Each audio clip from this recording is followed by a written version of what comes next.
Order!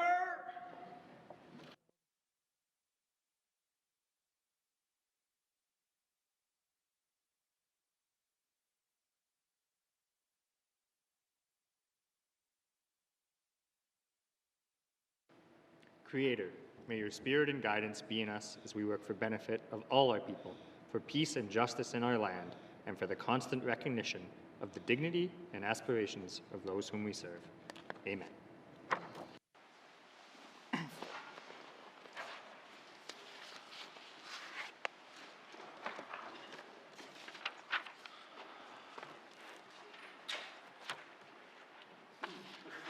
Minister statements. Minister statements. Minister responsible for Health and Social Services. Ano kalang niyak tok Health and Social Services munaki. Ukwata una hapernya kigalak tok tam na kanok tanga kanika atok tot kanok tam tabra kanok pisu kagalak tuta kanok leka inyo niyang mata kanok leka tap tuma tangam hapernya kigat January mitam na kanok malero malingnat kanok pinyak tot kanok lekatam na tangak nakungit kalok tok about taganiarat kanok tutkikkarniak lugu ukotok kanok nakokiniak lugu habak kalok tut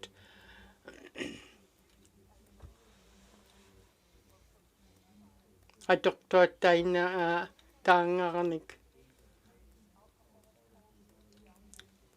ukotok kanok tangar mata kanok atok tot nalaktoligin niray kanok inyuniak totay na tangarnik atok tokutik kanok tutkikkarnak kigalok tok aglan habang naktok ukotok habang nakigalok tok tam na kanok atok mata ukunanik tangarnik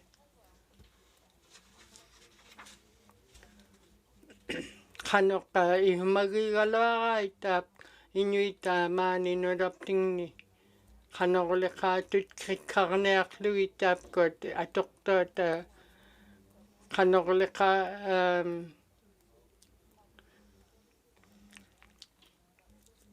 ukot jokating tau chikun habak tiniarat habak tin luku nakokinyak luku kanok habak tut kanok leka nakokinyak lu kanok atok mata nagalunin tap kot atok tot nakokinyak luit kanok leka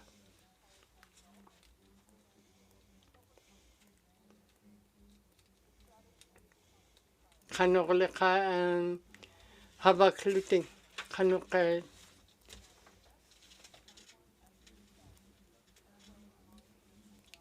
kanok leka tutkikkarniak luit kanok atok mata tap tuminga tangarnik inawar ni humilya ka habaw takanyak lu tam na kanok leka tutkikkarniak lu tam na kanok tam tanganik atok tot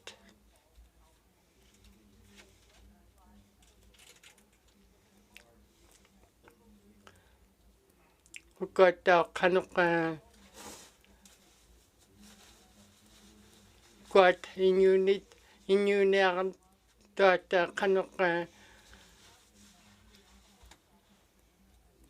kanok nutaqarit taina tutqikkarniarluit qanorleqa ikkajorniarluit uhiummauka taina taamna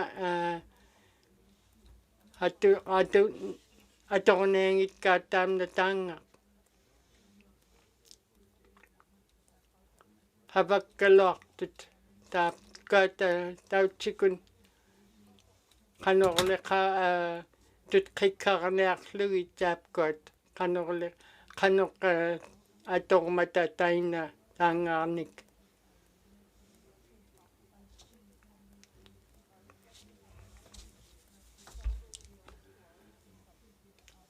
ukkuattao qanoq ikajorniarlugittait taangani katortuat qianaq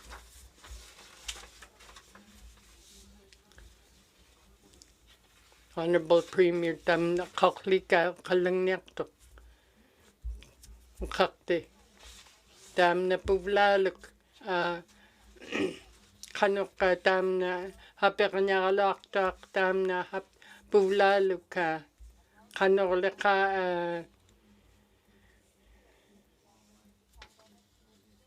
qanorleqa tamna pandemic miktaihugat puvlaaluk tamna qanoq hapeqniaraluartaaq aglaan pissukapayiligit kaatik pissukapayiligit kikput tamna makwa ilan tuqurot matkuaptaaq kuat ilangit inuit tuqurot ilangit anneelerpaurartuat havautarikput huli qanoq tutqikkarniarlugi taamna puvlaaluk taapkuat inuit pimmata qanoq tutqikkarniarlugit qanorleqa taapkuat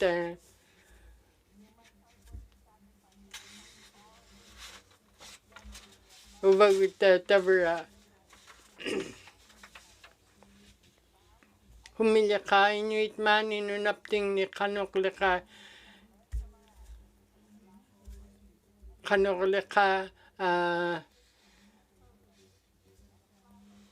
uniuniarnerput tutqikkarniarlugit havaktugut huli qanorleqa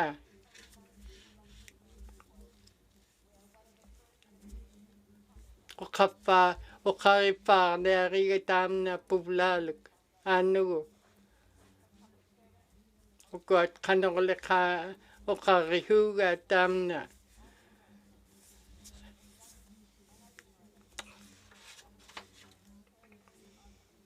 tautsikunu taapkuat inuit qanorleqa tutqikkarniarlugit taapkuat qanoq havauttaqniarlugi taamna qanoq taamna hapeqniarpauraq tutqikkarniarlugit qanorleqa hivunmun aullaqaniarluta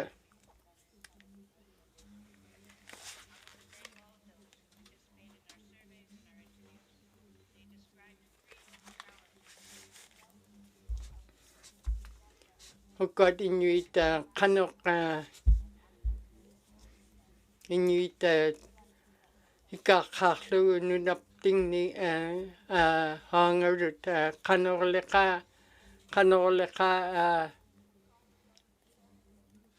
taamna hapeqniarpavulaaluk hakuuttariligitkaat qanorleqa piniarluta avangniarluting inuuniarluting qanorleqa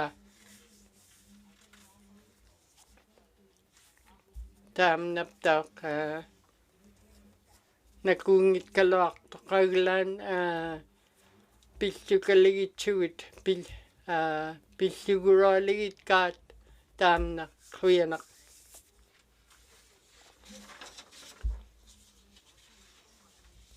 una maningnika munakri ukata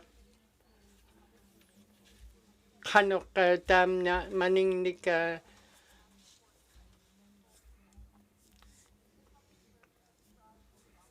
ukata Inuit tamani public service niktai hugait kanok kanok lekai kayunyak luting kanok maningnika ato coming ika yona kiritap ko GNWT kavamat kamavumani kanok leka habang niyamat mata ika yona kirit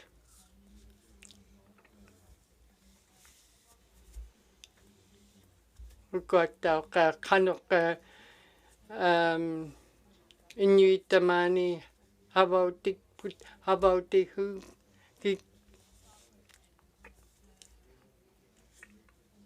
Habauti huaitap ko Inuit mani nunapting ni kanok leka na ko kanyak lui inyo hingit kanok aglan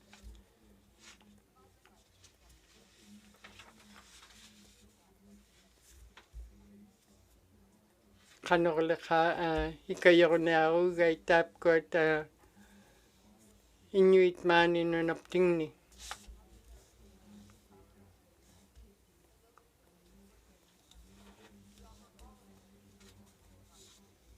kukota ka kanok mani habaktot kanok leka ikayor na luit kukota kavamani habakurat tabra ikayor na kigalak tut kanok leka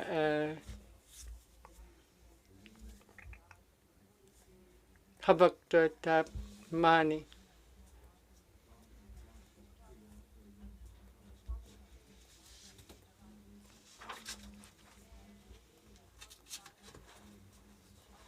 kanok leka habang matamani nunapting ni ak ikakaklu nunakput ikayor na kigay tap ko at kavamani habagurot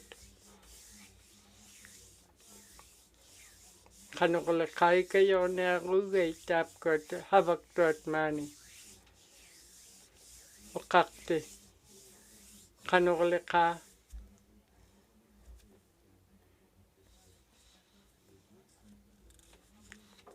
kanok leka ikayunya rurugut kanok tap ko at habak mata kavamani kuyanak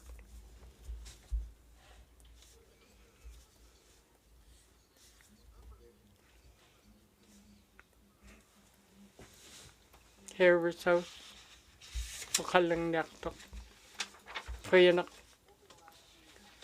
3.5 years 3.5 ukiutin kanok kuat kanok iglunik tutkikkarniak tot ingming kanok tam tuminga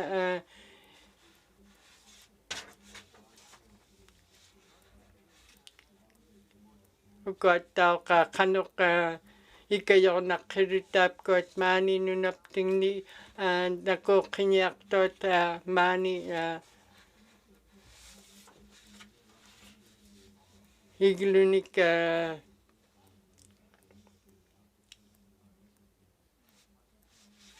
kuat tau ingming nika tutkikkarniak tot kanok tap kuat ikayor na kirit kanok taimar mata tamani haruk kanok leka tamani haruk peaning mata maunga kai mata kanok ikayor na kigay tap kuat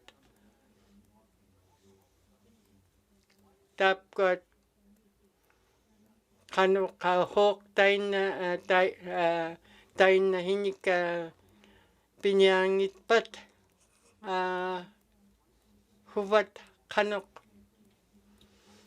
ikayor na kigay tap ko tutkikkarniak to tingming yun kanok tayo na hinik tutqikarniartuat maani nunaptingni piitpat hawk pinyaqqigaloartut tainnahinika igilorparpangnika pinyaqqigaloartut agilaan pingitsutuli qanoqqa taavunga haaruqqaul aullaruurut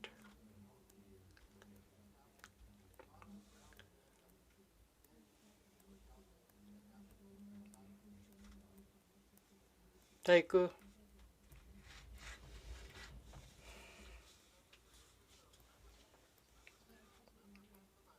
tabacha minuqallangniartoq qoyanaq oqariniariga una qanoqa government maani nuunnaqqiruta maanga humulliqa pilluting inaarni pilluting maani humilliqa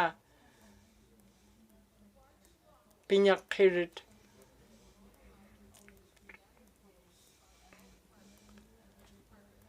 Okat maani hamma okat havauttari kaluaraat qanerliqa taamnang inaarnun nuunnaqqigaitaapkuat havaktuat maani inerpangmi qanerliqa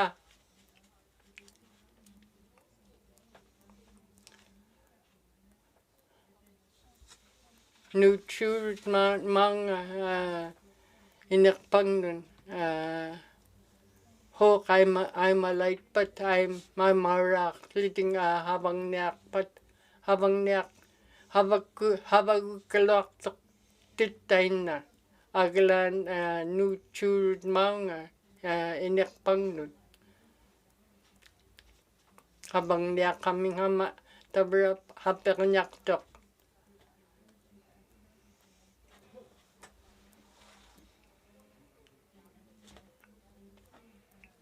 kot qanoqa tabra nuutsuuruta havangniarluting maani qanoq aimamingni havalaitsut araki havaarraitsut taim aimami nuutsuurut liannimaanga inerpangnun anu aperrifaarneria qianaq frame lake min qallangniartoq qianaq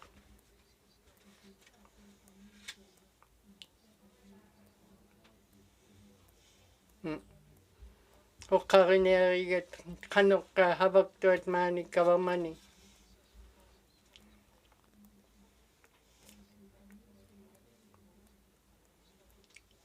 qanorliqa havang matavukkuat kavamani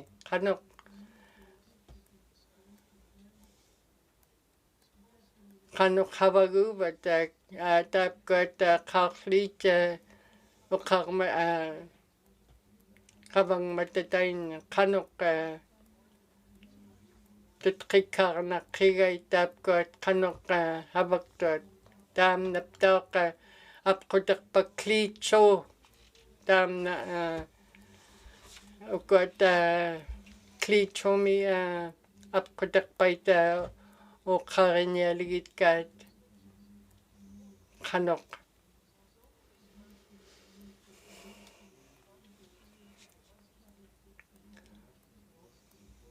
ukuat tauqa kliitso taamna apquterpak oqarinialigitkiga aglaan qanoq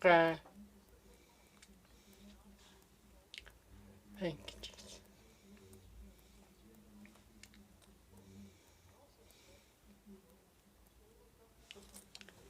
Context of a public review process cannot be successful without an explicit commitment to greater transparency and evidence-based decision-making. End of quote. The formal response from the Department of Lands committed to reviewing the project assessment policy by the end of the 19th Assembly. I'm still waiting, Mr. Speaker, and there's not much time left. This work is increasingly important as GNWT is likely to become a proponent for large infrastructure projects that will require very careful scrutiny. I asked written questions on this topic in March 2022, almost a year ago. I was told there would be no public engagement or work with Indigenous governments in revising the policy. That's a big disappointment. I'll have questions for the Minister of Lands on whether this work is really going to get done by the end of the 19th Assembly. Merci, Mr. Speaker.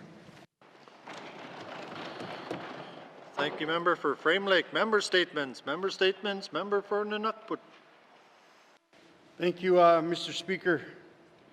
Today, my member statement's on income assistance clawbacks.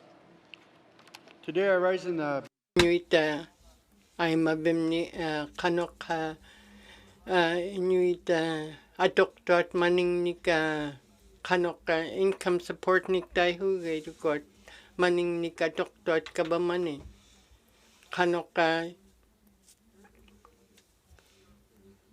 CRBC min Canada CRBC min tayo Canada recovery benefit damna kanok ikayonak kigay Inuit ay mabimni kanok ikayonak kigay tapgot Inuit kanok Inuvialuktun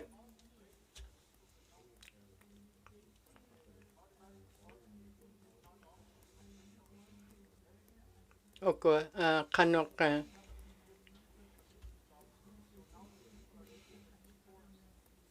got Inuit kanok T4 nik tayo income tax akilyanak government kanok tapgot hapiranyak kebelek to kanok Inunek kanok leka ikayonak kirit tapgot Inuit mani inarni kanok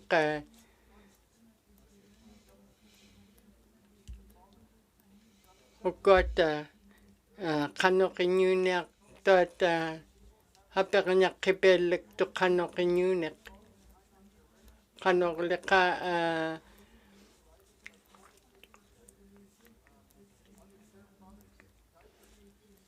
kanok leka Inunek hapiranyak kebelek to got tapgot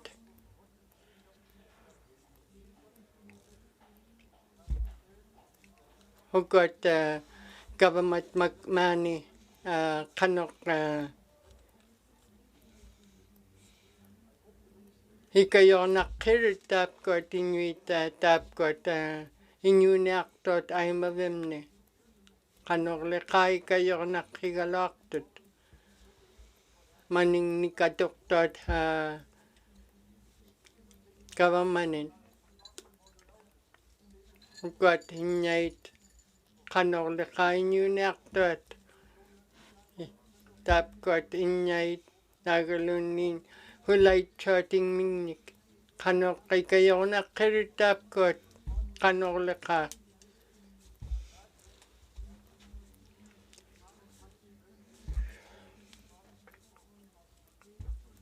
tapgot hikayonak kirit hikayipernak higalaktut ikakaklu nunukput kiyanak they told me kiyanak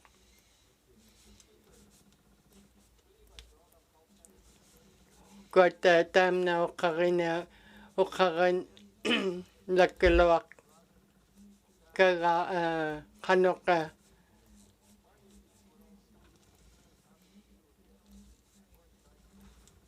kanok tapgot talinal mika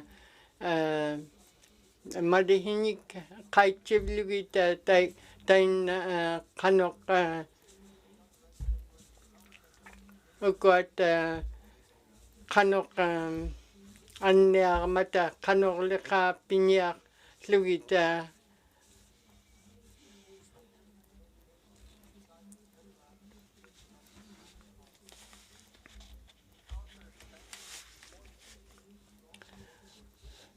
ukot Inuit anniaqtuat munaqinaq qigaluaqait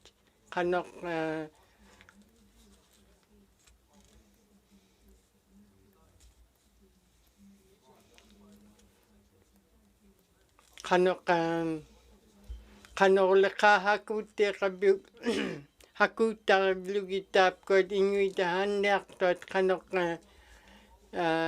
nakuuruakun havangilluting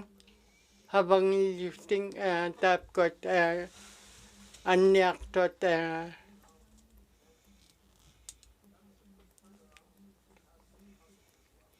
nakung kaluaqtuq qanoq havaktuattainna taapkuat health center miktaihugai junot anniaqtuat hikayuiñat kayu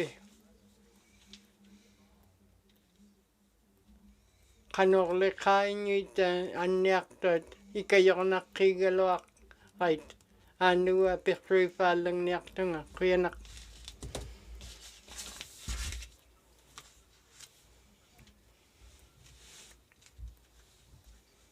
Great Slave minuqallangniartuq quyanaq 2003 2021 taina hippanik 2,787 6,920 taapkuat qanoq qainaqqirutikuat Inuit maanga habangniarluting habang inye ukat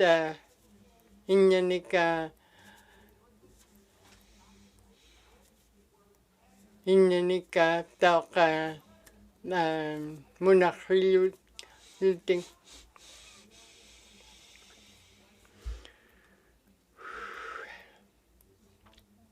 ukat tauqa qanoq tutqiqqarniarluit qanoq nuniuniartuat innyait makua qanoq tamna iglungat Evans miktaihugai tukuat iglungat taapkuat Inuit qanoq inuniartuat ingmingnika inulaitsuat tabra taapkuat qanoq isuaqqiniarlugu taamna munaqrihuruat taina inyungnik taapkuat qanoq ingmingnika pilaitsuat ikayornaqqigaluaqait taapkuat qanoq innyait taapkuat nagaluni nutaqqat qalorleqa ikayornaqqigaluaqait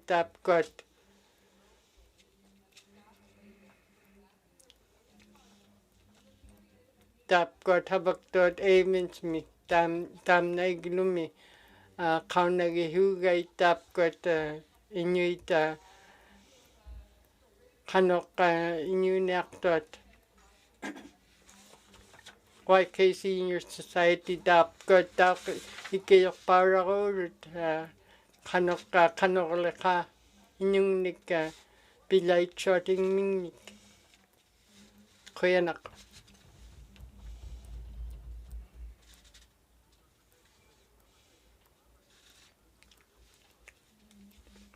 Yellowknife North min quyanaq Carlson project tamna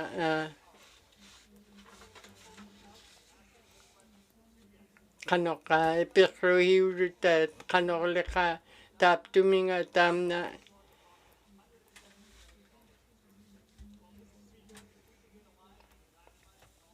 taapkuat qanoq havauttaqiniarpatigit qanoq taapkuat diamond mine miktaihugai taamna qanoq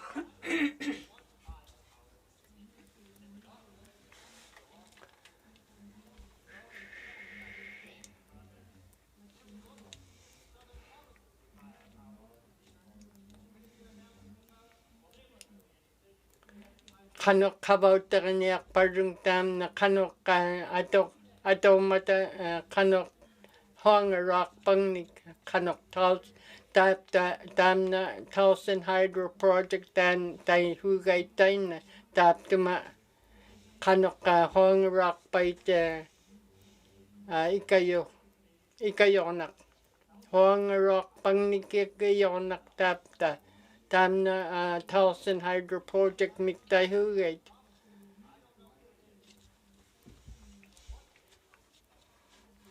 kanok tam na hangarwanik aptong mata akilok pa akil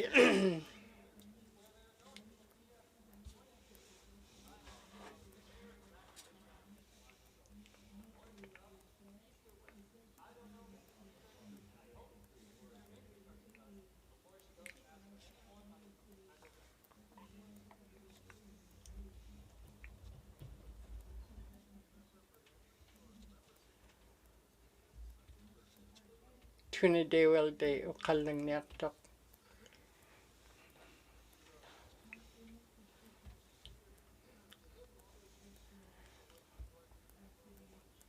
Ukat mani nunapting ni tap muna emakanik tap ko at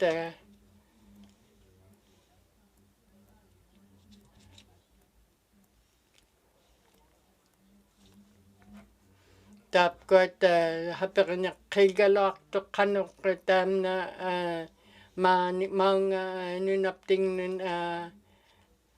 makirak kanok ukoronik nagalunin tap ko at haklung nik mga titat kanok makilungit makiriting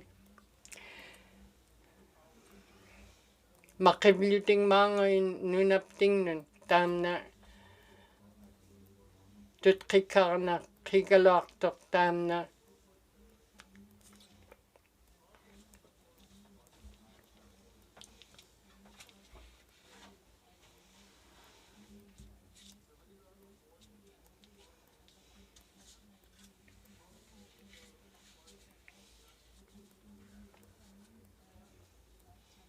tap ko at about tarigalo akay tap ko at kanok ikayong naklugi tap ko at inuit mani nunapting ni itot.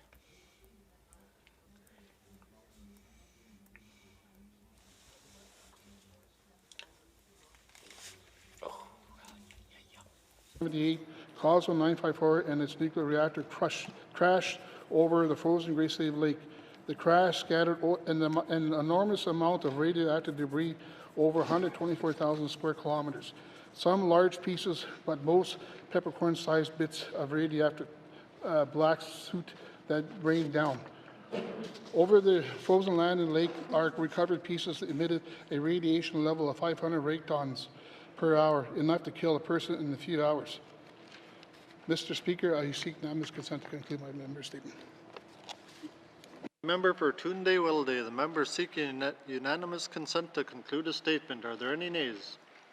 There are no nays. You may conclude your statement. Thank you, Mr. Speaker. Thank you, colleagues. For the first time in the North, a massive international military joint task force of the United States and the USA joined up. It's what they call a cleanup and recovery. The extensive multi-year mission was called Operation Morning Light. After the crash, phase 1 of the operation was able to recover 12 large pieces, 10 of them which is radioactive. As the operation continued, international attention was warned and was eventually nearly forgotten. The cleanup effort is estimated to only have recovered 0.01% of radioactive uranium core. The rest melted in the water lands when spring eventually turned into summer. The half of the enriched uranium-235 is 700 million years. Mr. Speaker, the crash left this mark, and there is a strong concern that the source of the drastic spike in cancer around the lake in the early 1980s that continues to this day. 45 years later, after the crash, there are still only questions. Over the decades, there is growing urgency for answers from the people and communities in my riding. We need answers. We want them. Nearly 2 years before the crash caused of 954, the country was focused on the north and pivotal work on the merger inquiry. It was the first time a government-funded commission operated in that way, listening to intently and truly the Dene Métis and Inuit people of the north. The report, A Northern Frontier, Northern Homeland, changed the course of history. This is the type of work that needed to be done once again for the health of our lands and water, for the health of our communities and people. We need answers. We need government and the country to listen. Kanok tapkot government magkot kanok kayo nakigati kanok leka inyuniaktot kanok inawarni.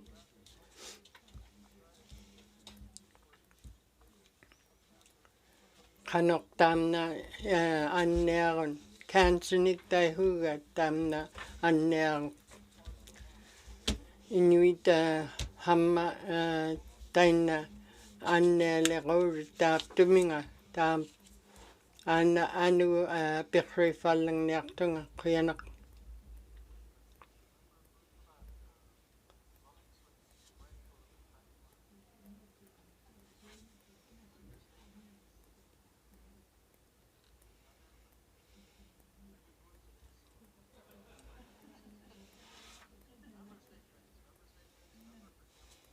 Cam Lake min ukalang nek kuyanak malong ni tapkot indigenous language nik tag ukauchinik ukot 9 tun ham ukot ukaur taina ukauchibut hama 6-9 tun itut ukot tapkot ukotak kauchabut tamakirut kanok about tarinakira lorai tapkot kanok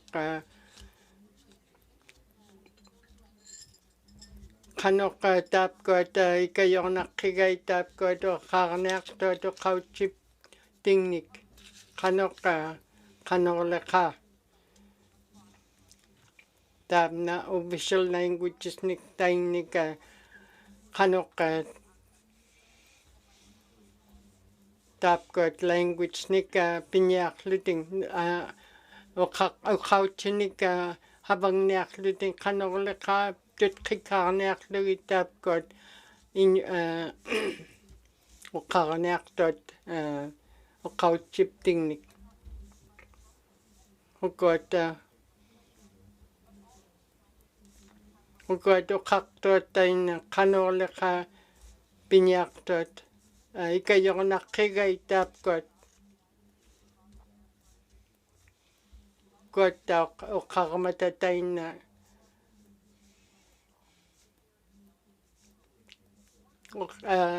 ukaktot ukauchimingnik kanok ikayonakigalaktot tapkot humilyaka ikakaklu nudaptingnik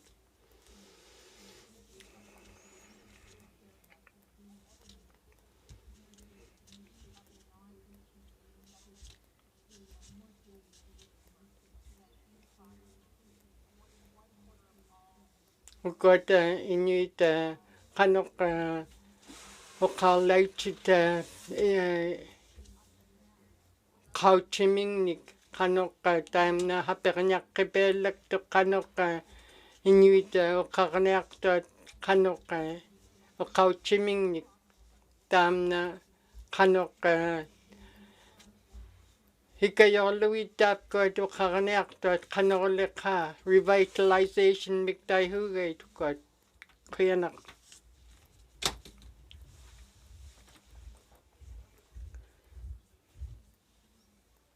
Nahande min kalang nyaktok kuyanak ukot tap na ukalang nyariga tam na nahani build miktayhugay ta kanok ikayornyaklugi Inuit Havaranika pipkaraniarluit inuit maani nunaptingni humilaka. Ukoittauqa napparaniarluit igilut qanorleqa. Ikayornata makua igilunika nappainiartut hanak. Uhiumataapkoita inyaita ikayorniarlugittauq.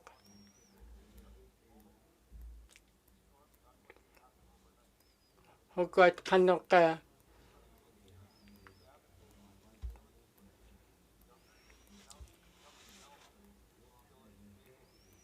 una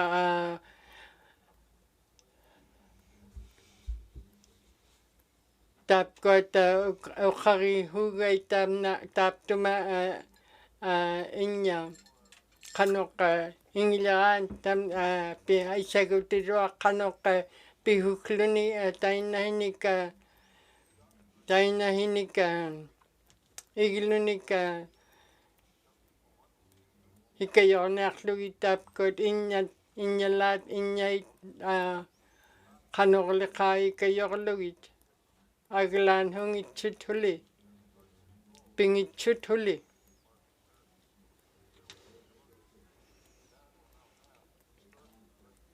ukoittauqa taapkut havauttariниаraa taamna qanoqoqariniaraat huli taamna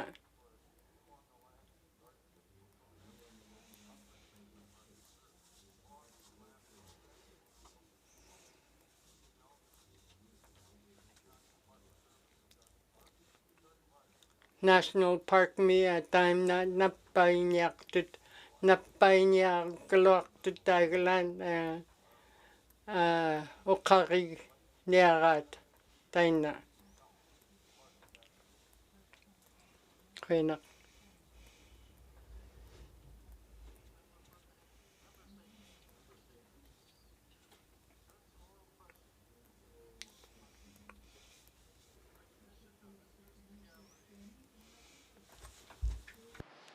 Thank you, Mr. Speaker. With us today, we have Mr. Matthew Miller, the President of the NWT Teachers Association, and Mr. David Murphy, the Executive Director of the NWT Teachers Association. They're joining us today for the first reading of the Education Act bill that I'll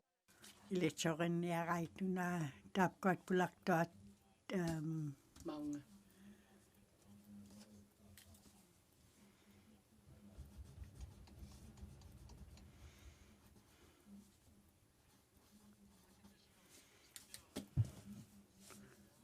Lichurinerai tapkot pulaktot.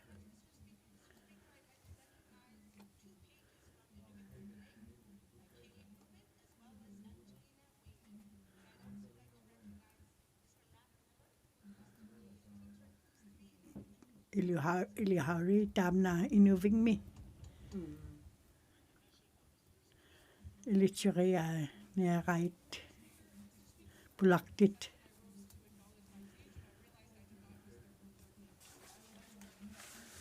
Una ilichuineria page me diawat.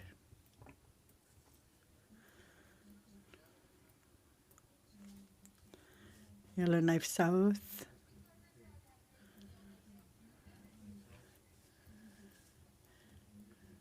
Page me ilichuinerai tap quat mani havaktit.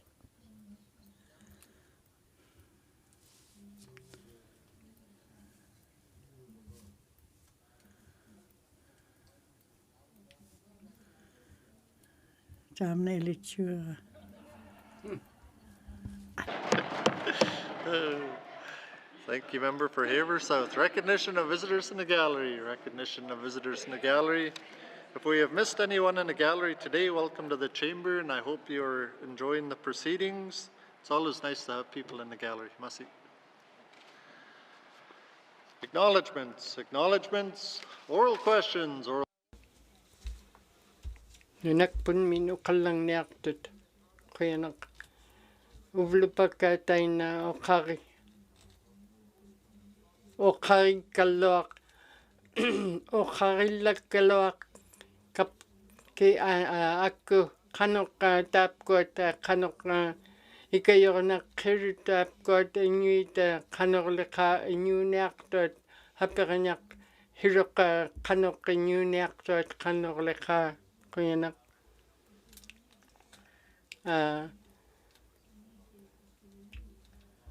tap kunina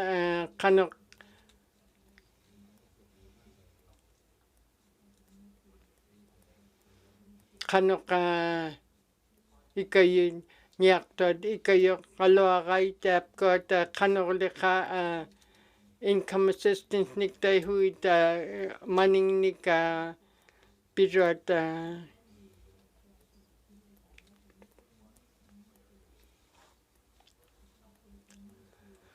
kanok maning nika pigaloktot kanok aglan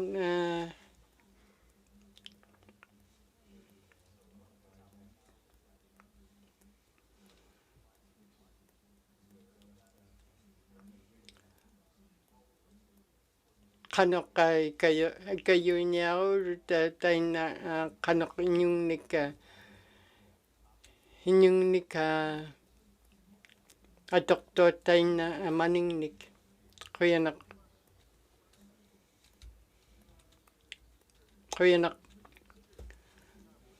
minita ko na kana pilyavat kanok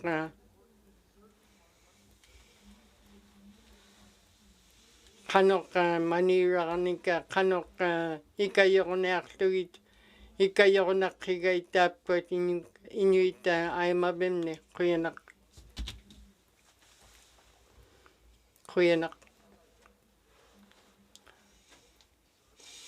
kanok ikayok na aktuit kanok leka tapot na pingit kalwakat serve niktay hugay tapkot kanok ikayok na matigit tapkot inuit ilangit ikayok hugay kuyanak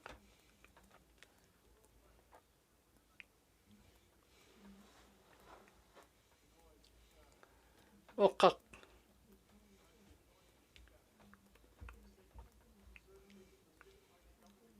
ukot manit kay chigaloktot kanok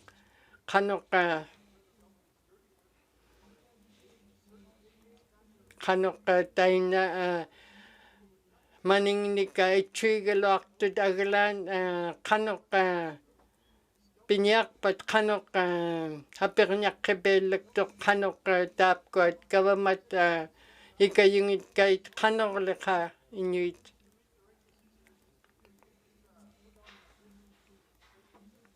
kuyanak isi ni kiulang niyaktok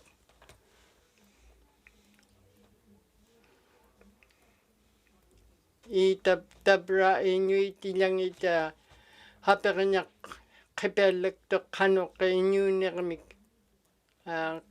tap tumunet maningnika becoming nagalunin ublupaka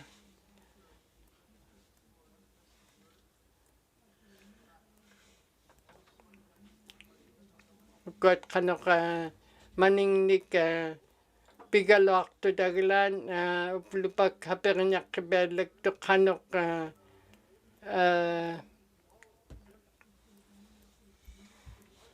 adormata kanok pinyakpat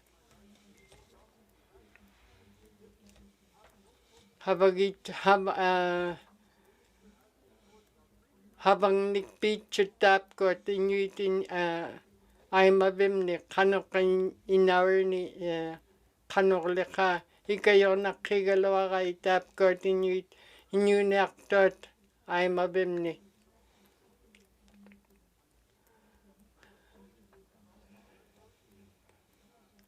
ikayo nakigay ko inyuit inyunaktot kuyanak isi ni kiulang naktok tamna puvassaaluk hapeqniaqaluartoq agalaan havangniartuut tutqiqqarniarlugit qanoqinniuneq inniuniartuat inniit qanorleqa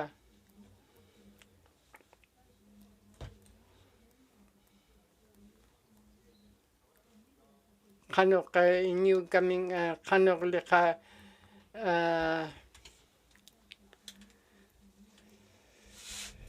pinaqqigaluartut qanorleqa ikajornaqqigaluartut taapkuat ikajorniaruugit put qanorleqa qinaq. Oral questions, member for Frame Lake. Merci, Monsieur le Président. My question's for the Minister of Lands. I think he's got 3 days left, but the review of the project assessment policy. The Minister committed to have the review completed in December 2022 in response to my written questions in March of last year. Can the Minister tell us the status of that review and whether the work to revise this antiquated and regressive policy will be done by the end of the 19th Assembly? Merci, Mr. Speaker. Thank you, member for Frame Lake. Minister responsible for lands. Thank you, Mr. Speaker. Mr. Speaker, the Department of Lands has engaged with other departments and has completed an initial review of the project assessment policy. With the announcement of the merger of Lands and ENR, further work of the policy will continue under the Department of Environment and Climate Change, and I expect to share some of the information on the project assessment policy with the committee in upcoming months. Thank you, Mr. Speaker. Thank you, Minister. Oral questions, member for Frame Lake. Merci, Monsieur le Président. I want to thank the Minister for that. The clock is running out. In response to the written questions I submitted in March 2022, the Minister said that there would not be any public engagement or work with Indigenous governments on the review of the project assessment policy. We have these public engagements on such mundane matters as renaming the old Stanton Hospital and a product survey for liquor and cannabis, but we're not going to ask the public about how GNWT should be involved in environmental assessment of major projects. Can the Minister explain why the Department does not want to seek public input into revising the project assessment policy? Merci, Mr. Speaker. Thank you, member for Frame Lake. Minister responsible for lands. Thank you, Mr. Speaker. Mr. Speaker, the project assessment policy is an internal policy that defines how the GNWT works internally amongst departments for project assessments. So at such time, we will not be planning to have public engagement on this policy. Thank you, Mr. Speaker. Thank you, Minister. Oral questions, member for Frame Lake. Merci, Monsieur le Président. Although it may be an internal policy, it's of public interest. That's why I keep raising it in the House. A key feature of the devolution agreement was the establishment of an intergovernmental council to allow the public and Indigenous governments to cooperate and collaborate on matters related to lands and resources management. The goal of the Intergovernmental Council is to work together to explore ways to coordinate the respective land and resource management practices, share capacity, and avoid duplication. Mr. Speaker, those two sentences are directly from the IGC website. So can the Minister explain why his department does not intend to work with the Intergovernmental Council in reviewing the project assessment policy? Merci, Mr. Speaker. Thank you, member for Frame Lake. Minister responsible for lands. Thank you, Mr. Speaker. Mr. Speaker, the policy is not solely focused on land and resource management issues, as defined in the intergovernmental agreement, as the member talked about. As I stated earlier, the policy defines how the GNWT works internally among departments for project assessments. As such, there is no requirements or plans to work with IGC on this policy. Thank you, Mr. Speaker. Thank you, Minister. Oral questions. Final short supplementary. Member for Frame Lake. Merci, Monsieur le Président. I'll try my best here. You know, the Minister talks about this not being part of the work that the Intergovernmental Council does, but I think he probably needs to check with them. But you know, this project assessment policy is not about an evidence-based evidence-based process. It's about preventing presentation of evidence and expert opinion that is not consistent with Cabinet's views. So can the Minister tell us whether this government is really committed to evidence-based decisions and how that will be implemented in the context of GNWT-sponsored projects and related decision-making? I see, Mr. Speaker. Thank you, Member for Frame Lake, Minister responsible for lands. Thank you, Mr. Speaker. Mr. Speaker, government is committed to evidence-based decisions, and as I've said previously, the project assessment policy will continue to support the representation of GWT's evidence and of experts' opinions. Currently, the Department of Lands, and on April 1st, the Department of Environment and Climate Change is working to define how the GNWT can better or be more transparent in environmental assessments, including decision-making of the GNWT project. Thank you, Mr. Speaker. Thank you, Minister. Oral questions. Member for Thabacha. Thank you, Mr. Speaker. Mr. Speaker, in my member's statement, I spoke about the Ako dapat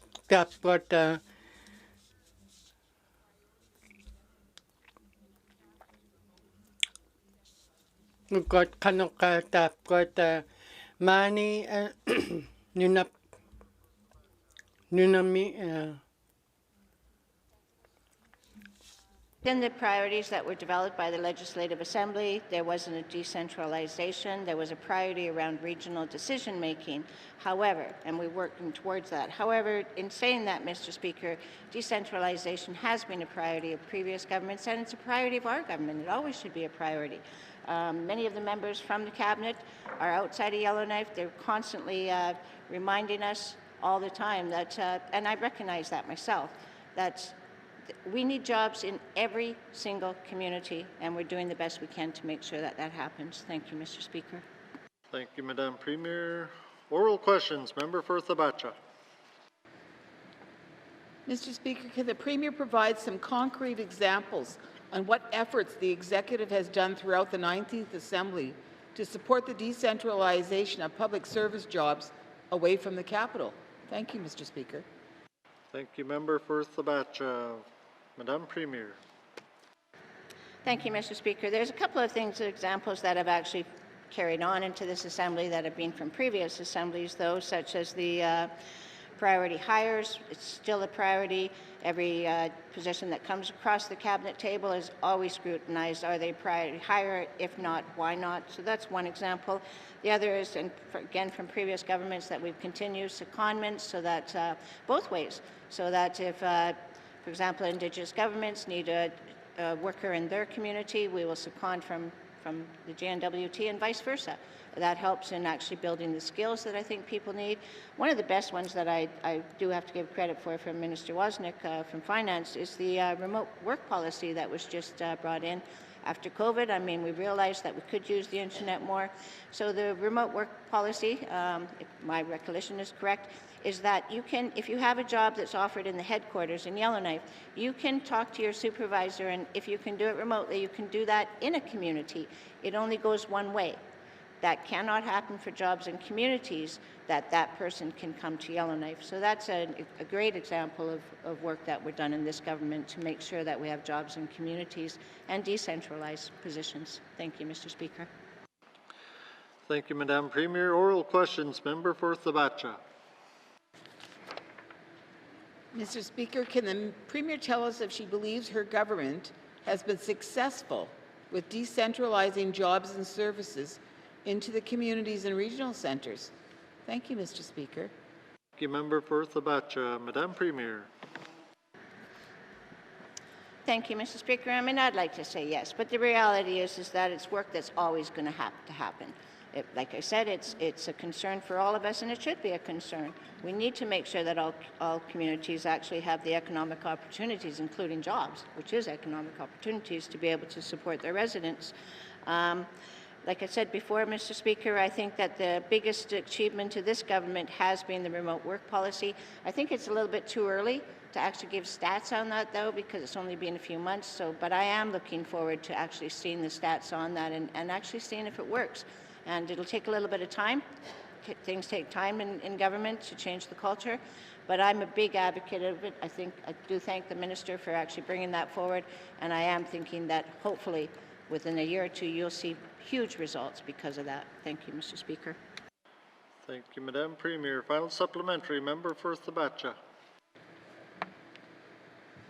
Mr. Speaker, could the Premier tell us if she considers the centralization of government services and jobs as a problem, and does she consider it as a threat to small communities or regional centres? Thank you, Mr. Speaker. Thank you, member for Thabatcha. Madam Premier. Thank you, Mr. Speaker. Yes, again, I think that it's always a concern when the majority of problems are in one community, and we have many communities that we have to take care of. I know that we do try to make sure that we have regional positions for all departments within the communities, but I do think that there's more work to be done.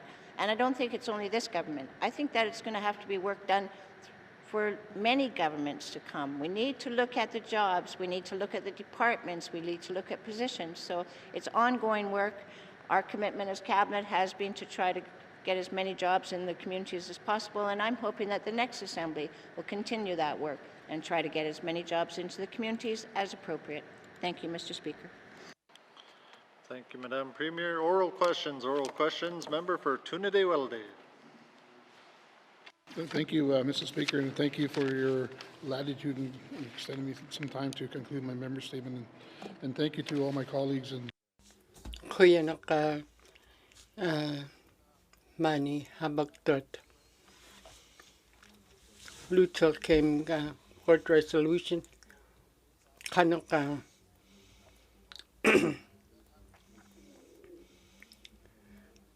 Kanoka tap got 1978 mi habang neaktot kanolaka kan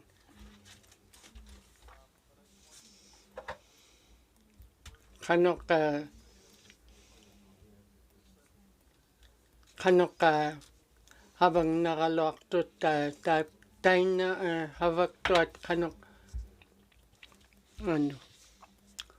Thank you.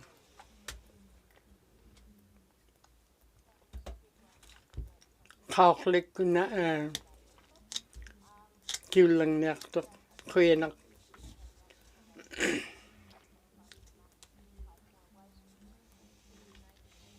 tam na class 954 huna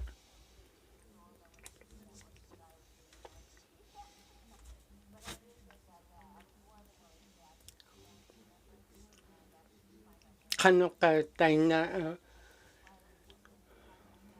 Tauchikun kota kanoka Tauchikun okari gupti tai nakunayak to kanok Tunide-Weldy win.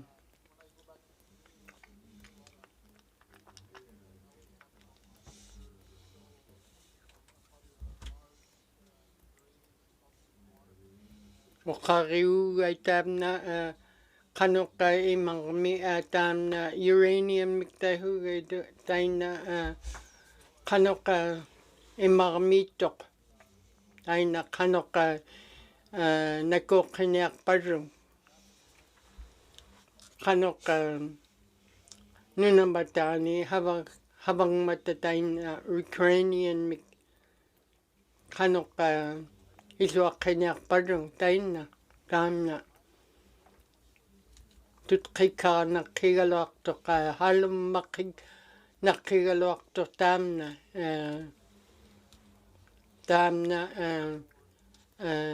nunamatani habagurat habaw tayo kangata ingilyan halum makinyagaloktot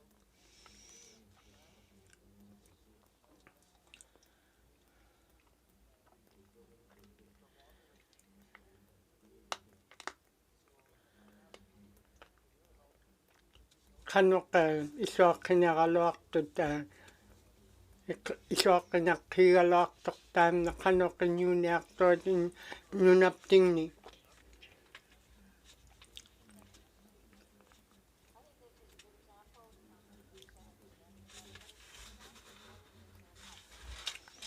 tuhagalari at ingilan tam na tamna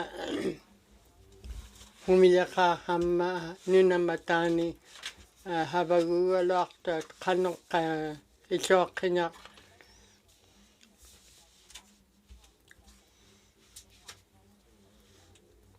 qanoqtat kota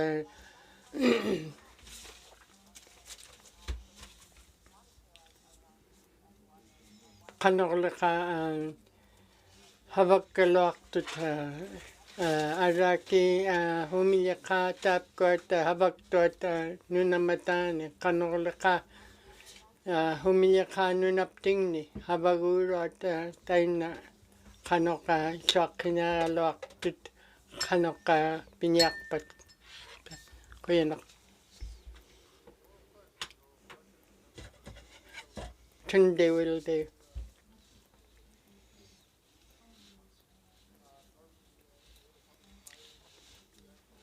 qanoqa qimilguiñaqqigaluartoqtaanna qanoqa isoqqinaraluartoq qanoqniarpat luutsilkeimina ukuata aperruigaluartuat qanoqa tutqiqqarniarparru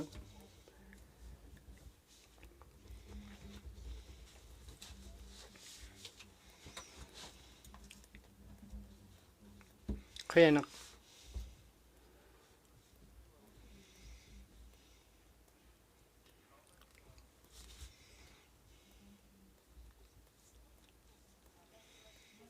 kuyanaq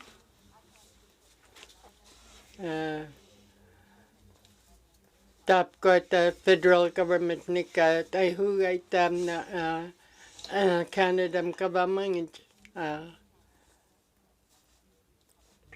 qanoqa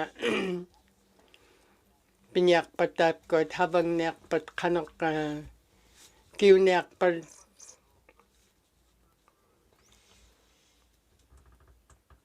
kuyanaq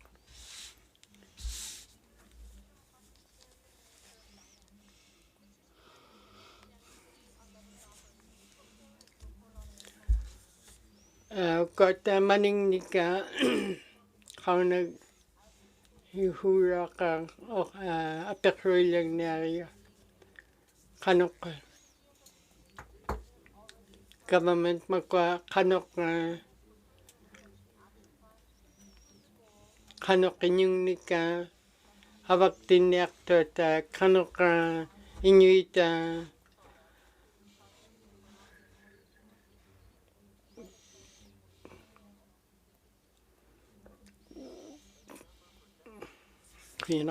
Finance. Thank you, Mr. Speaker. Mr. Speaker, it so happens as that report was being read in yesterday, I asked for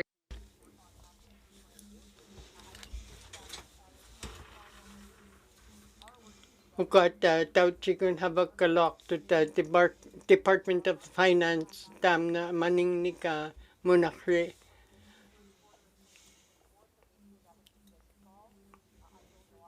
qanoqa oqagigaluara tamna qanoqleqa tutqiqqarniarlugu quyanaq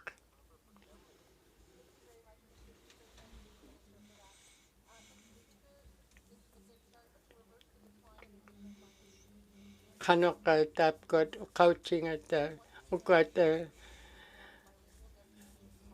qanoqa tutqiqqarniarparung taina uqauchikput qanoqleqa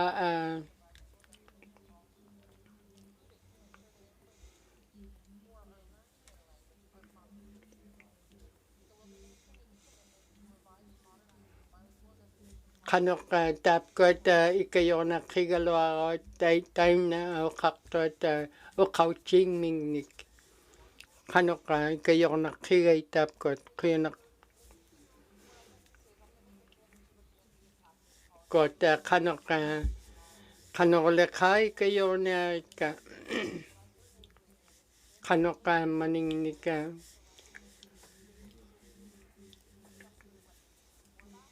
ukota inuit uqauchinika havangniartuata tapkota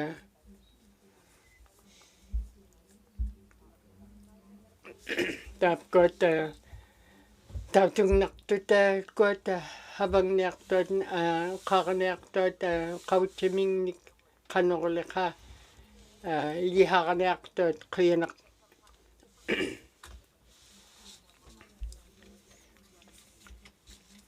kuata qanoq ilichoinaqqiruttaap kuati uqarniartot uqautimnik qautimingnik iliharniartot tapra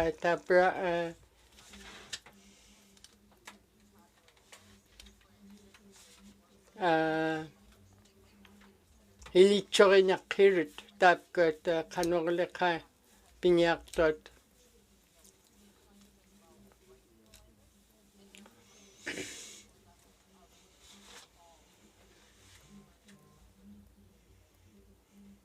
qiyanaq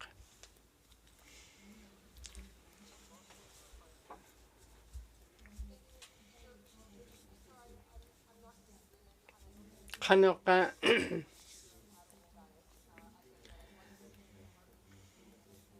qanorleqa ikayoru ukkaluaritka qanoqa aglaan qanoqa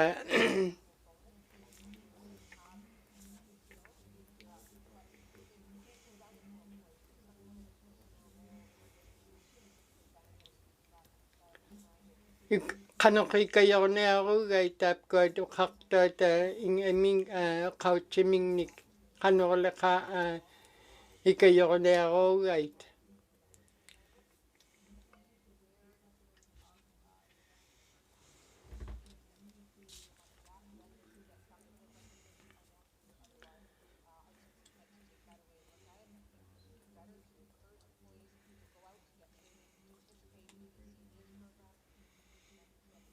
qanoqa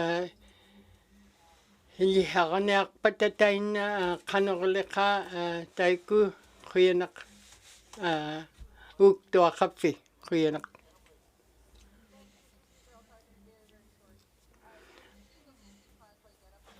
government makua qanoqa makuata ikayorniarpati tapkuat uqartuat uqautimingnik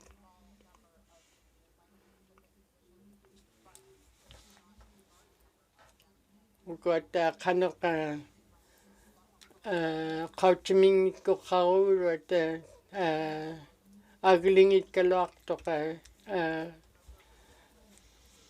ikayornaqqigait qiyanaq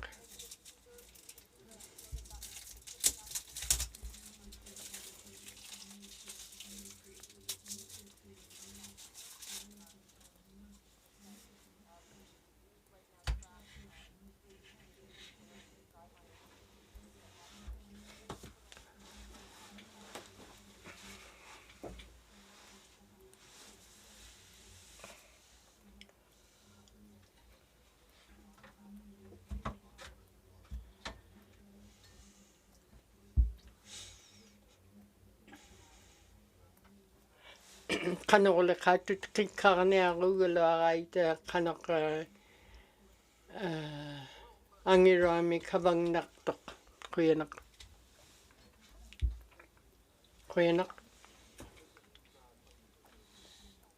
Minister of Health oqar apiqruillanniaria qanoq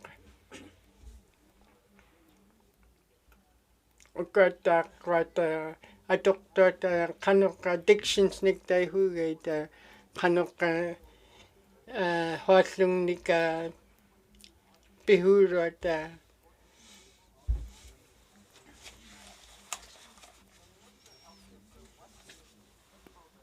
has been made in this area when it comes to residents of the NWT. Thank you.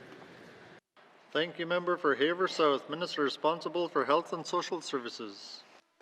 Thank you, Mr. Speaker, and thank you to the member for the qiyanaq havakaptataina qanoq taamna maningni qanoq atormata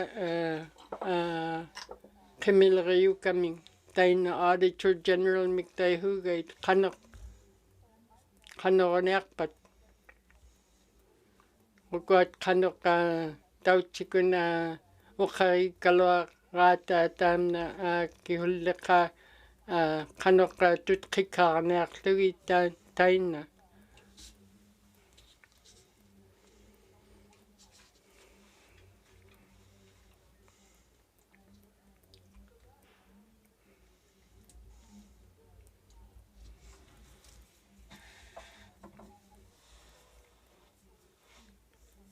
uqat tainna maani inunaptingni taamna igiluniqqal qukkaluaqqaata tainna qanuqa tutqiqqaarniartuat ingmingnun igilunimika quyanaq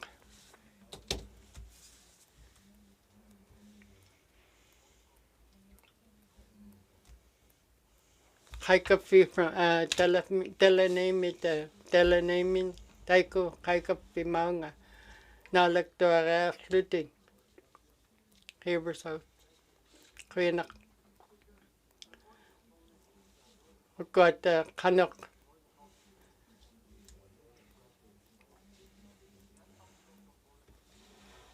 tapqat tutqiqqaarniartuat ingmingnun qanuq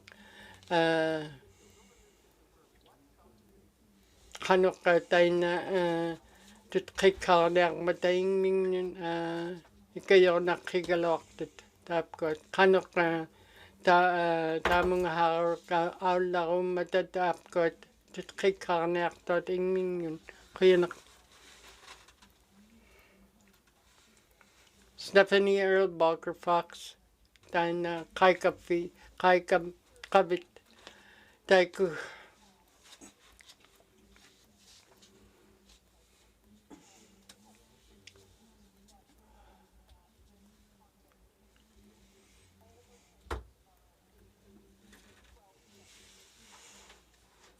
got taina tutqiqqaarniartuat ingmingnun qanuqa piniarpat pound makers taamna taimaartuat qanorliqa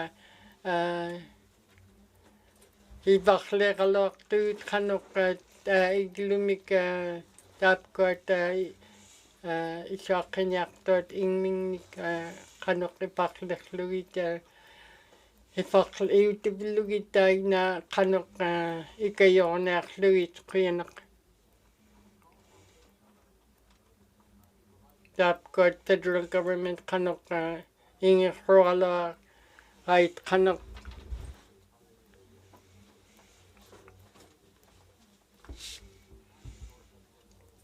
maani nunaptingni tainahinika iglunika pitqugaluarait aglaan piitsut maani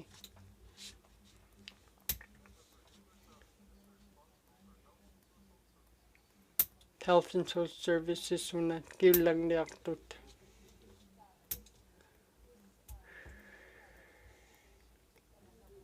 uqat qanuqa about taraniaraluarait taina qanuqa maani qanuqa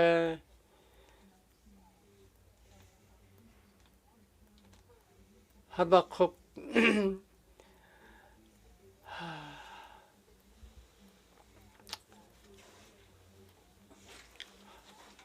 habaqqugalauarait taina maani nunaptingniaglaat pingitsutuli qanorliqa piniaq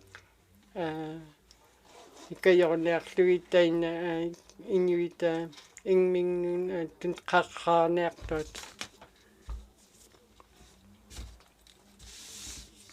Their licensed health component due to recruitment issues.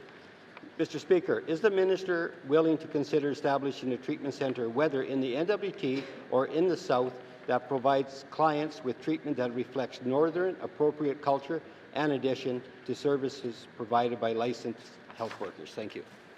Thank you, Member for Haver South. Minister responsible for Health and Social Services.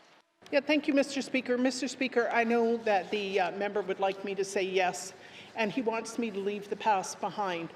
But I think that when we're looking at spending tens of millions of dollars of taxpayer money, I think it's really important that we take away the issues from the previous treatment centres. Most importantly, that they were never more they were never filled to capacity, that there were issues that related to staffing, that related to the programming, that kept people away. So the idea of committing tens of millions of dollars to do the same thing again simply doesn't make sense to me. What we've heard consistently from Indigenous governments is they want a regional approach so that people in the Gwich'in settlement area can deal with a Gwich'in healing camp, likewise the Clecho and so on. So I think that one treatment centre for the whole of the NWT is not something which I'm confident will work, but I think there are other approaches that will, and I look forward to working on them. Thank you. Thank you, Minister. Oral questions. Member for Decho. Mr. Speaker. Mr. Speaker, my questions are related to my member's statement regarding diagnosis. In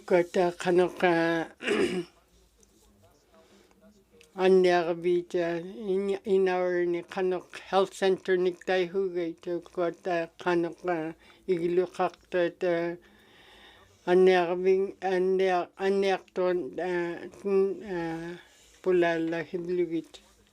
Nagalunin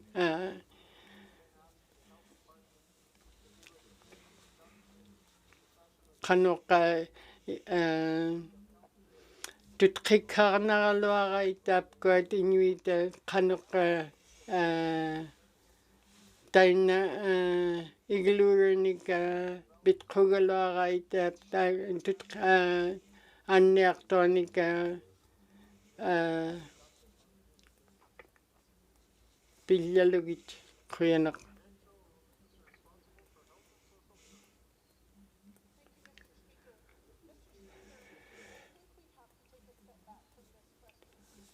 Ukot kanoka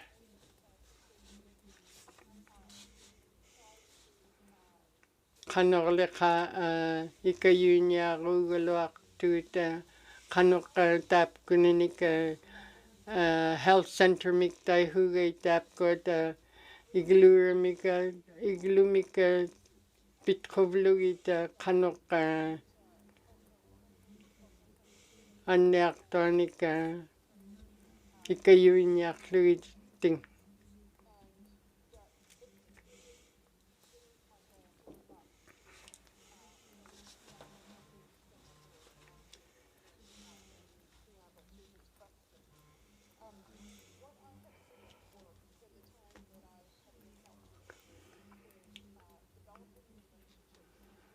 Kanoka taina habagkalak tuit kanokleka shokinyak tuit kanoka tapkot inawarni itot annele kurot nagalunin annelaktot kanokleka shokinyak kalswakinyak Iswaknya gat aglan ilan ni hapernyak tok. Kuyanak. Techomi. Kuyanak.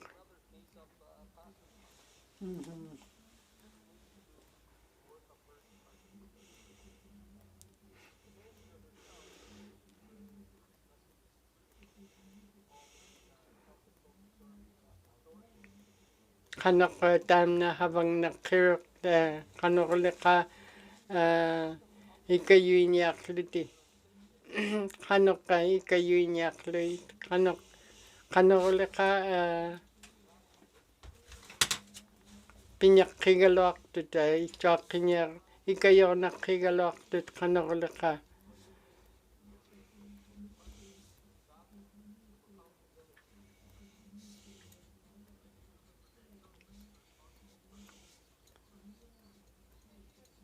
kuyanak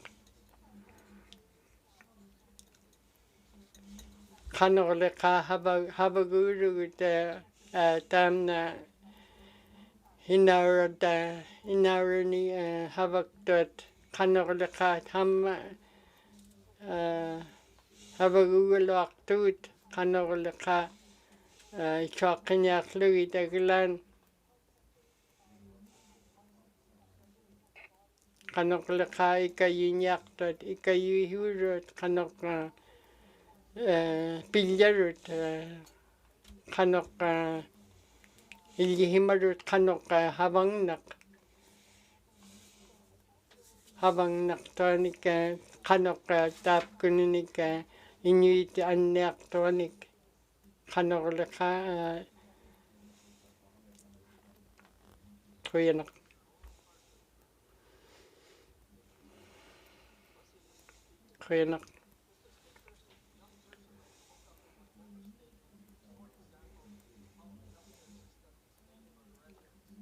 tap got kanok habangit kalwaktut nakuro kun aglan inuit tap aimavimni inawarni tap kanok kuyanak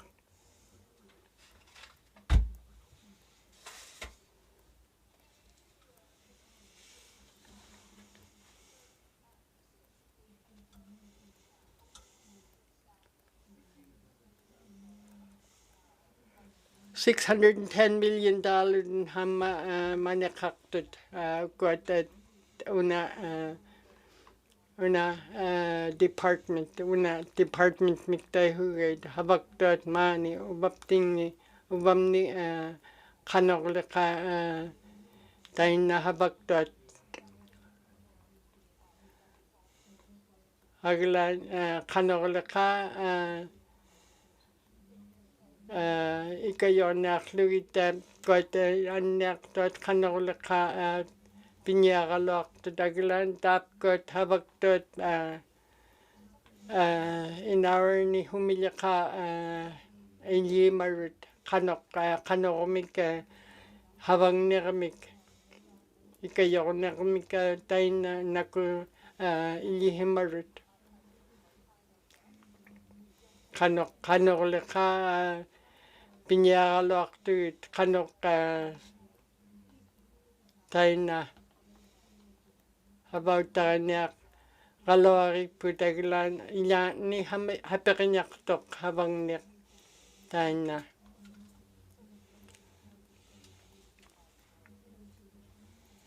kuyanak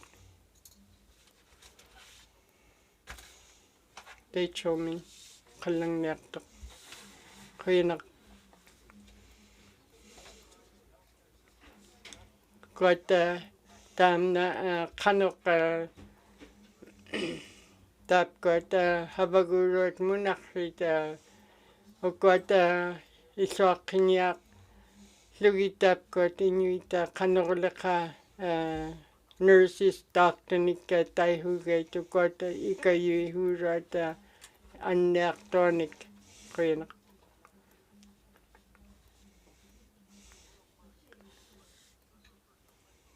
Yellowknife North Minukalang Nektok. Kuyanak Talson Dam na Talson program. Kanok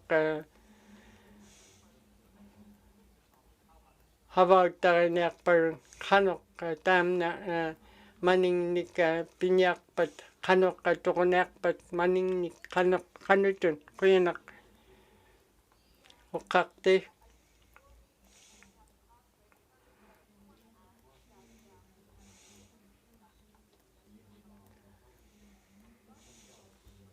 Tam na about the regular right kanokle ka chokinyak luit kanokle ka about the nyak luit glan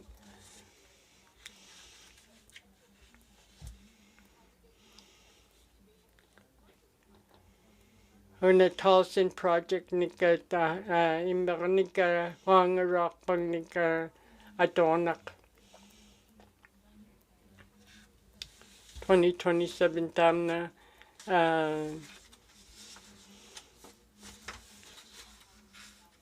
about the kanyakat kanok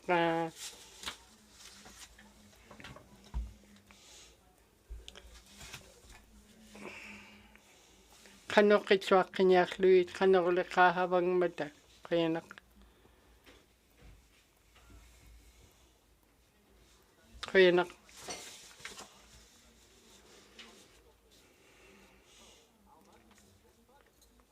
kanotun maning nika atokonek pat kanok tam na Talsin project tit kikarnek parung kanok kanotun maning nika atokonek pat katain na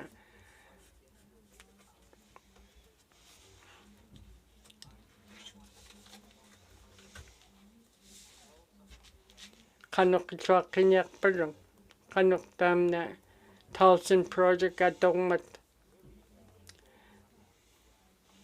kanok atuk matiyu tam na the Talsin project pinyak pat kanok kayanak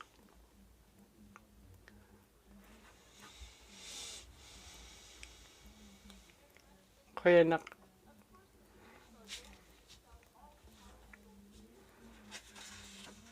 Got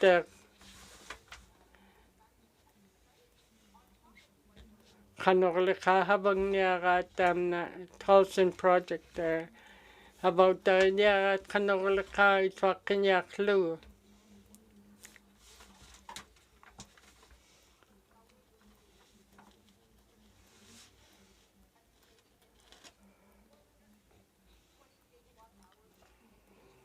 tam na atonak agligalaktok kanok Yellowknife North.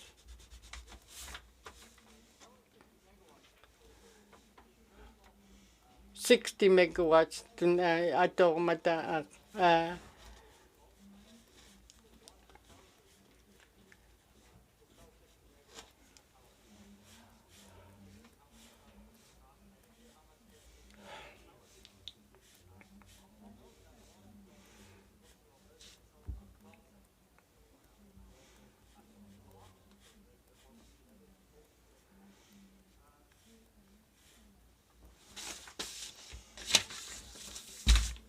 I heard the minister say there's 10 potential mines.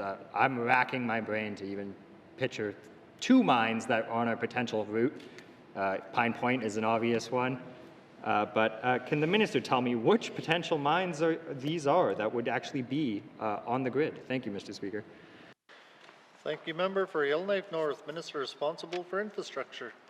Thank you very much, Mr. Speaker. Mr. Speaker, let me take this opportunity to let the member know the hydro price we will charge will need to be competitive with other power alternatives for remote mines such as LNG and diesel at the time we proceed. You know, Mr. Speaker, I want to say that it's probably not, you appreciate it's not in our best business interest to be able to list a price today for power that will be sold to a project that won't come in line in the future. Thank you, Mr. Speaker. Thank you, Minister. Final supplementary, member for Yellowknife North. Thank you, Mr. Speaker. You know, I don't actually know whether we should build Tulston, and I don't think I should even have an opinion on it. I think the Power Corp needs to have a business case, and it needs to be evidence-based, and we need to crunch the numbers to see who's going to buy our power, for how much, and if it makes sense, then most certainly we should do that. And really, it is an evidence-based decision-making, and we shouldn't be here on the floor of the House asking basic questions such as how much is this whole thing we've been talking about for decades actually going to cost. And all of that would be done in a business case, Mr. Speaker, a business case that we have been promised over and over. And so my question for the Minister of Infrastructure is, when are we going to see a public business case for the Tulston hydro expansion? Thank you, Mr. Speaker. Thank you, member for Yellowknife North, minister responsible for infrastructure. Thank you very much, Mr. Speaker. Mr. Speaker, we are on track for the completion of a detailed business case for this project within the life of this government. This document will not be made public. As a general rule, Mr. Speaker, detailed business case information is not made public. to preserve the financial that's in the context of a major project for which we are going to be seeking competitive bids for this construction. We will be working with our partners to provide compelling case for Canada and the GNWT to invest in significant dollars for this project. Mr. Speaker, a key part of this work is to demonstrate specific benefits for the Northwest Territories in terms of growth, construction jobs, stabilized power, power rates, specific conditions, risks that must be addressed prior to the GNWT investing in this construction dollars. Thank you, Mr. Speaker. Thank you, Minister. Oral questions. Member for Nunavut. Thank you, Mr. Speaker. Today, Mr. Speaker, the Premier brought up COVID-19 lessons learned. Mr. Speaker, with the CERB payments that were all given out, with the CERB, the Canada Recovery Caregiver monies that were given to the communities and to the people across the territory, given by the federal government at that time. Would the Minister, would the Premier will be able to talk, I guess, to the Prime Minister in regards to waiving those fees for the people in the Northwest Territories to see if we could give them a chance? People are suffering right now under our government. People are being penalized with no food. Would the Premier commit to me on trying to work with the Government of Canada to see what she could do for the betterment of our people, all our people in the Northwest Territories? Thank you, Mr. Speaker. Madam Premier. Thank you, Mr. Speaker. When it comes to the CERB payments, I do know that the member had asked the Minister of Education, Culture and Employment about what we could do here. I don't know if it's just looking at the CERB payments when I lobby the federal government. What I've been lobbying the federal government is, even before COVID, is that our costs are high. The Speaker really outlined that yesterday in the House. I'd asked to get a copy of his notes, actually, so I could use some of the statistics when I go to Ottawa. It's important that the federal government realize that the Northwest Territories is not like the South.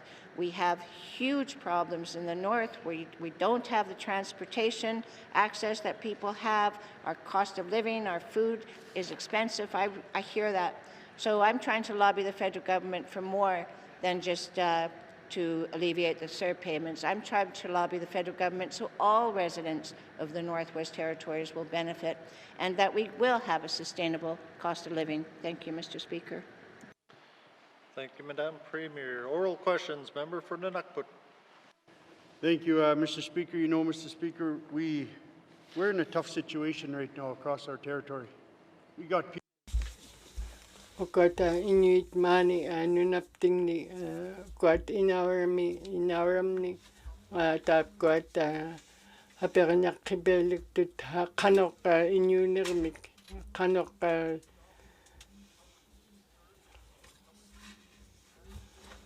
kayona kigalok tut tap kwat Inuit ina ayamabimni kanok nat kayona kigalok tut kanok Pinyarnik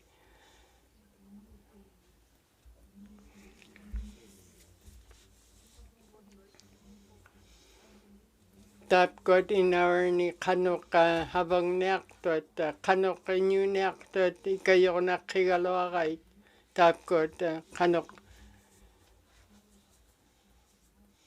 kaklikuna kilang nek tok kuinak Ugot kanok habang mata kanok ta itwak kanyaro gait tap got iglunika tuktot kanok kayonek ugaloarit ka kanok leka ikayonek luitay tap got inuit kanok Dr. Tiglunik tak kanorleka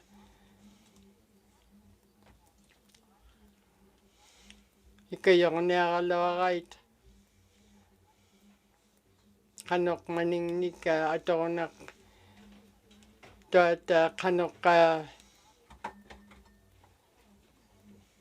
habang naktung kanok kayo nakluit kanok leka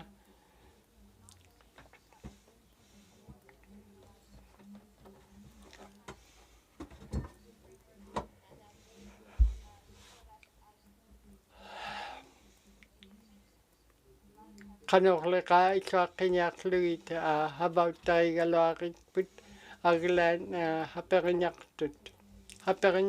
kanok habaw tayo nekam maski kanok leka ingekhrui galaktuit kanok kuinak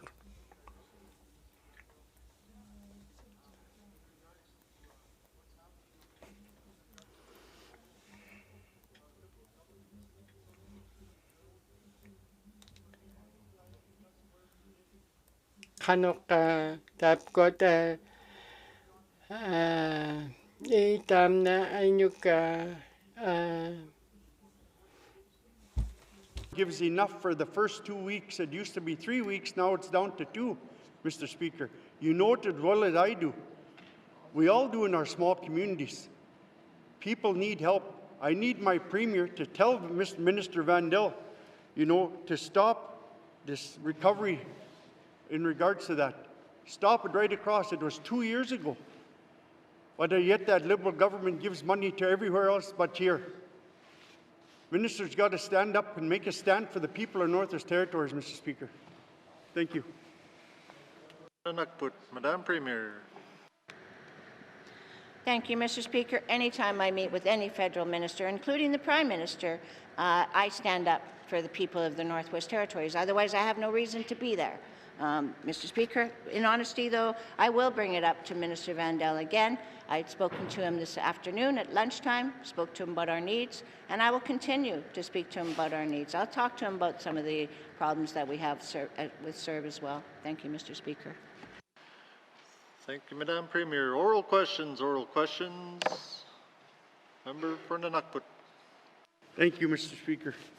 Mr. Speaker, would the Premier consider in regards to stepping in and stop penalizing for those two, for the CERB and for the Canada Recovery benefits? Would the Premier step in and stop all penalizations in regards to people that are on income support and unable to help themselves because there's no employment in the Northwest Territories, and especially my riding? Thank you, Mr. Speaker.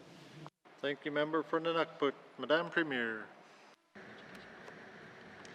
Thank you, Mr. Speaker. As stated earlier, I will follow up with the Minister of Education and Culture, and actually all the Cabinet will have the discussions and see what we can do. We're not trying to penalize people. We're trying to support people, and that's why the Minister of Education, Culture and Employment said, yes, there's issues, but we've increased. This Cabinet, the first time in many years that we've actually increased the payments for income support people because we recognize of the high costs. So I will follow up and see what we can do. Thank you, Mr. Speaker. Thank you, Madam Premier. Oral questions. Member for Frame Lake. Merci, Monsieur le Président. I've been an MLA in this Assembly for 7 years. I've never had an opportunity to meet with a federal minister. I'm glad that the Premier is doing that tomorrow. Why doesn't the Premier invite the minister to meet with any of the regular MLAs? It's never happened. So will the minister commit to see if she can get a meeting for us as regular MLAs with at least one federal minister before I finish? Merci, Mr. Speaker. Thank you. Order. Oral questions. Honourable Premier. Thank you, Mr. Speaker. In honesty, it's hard to get a meeting with any minister, especially the Prime Minister. Often we get half an hour. We're very focused. We tell them what our agenda is, etc.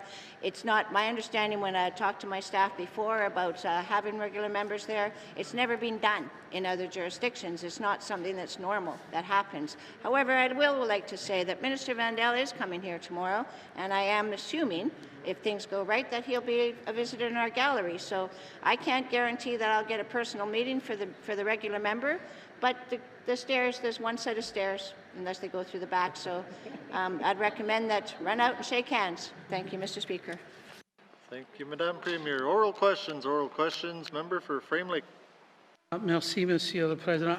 I remember going to Ottawa one time with Bill Erasmus as the national chief of the Dene Nation at the time. We actually went into the House of Commons. We actually stood by his stairs, as they come in down, and we actually did meet with the federal minister in the lobby.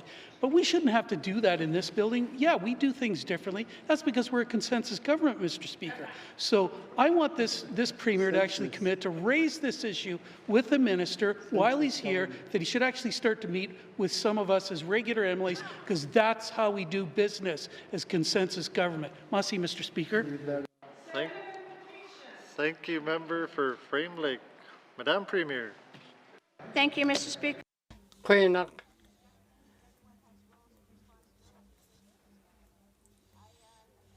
Kanok hawak kaptain na kuwirok na aula na rurugut aula chinya rurugut kanok ka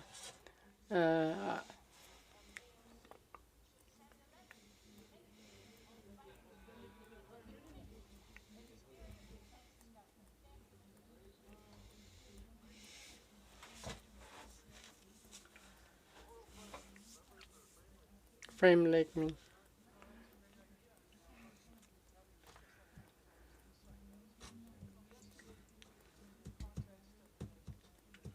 Ipakrak tam na kanok Bill 60 o kaya marong kanok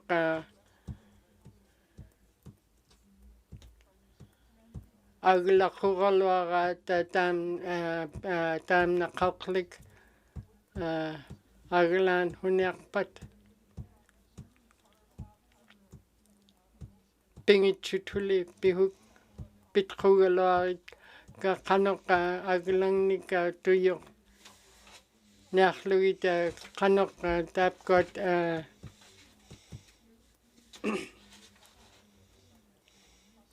kuyanak.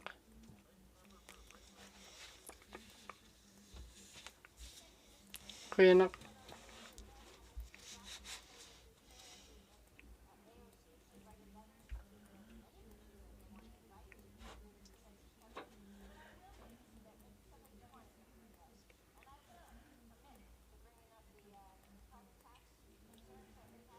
Ugot kanok ukauchinia tapkot ukarinia tapkot kanok carbon tax mik taina maninik akilifanak taxes ne tai hugay taina kanok laka habang niagait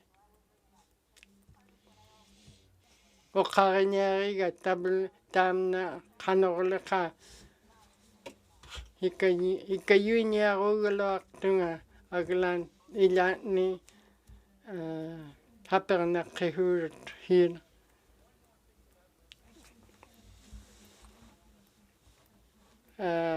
ublakun tamna kakhlik tapkot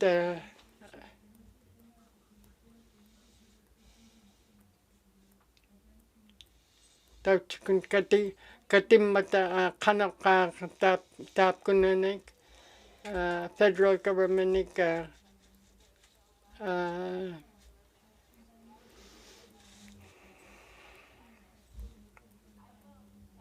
okarinari tam na carbon tax actually faranak government and kanok nakpat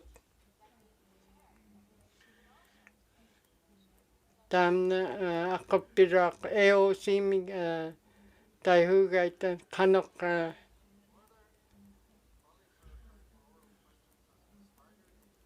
taima ukat Madam Premier ukalang nak.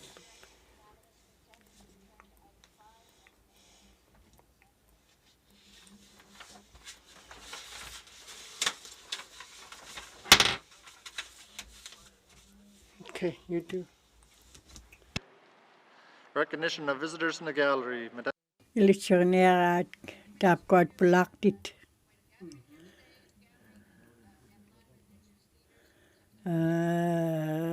Do reviewing the first reading of bills on the United Nations Declaration on the Rights of Indigenous People, the Implementation Act. So they're here for that. Just telling committee, there'll also be, during the break, a committee of the whole. We'll be having a small reception with the media. People are welcome to attend. But the visitors here are, excuse me if I say these wrong, Iona Kay,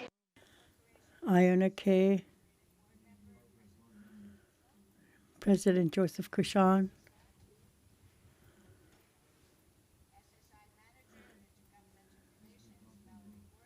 Valerie Gordon,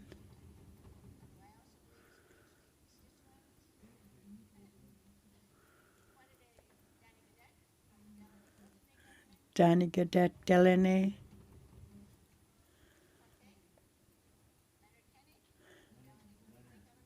Leonard Kenny, Delaney Government, me.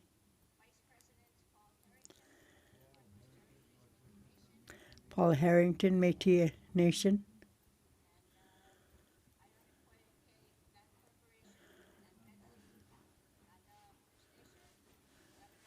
Iona Kay, Betsy Kay, Stephanie Earl Bacher Fox,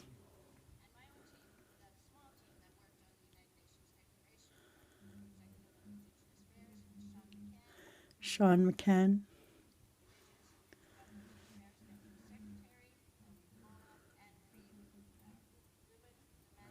Anne-Marie Grubin, Manager, Bulakti Tapquat, House of Visitors in the Gallery.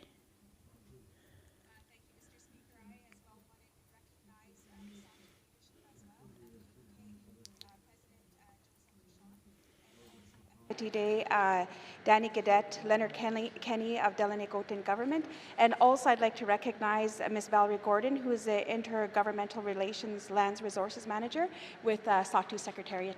Must seat, Mr. Speaker. Thank you, Member for SOC2. Recognition of visitors in the gallery. Member for Havers North. Sorry. Thank you, Mr. Speaker. I would like to recognize one of the new Aurora College board members, Stephanie Earl Bacher Fox. Thank you for joining us. Thank you. Thank you, Member for Haver North. Recognition of visitors in the gallery. Recognition of visitors in the gallery. Written questions. Written questions. Returns to written questions. Mr. Clerk. Thank you, Mr. Speaker. I have a return to written question number 64-19-2, asked by the member for Cam Lake on March 8th, 2023, regarding the Housing NWT funding formula for local housing organizations. Thank you, Mr. Speaker. Thank you, Mr. Clerk. Returns to written questions. Returns to written questions. Replies to the Commissioner's address. Replies to the Commissioner's address. Petitions. Petitions.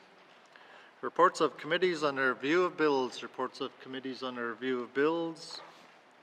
Reports of standing and special committees. Reports of standing and special committees. Tabling of documents. Tabling of documents. Minister responsible for Health and Social Services. Mr. Speaker, I wish to table the following three documents. Plain language summary for Bill 77, Nursing Profession Act. Alcohol strategy for the Northwest Territories, final report, March 2023, and tobacco and vapor products.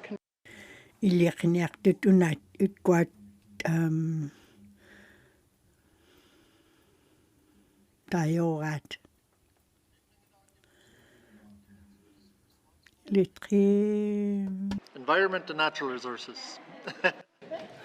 Thank you, Mr. Speaker. Mr. Speaker, I wish to table the following document, plain language summary for Bill 78, Waste Reduction and Resource Recovery Act. Thank you, Mr. Speaker. Thank you, Minister. Tabling of documents. Tabling of documents. Minister responsible for Justice. Mr. Speaker, I wish to table the following document, plain language summary for Bill 79, an act to amend the Judicature Act. Thank you, Mr. Speaker. Thank you, Minister. Tabling of documents. Tabling of documents. Minister responsible for Northwest Territories, Housing NWT. Mr. Speaker, I wish to table the following three documents. Additional information.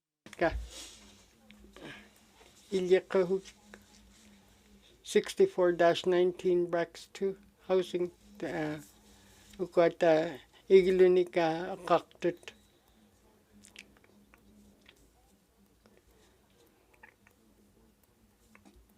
kwena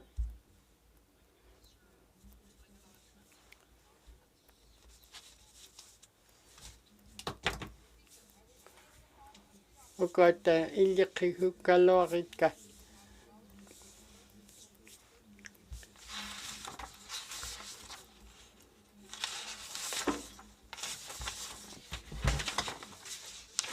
right there.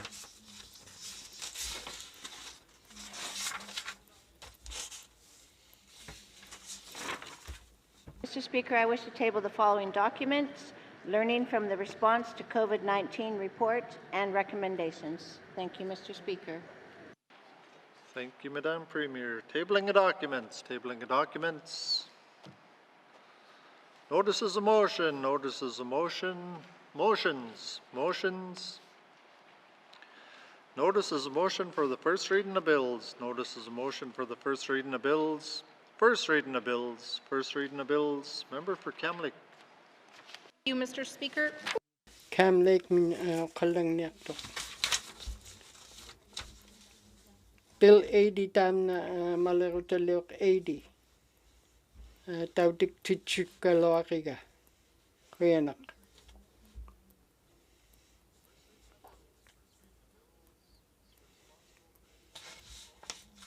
Tam na edu ECNE tam na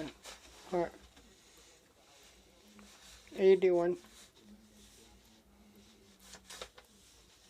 Got that hibul taigwa na yarat. Hibul dak mika tay na tam na taigwa na yarat. 82 tay na kanaka Legal Profession Act.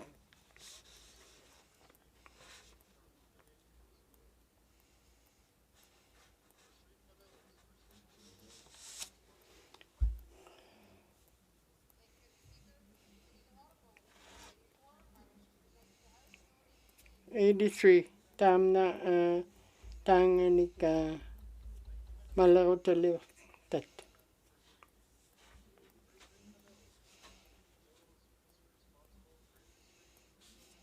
ITIO na kalang nakto.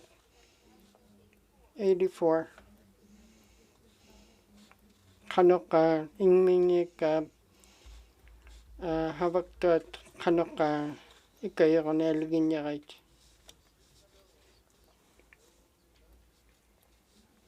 Madam Premier, kakli ko na.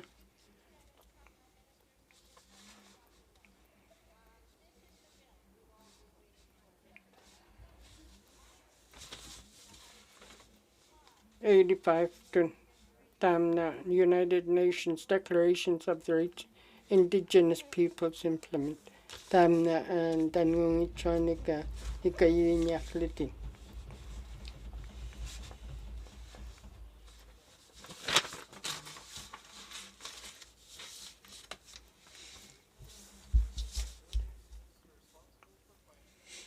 Tam na maningnik munakre 89. Kanu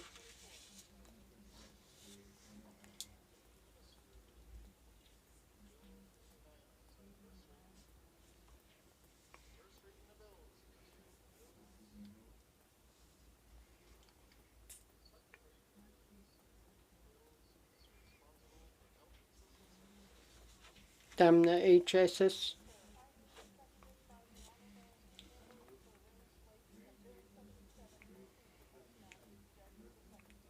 Tam na Bill 77 malawang ni ka taigwa na rat.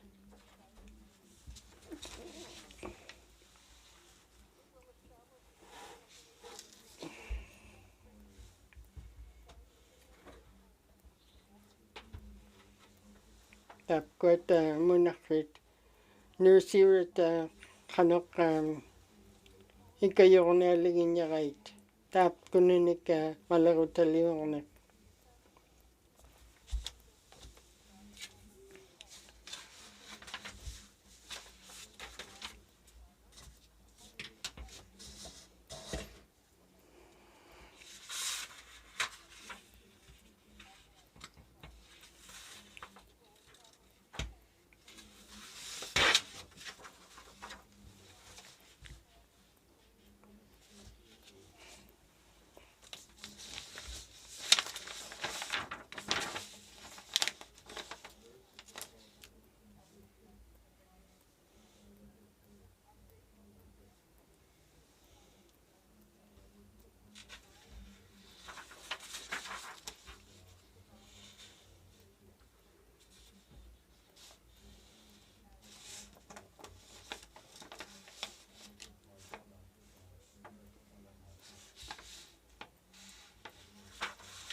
Kuyanak.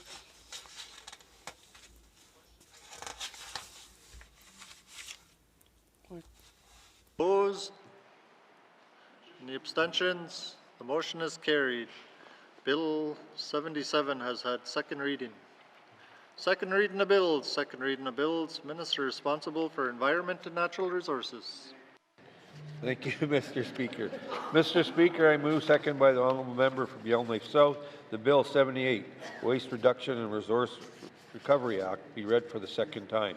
This bill repeals and replaces the Waste Reduction Recovery Act's SNWT 2003, Section 29, to remove and amend and add certain definitions, broaden the scope of matters on which an advisory committee may provide advice and assistance, allow regulations to be made respecting waste reduction and resource recovery, including regulations prescribing persons as producers of designated material or setting out a method for determining producers, setting out responsibilities of producers of a designated material, requiring producers of designated material to establish and operate systems in respect of waste reduction or resources recovery, and to establish and maintain funds associated with these systems, prohibiting or restricting the disposal of designated material at certain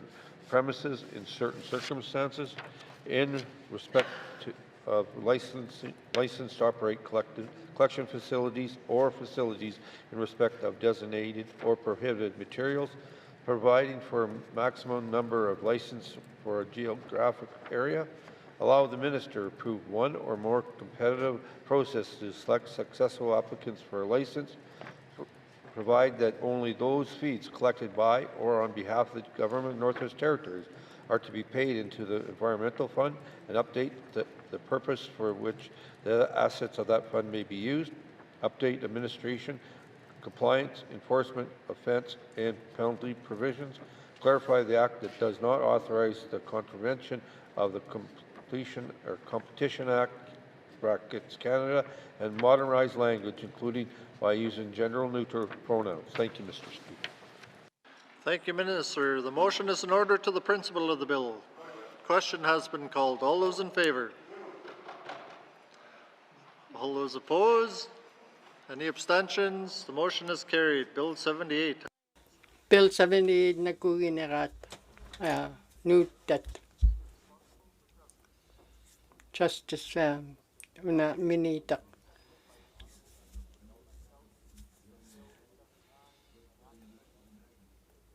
Tam na Bill 79.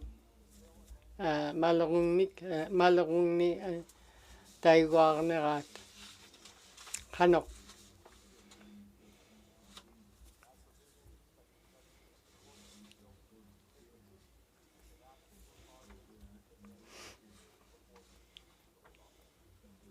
Kuyanak.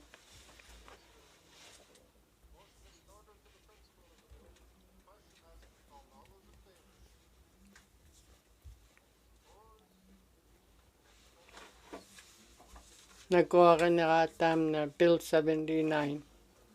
Tayo malakong ni ka taigwar na rat.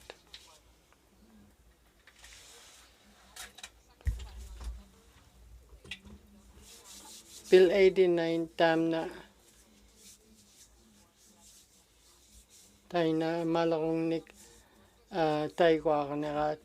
Bill 89. Kanok.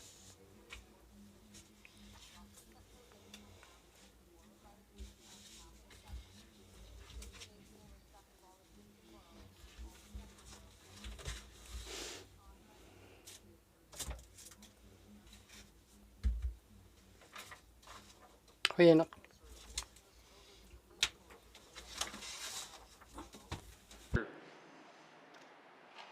All those opposed? Any abstentions? The motion is carried. Bill 89 has had second reading.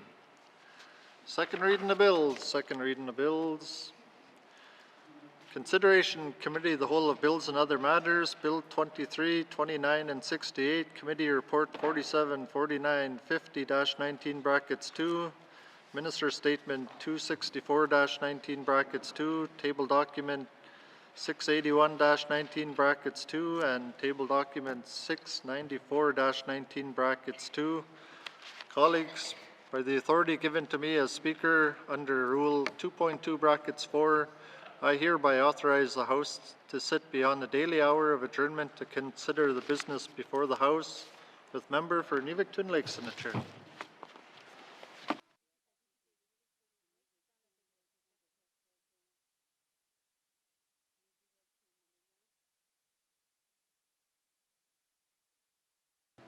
I now call Committee of the Whole to order. What is the wish of committee? Member for Frame Lake. Merci, Madame la Présidente. Committee wishes to consider Bill 68, table. Una Bill 68 o karil lang na ariga.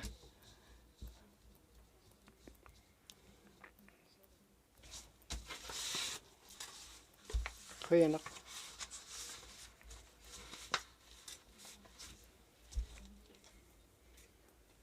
Time lang na aktuit.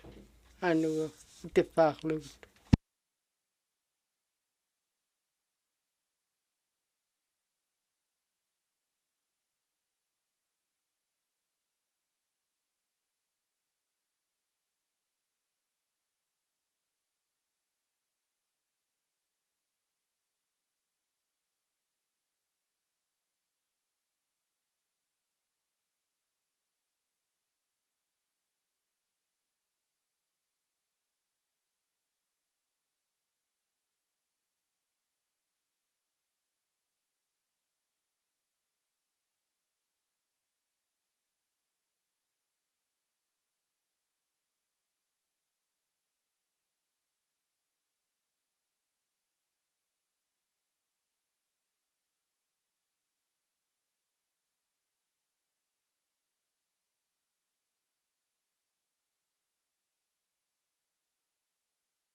Committee, we've agreed to consider Bill 68, an act to amend the Child Daycare Act. Okakaniya na Bill 68. Kuyanak. Una tayo na Bill 68.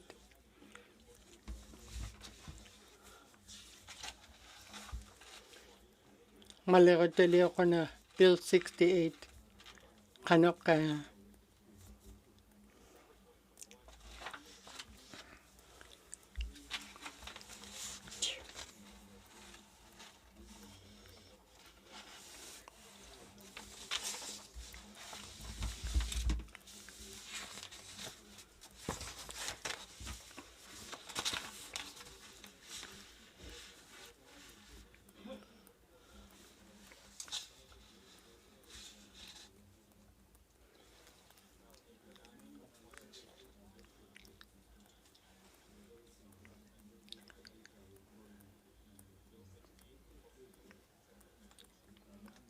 got Bill 68 nutakanik tayo na munarinak nakurakon pinyaligit ka kanok munaralugit tapkot nutakat iswak tokon.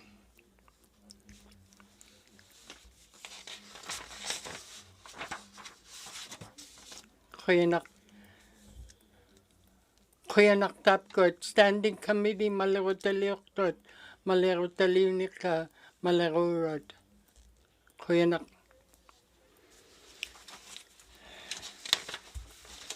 Ikayok tinik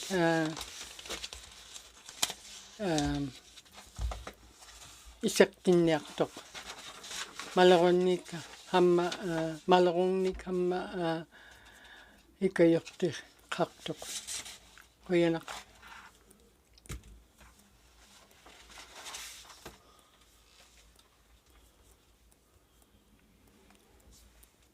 Oh.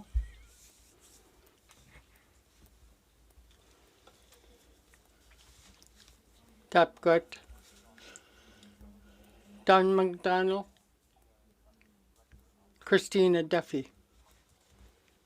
Ikayo na tap kuno na easy and minihitam.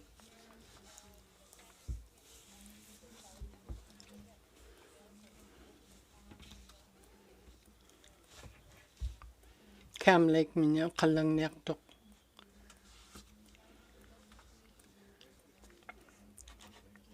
Tam na malong ni ka taigwar nerat.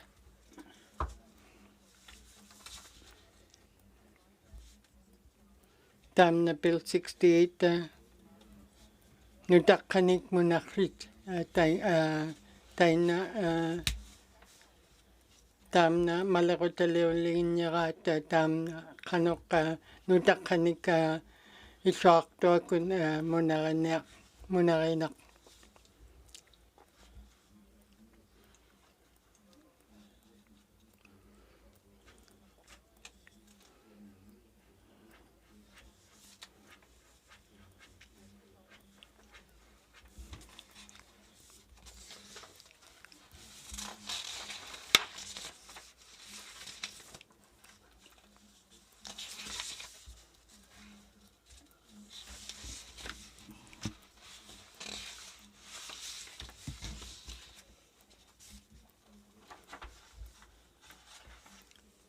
Kanok tapkot habak paraktot committee nikitay hugay tukot malerotalioktit kanok iswak kinyaklu kanok mutakanik munakrit kuyanak.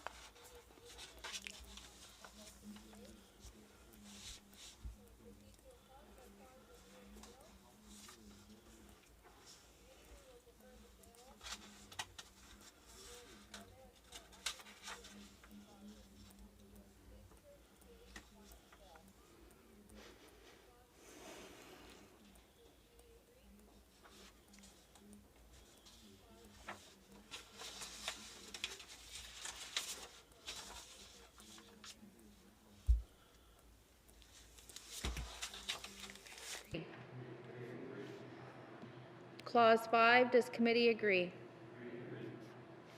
Clause 6, does committee agree? Clause 7, does committee agree? Clause 8, does committee agree? Clause 9, does committee agree? Clause 10, does committee agree? Clause 11, does committee agree? Clause 12, does committee agree? Clause 13, does committee agree? Member for Cam Lake. Thank you, Madam Chair. Madam Chair, I move that Clause 13 of Bill 68 be amended by deleting proposed subclause 19.2 brackets 2 and substituting the following. Brackets 2, an operator shall not, brackets A, retaliate against a complainant under section 19.1, or brackets B, disclose the identity of a complainant under section 19.1 except as is reasonably required to respond to the complaint. And Madam Chair, I request a recorded vote. Thank you. The motion is in order. To the motion. Member for Great Slave. Thank you, Madam Chair. Madam Chair, this is, we feel on the committee, a really important change that needs to be made. Given committee miktai hugay ta kanoka in our makwa kanoka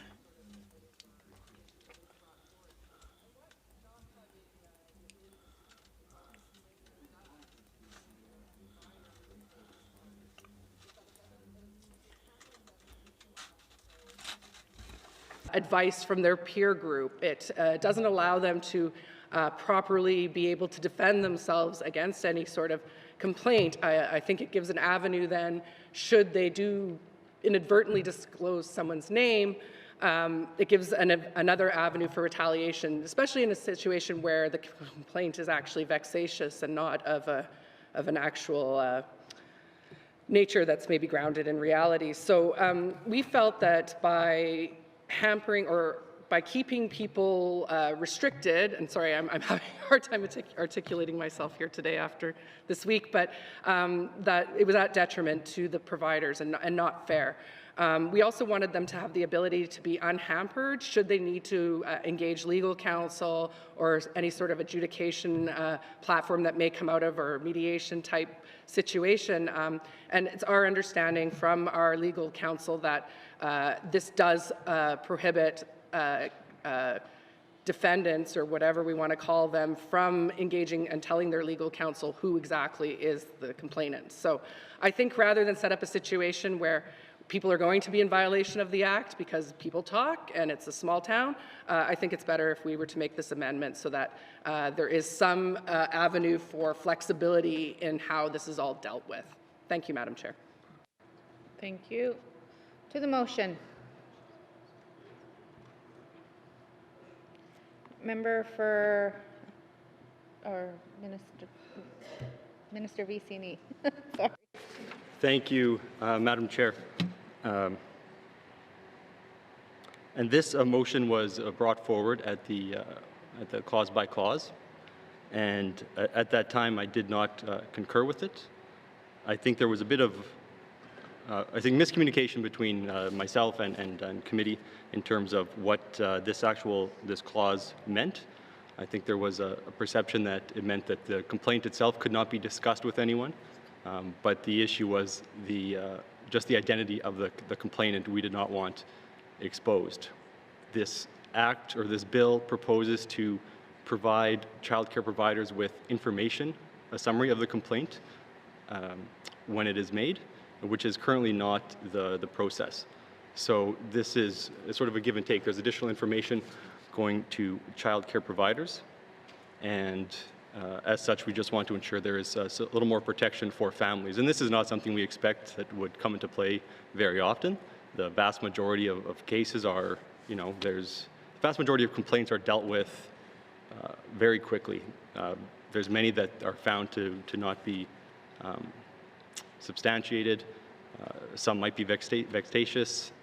And when the complaints are founded, staff go in and they work with the providers to ensure that Kano ka habang niyak tutak na huima tap kot kot nutak kat muna niya kahit nag iswak token. Tayo na malakotali ako niyak tut. Tayo na nutak kanika muna kayo iswak token habang niyak tot kuinak. assumed complainant, because as was mentioned, it is a small community and we don't want anyone to be, any parents to have a bad reputation that might cause them difficulty in getting childcare. So with that, Madam Chair, I'd like to move that the committee motion be amended by A, deleting proposed paragraph 19.2 brackets 2 brackets B and substituting the following. B, disclose the identity of a complainant under section 19.1. B, by adding the following after proposed subclause 19.2 brackets 2. 3, notwithstanding paragraph 2B, an operator may disclose the identity of a complainant, A, to a lawyer retained by the operator to provide legal services in respect of that complaint, or B, as authorized by the director. Thank you.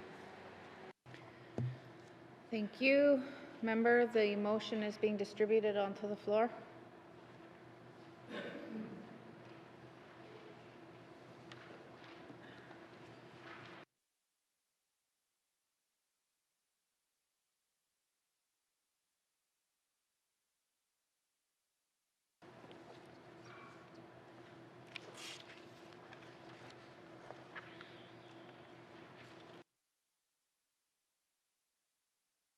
Motion to amend the motion under consideration is in order.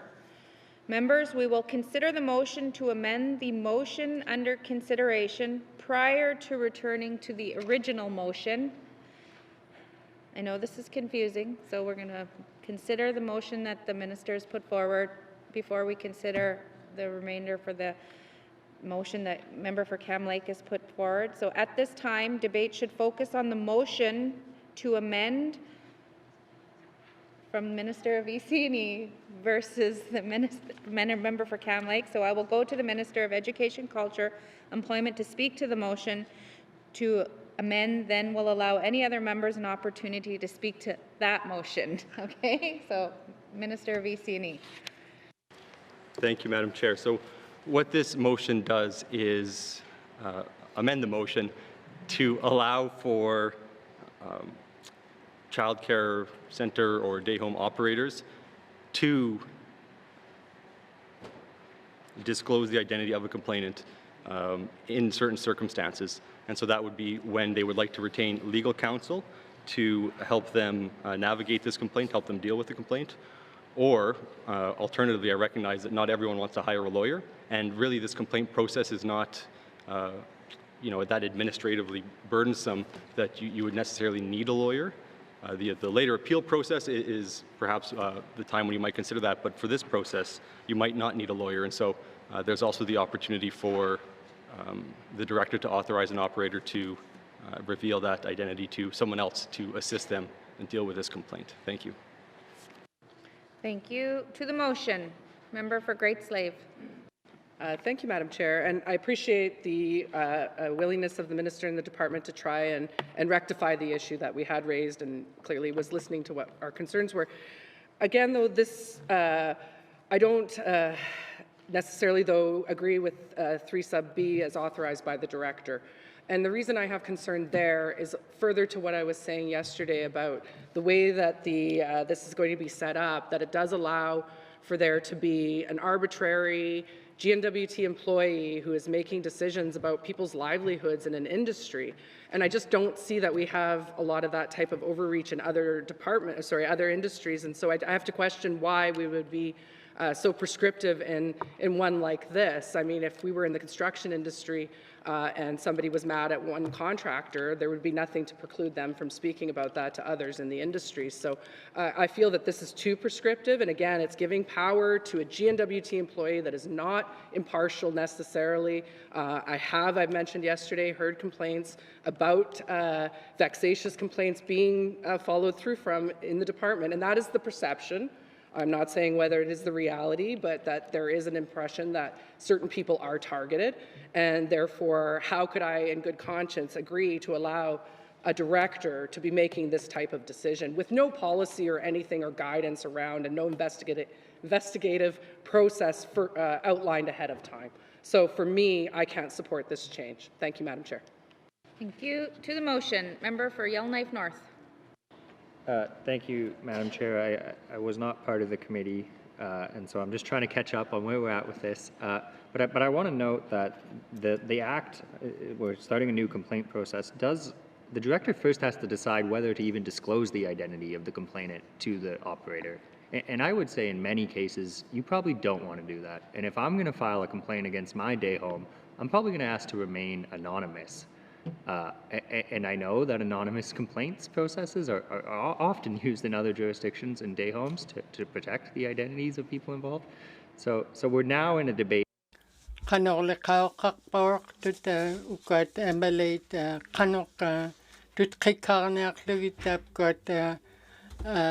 Care Act miktai hugait malero nuntakat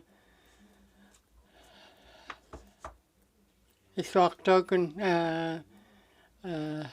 I'm a winkak neak sugit. I appreciate where committee is coming from, so I will be abstaining on these. Tapkot nuntakat I'm a winkak neak sugit naku iswaktogun kuyanak.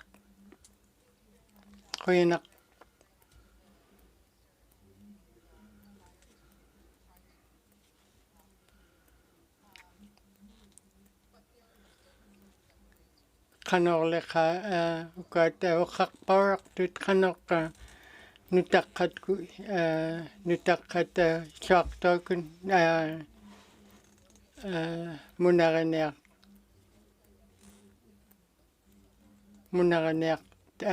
sugit.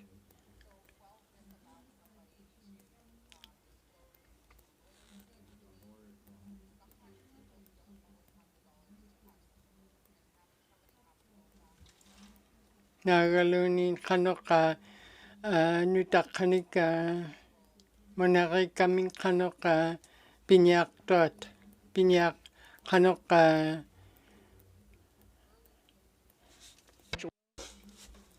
or advice from a peer who works in the industry in order to be able to defend yourself or work through a situation. And that brings me to my next concern, and a concern that was heard at committee, was really the ability of people to participate in normal human behavior, which is, especially in the Northwest Territories, we often have a very small territory where we're all one community, where people know people who are in the industry, who have different skill sets, or who are trusted advisors. You know, when we all leave this building, we probably will call upon some of our colleagues as trusted advisors in our life that will help us through some challenges that we either encounter professionally or personally going forward. And so my concern is that this legislation would actually potentially make natural human behavior illegal. And so it seems to me that, in a sense, this clause actually seems to address a fear of unprofessional behavior. And that, to me, calls into question, is unprofessional behavior illegal? Thank you, Madam Chair. Thank you. To the motion. Question has been called. I just...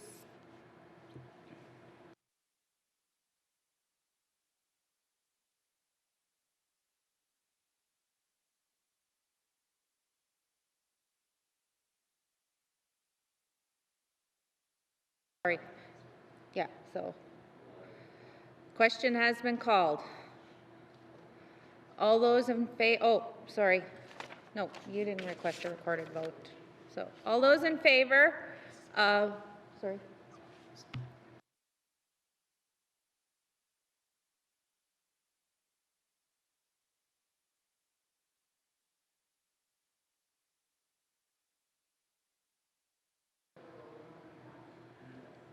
Okay, so what we are voting on right now is the amendment to that Minister of EC&E has made to the motion that member for Cam Lake put forward.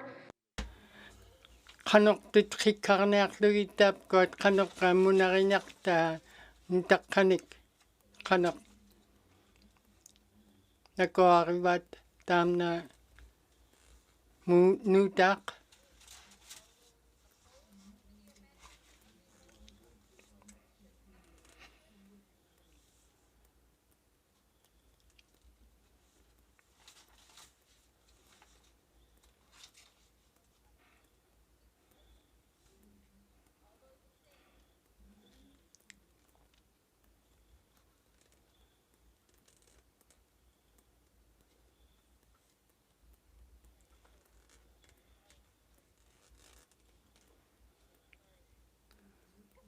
Tamna pihungit nagat kamlay ko na Newton yak to kanok.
back to order.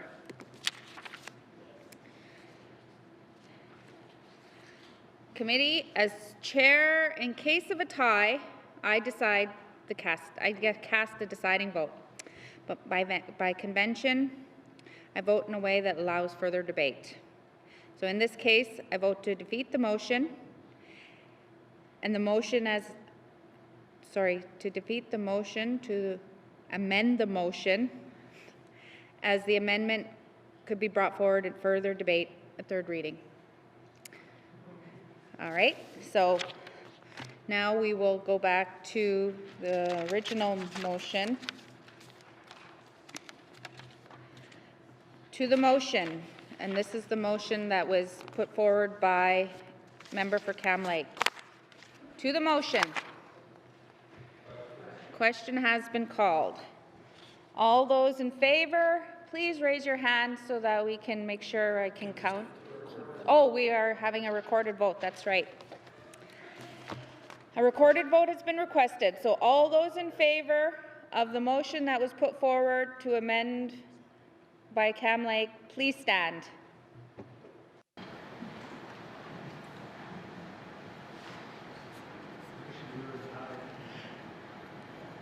The member for Cam Lake, the member for Nunakput, the member for Tunide-Welliday, the member for Montfouille, the member for Great Slave, the member for Deschaux, the member for Thabacha. All those opposed, please stand.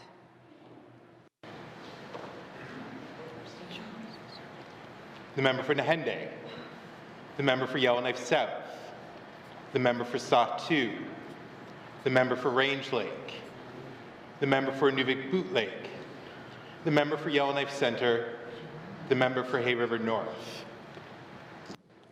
All those abstaining, please stand. The member for Yellowknife North,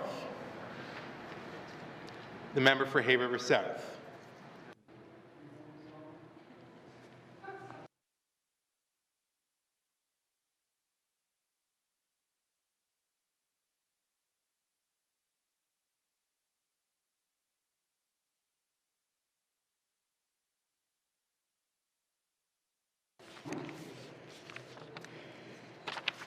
The results of the recorded vote are 7 in favor, 7 opposed, and 2 abstentions. As chair, in case of a tie, I cast the deciding vote, and by convention, I vote in a way that allows for further debate. In this case, I vote to defeat the motion to amend, as this amendment could be brought forward for further debate at third reading. Thank you, members.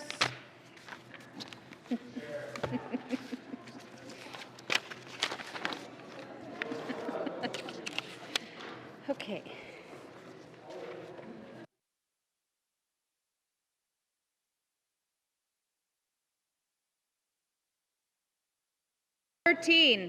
Does committee agree? Clause 14, does committee agree? Clause 15, does committee agree? Clause 16, does committee agree?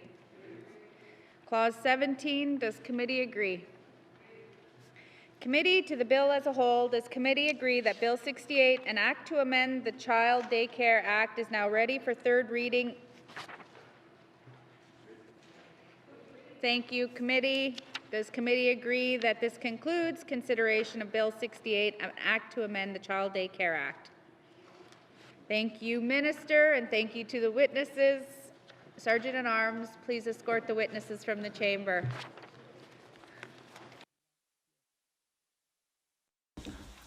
Ikayak tingita aneak hirit. Kuyanak.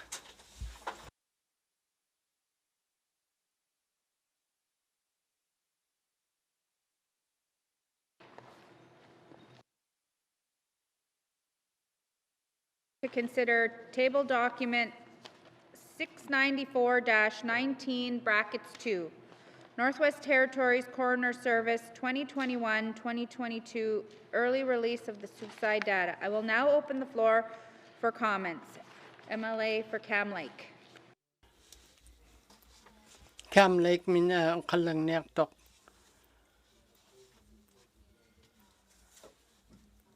September mi tam na kanok pinyak mata ukat kanok kaing ming yun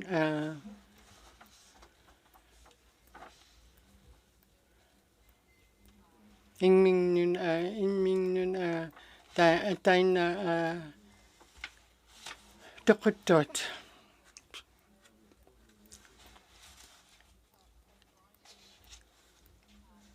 Kanok tam na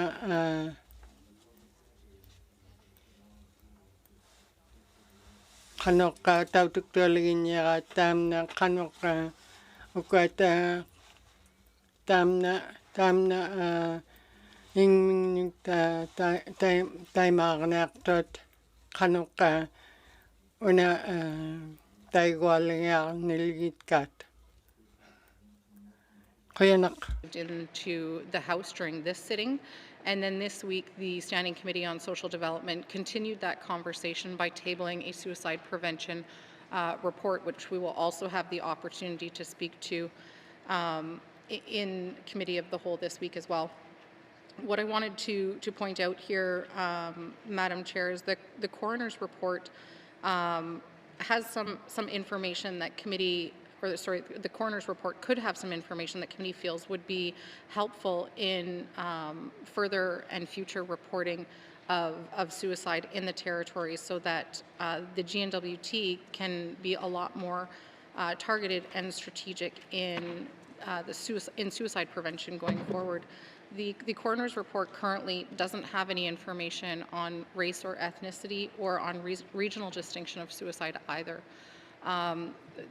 The information that committee has on who is being harmed by suicide in the territory was just from who we know in the territory as MLAs, because the territory is a very small territory and we are all connected at the end of the day. And so I'll leave this at that, and we'll have the opportunity as committee to further discuss the work of committee when we discuss the suicide prevention report that committee tabled. But I wanted to just say a huge thank you to the coroner for publishing their interim report and for pointing out and raising the alarm bells as far as suicide in the territory. I think it's worth pointing out and giving credit to the coroner where credit is due, that until this interim report from the coroner was released, it was never validated that there was a mental health crisis in the Northwest Territories. And following the release of the coroner's report, the government validated what it had been hearing from members of the public, that there was a mental health, is a mental health crisis in the Northwest Territories. So thank you to the coroner for that. Thank you, Madam Chair. Thank you. Are there any further comments? Member for Great Slave. Thank you, Madam Chair. And to follow up further on what my colleague said, I also do want to thank the coroner for raising this alarm. However, it speaks volumes to me that it took getting this report out early for the government to pay any attention to the fact that we were in a mental health crisis, and continue to be so, and had been for quite a while, I think, before the end of 2022. We wrote to the minister, we had made people aware, we raised the issue early as 2020 that there were increasing numbers of people that were having suicidal ideation, that people that had not previously shown to have mental health issues were now identifying themselves as needing help, and finding very much that the help was lacking. To me, there is nothing more appalling and shameful as a government that when somebody is asking for help, whether it be on our addictions and our suicide rates and anything, that they don't get the help that they need. And I can't tell you the number of stories that I hear of people showing up at the hospital under some sort of emergency situation from a mental health perspective and being turned away. In fact, the government has flown people to Yellowknife to go to the hospital for a psychiatric evaluation and then just released them with nothing and sent them back home to their home community. To me, again, very appalling. I think that this government and the lack of response from the Department of Health and Social Services to the increasing alarms of the mental health problems as early as 2020, that a lot of this is on them and that they are responsible for what has happened here. Thank you. Thank you. Member for Nunakput. Madam Chair, no, I just want to also thank the coroner for bringing this report forward. And I really, we've been hit hard. I'm within the Kanok in Minuk, Dina Taimak, Nertot, Kanaka.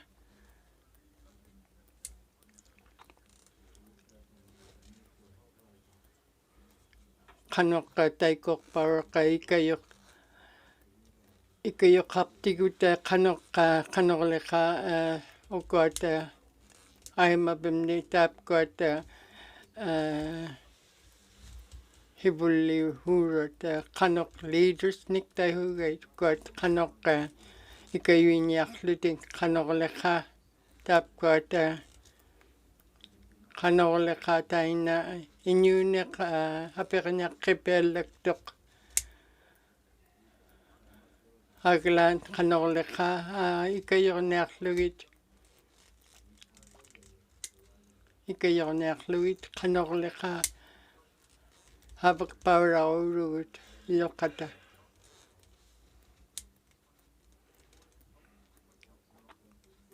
Kanorleka, Ikayunak Lunga, Hamma, Ilatni, Apernak Kehurok. Aglan, Hibunmun, Habak Para Naklita. Kanorleka, Ikayonak Luit, Tapgot Inuit, I'm a bimne, Kanorleka, Ikayonak Luit.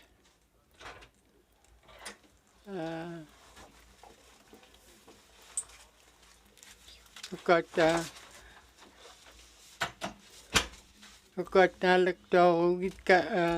Nalakdoruitka stop, but Inuit time I'm a bimne, Inurat, Tabra, Anak, Baralok, Kanorleka, Titkikarner, Titkikarnang, Galorit, Aglan, Tabernito, Nalakdoruitka, Inuit, Kanorleka.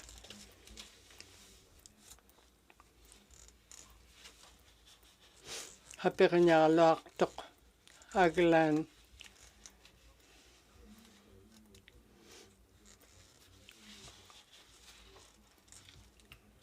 Nunak putam na I'm a big taikok paraki kayokam kanoka havang niya kama.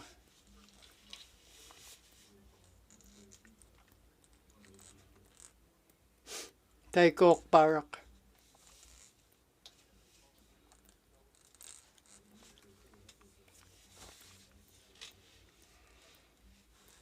Kuyanak.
(50-19-2) Kanok Ikayornak Lugitak got Inyangisat Aglan Nutakatak Kanok Kanorleka Ikayornak Lugitak got Kuyanok.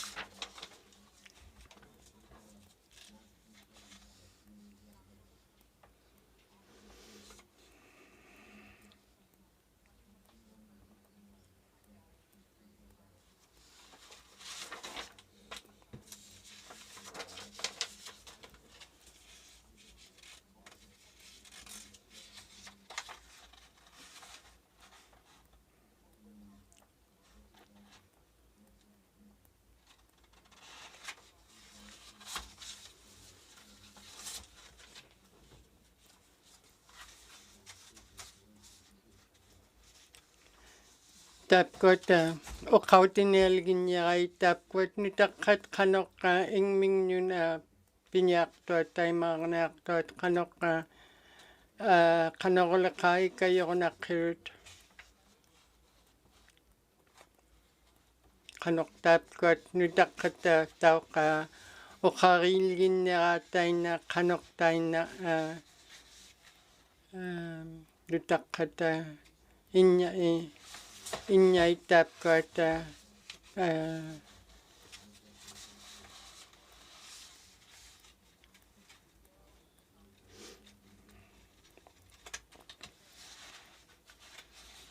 taikoqparqa tapkot malerutalut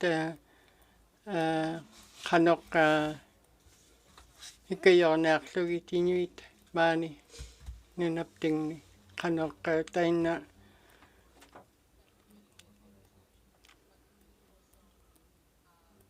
qanoqqikayorniarlugit inñai tapkot nagalunni nutaqqat qanoqleqa uqarivlugit tapkot malerutalut qanoq tutqikkаарniarlugit tauq uhimmaat tainna ikayorniaq kangita nutaqqattainna pihuktuat ingmingnun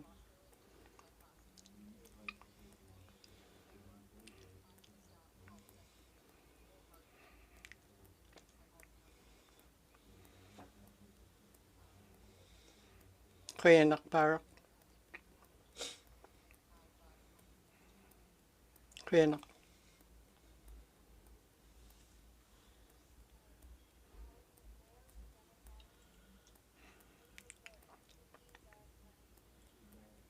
(50-19) tamna uqarip hukpatigit qianaq qianaqpaaraqinita tapkota ikayortuat qanoqqa taaptumuna malerutaliuq or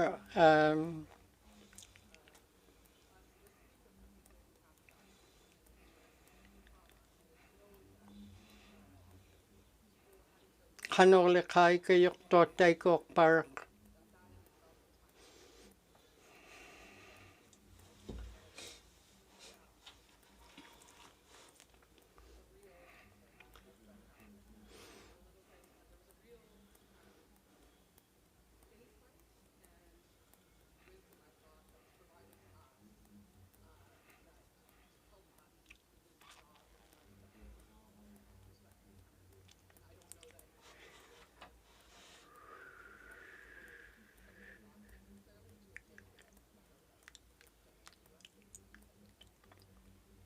qianaqparaq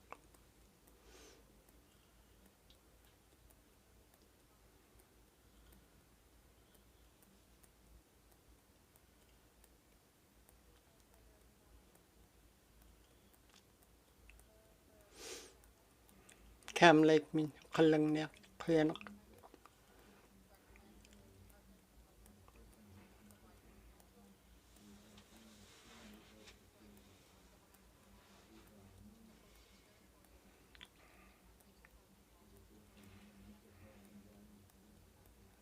qianaq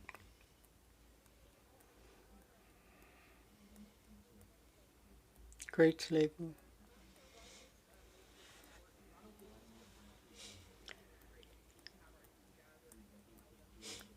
nunniang kanga tamna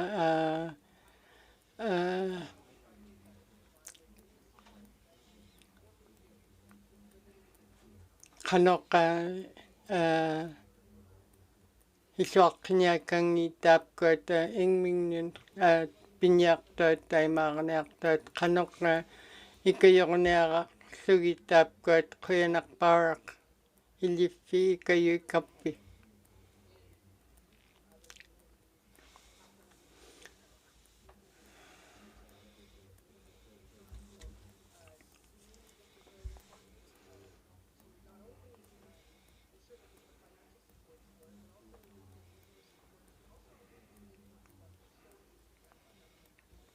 qanoqleqa ikayorniarlugit kuat kanok habang nek dat kuyanak.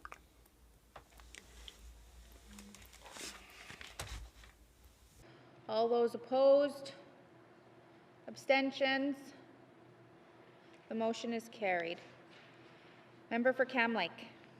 Thank you very much, Madam Chair. Madam Chair, I move that this committee recommends that the Department of Health and Social Services develop aftercare processes for persons discharged from hospitals and health centres following suicidal ideation and attempts to reduce suicide reattempts and loss of life.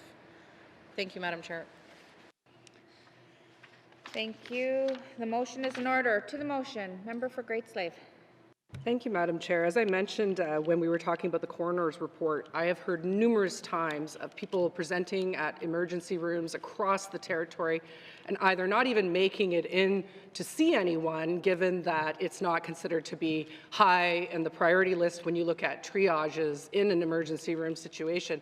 The people working there are going to prioritize physical threats to life that are immediate, such as, injuries and wounds over mental health concerns. And I'm not saying that's right, but that is what is happening.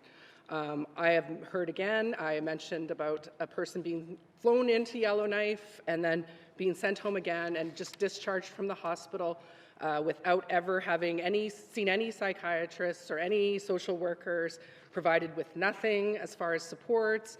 It was on them to follow up when they did get back to their community in order to then get the follow-up appointments with the community counselors. To me, again, it is cruel that when people are showing up in a desperate state of help to our facilities, that our facilities are turning them away.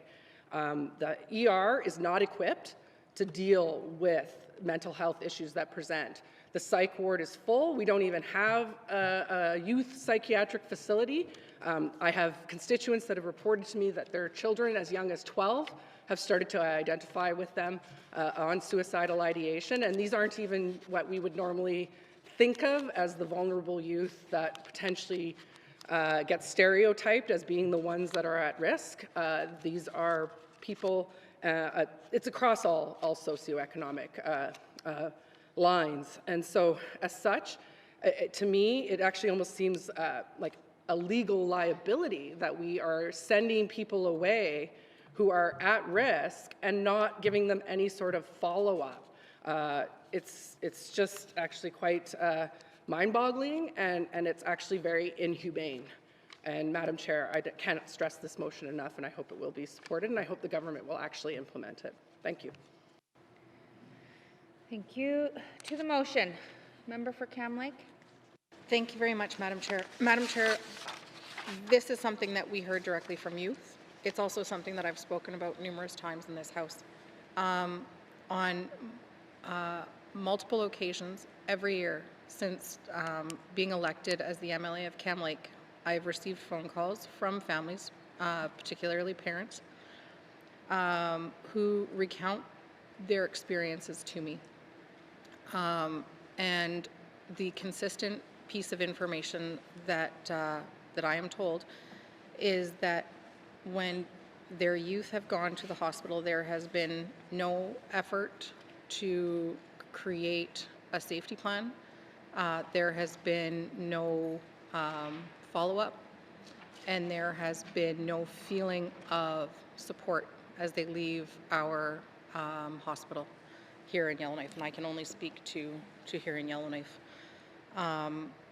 This is a huge concern, and I look at this from the side that when somebody is sitting in front of us and we have the option of a second chance, we have to take that second chance.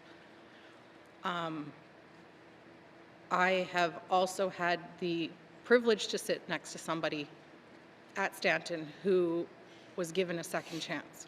And when the doctor came into the room to talk to them about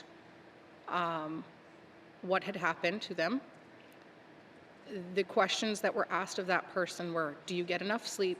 Do you drink alcohol? And do you do drugs? And what a youth hears is, what are you doing wrong? In that instance, there was no attempt to support that youth before they turned and left the hospital. There was no attempt to give that child hope. And sometimes all a child needs is hope.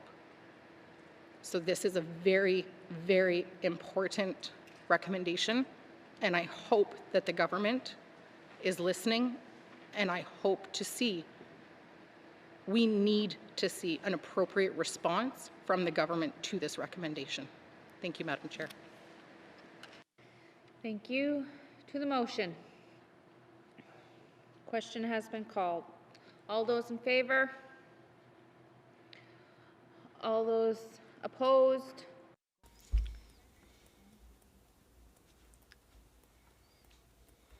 Tamna takwara nutak tabra. Tam naptak tapkap health and social services pinya pitkrugalarit ka taiko kuyanak. Madam Chair, I mean, we've heard time and time again from this minister and department that why we can't have anything here in the territory, and it just isn't going to work.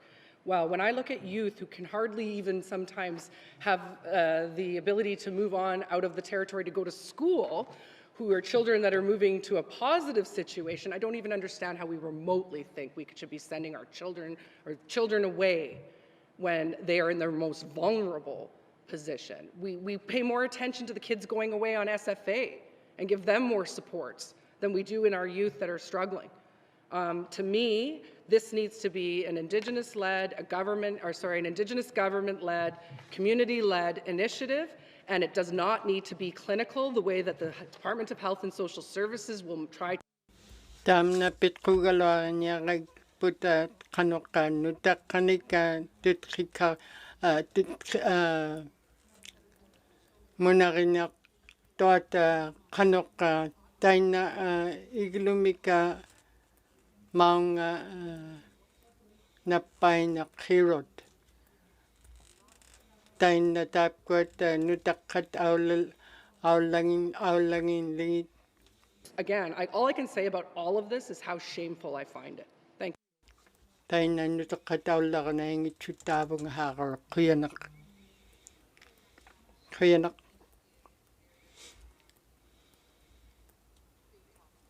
Ukata tapta ukari kamizung tamna ukari parau at kanoka duntakat ikayonak kigalwaray kanokolaka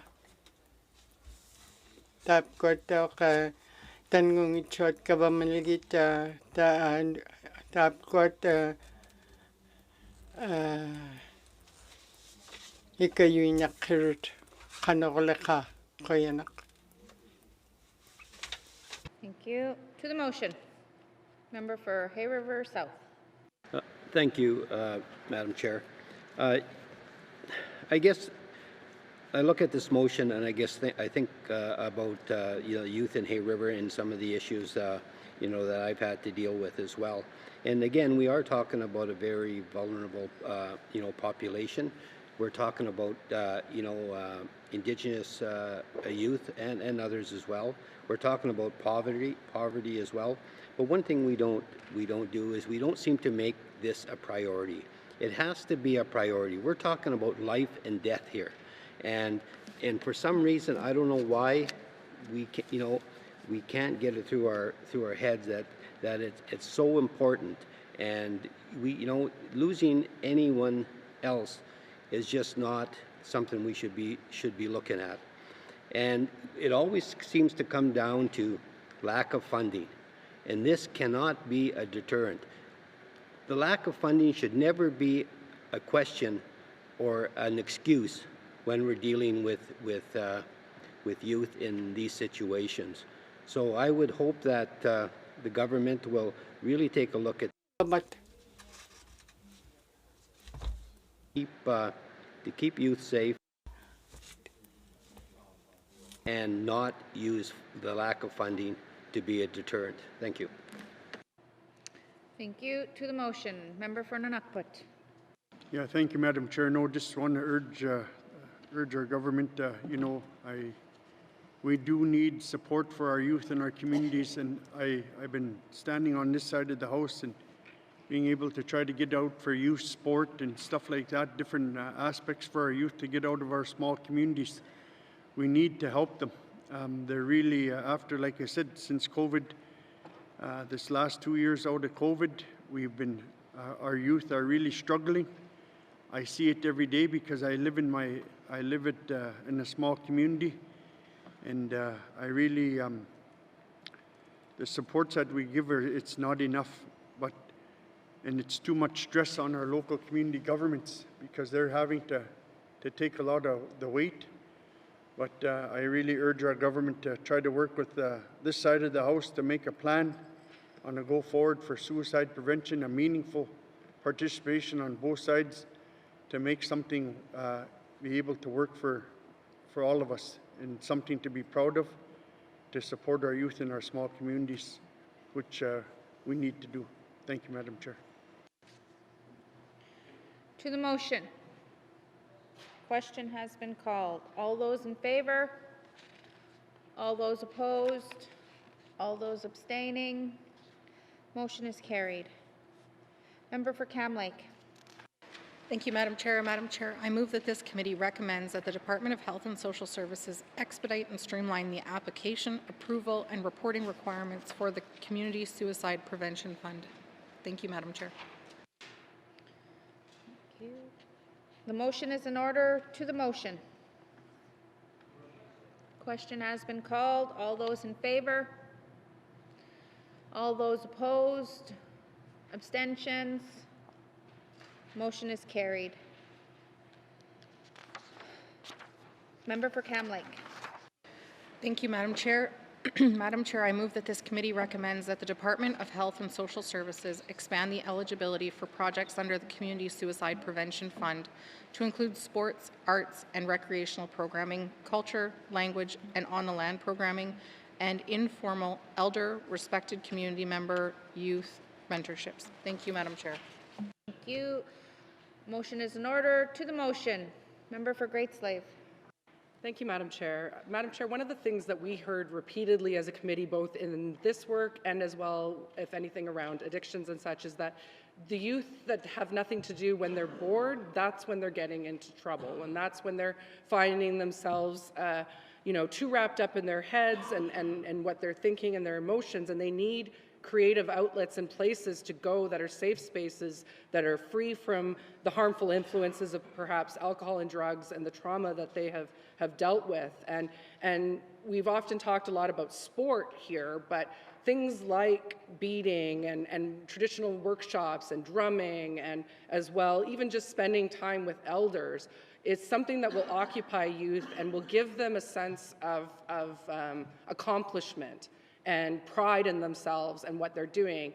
And I think that goes a long way in preventing anybody from going down these mental health challenges. So I can't stress this one enough. Again, it comes down to flexibility, like the previous motion that we didn't speak to. But is that even the perception of hoops to jump through is at times the barrier to actually anyone applying. So however the government can go about in getting this to be the easiest and most possible sort of informal way to get money into the hands, and even if that's just a youth who says, I want to put on a potluck and I need $400 for some supplies. Like, I want us to see those types of programs, and anything really that youth come up with, I want to see us fund them. I mean, they know what they want and what they need, and we don't need to be telling them that. Thank you, Madam Chair. Thank you. To the motion. Question has been called. All those in favor? All those opposed? Abstentions? Motion is carried. Member for Cam Lake. Thank you, Madam Chair. Madam Chair, I move that this committee recommends that the Department of Health and Social Services increase the Community Suicide Prevention Fund to $1 million annually. Thank you, Madam Chair. The motion is in order. To the motion. Question has been called. All those in favor? All those opposed? Abstentions? Motion is carried. Member for Cam Lake. Thank you, Madam Chair. Madam Chair, I move that this committee recommends that Housing Northwest Territories develop a supportive community housing strategy focused on youth and youth aging out of care. Thank you, Madam Chair. Motion is in order. To the motion. Member for Cam Lake. Thank you, Madam Chair. Madam Chair, this is a very important one. We heard from multiple youth who were involved in or are involved in the Child and Family Services system in care, or children who are not currently in care but who have been involved with the Child and Family Services system and are choosing to use shelters to access safe housing. There is currently no available one-bedrooms or bachelors type living options available in most of our communities in the Northwest Territories. And so when youth or youth who age out of care are looking for a place to live, a safe place to live, there aren't options out there. So youth often end up being in either visible or invisible homelessness situations. We in Yellowknife here are privileged enough to have the North's only youth shelter. And this shelter cannot serve all of the youth in Yellowknife that currently need a housing solution. And so a lot of our youth end up putting themselves into unsafe living situations, either I don't need to go into details here, Madam Chair. They end up putting themselves into unsafe situations. These unsafe situations often end up drastically reducing their quality of life, drastically having an impact on their hope, and also have an impact on their ability to access education, employment, and overall health. And so we need a housing strategy that specifically focuses on how we're going to support our youth so that we are not creating cycles of homelessness right off the bat. Thank you. Thank you. To the motion, member for Great Slave. Thank you, Madam Chair. First, I want to thank the young man that I have had the pleasure to get to know over the last while who has really driven this situation and issue home for me. And honestly, I don't think I would have had the fortitude at the age of 16 to go out and advocate for myself the way that this young man has. And when I look at the absolute lack of response to his situation, again, I come back to the word shameful. You know, my response to the inquiries that I got about him was that he could go to the youth shelter my colleague mentioned, or he could find himself a place to live. So basically, this 16-year-old, the impetus or the onus was on him to have to go and hit up all of his friends' parents to see if any one of them would take him in. And currently now he's in somewhat more of like a boarding home type situation, renting a room. But that was all on himself to do that. And luckily for him, there was a family that decided that they wanted to help advocate for him and then ended up finding him a place. But again, very less than ideal. He still has to do all of his own planning and advocacy for himself. He has to daily liaise with his social worker to get things like internet so that he can, you know, do his schoolwork. He's an athlete. He has to do all of his own fundraising and trying to find his way to tournaments, you know, and he has a promising future there. And really, it's been mind-boggling to me the hurdles that even myself as an adult trying to help him, I've been not able to really do anything. And it's very dismissive when the government comes back and washes their hands of things that are affecting our youth. Sometimes I can accept that when I'm coming to them and I'm saying, I want to talk about this road, or I want to talk about this power plant. But when we're talking about our youth and our children, and that's the response that we get from this government, I have to say, Madam Chair, I'm not sure how sometimes people sleep at night. You know, I don't, knowing that this is happening and that young women are having to choose to go on Tinder to find places to stay because the shelter is full. That's what my colleague didn't want to allude to, but that's what's happening. And I look at myself and I think back to myself at the age of 16 and how naive and stupid I was, and we're putting it on them to find the solutions. It's shameful. And I really hope that the people listening are actually going to take this, what we're saying here, and do something with it, because I don't actually see anybody in the room listening to it from that department. So therefore, hopefully the people that are behind the scenes listening to it are actually listening to us. Thank you, Madam Chair. Thank you. To the motion. Question has been called. All those in favor? All those opposed?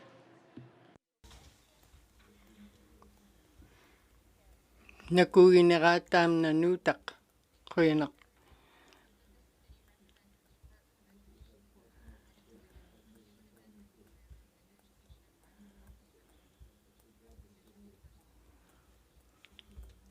Kuyanak.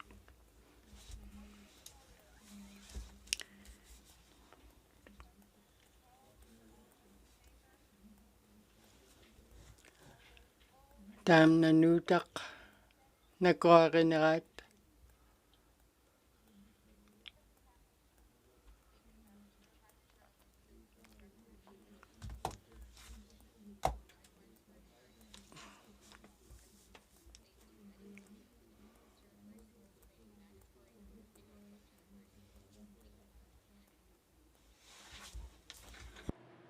The motion is in order. To the motion.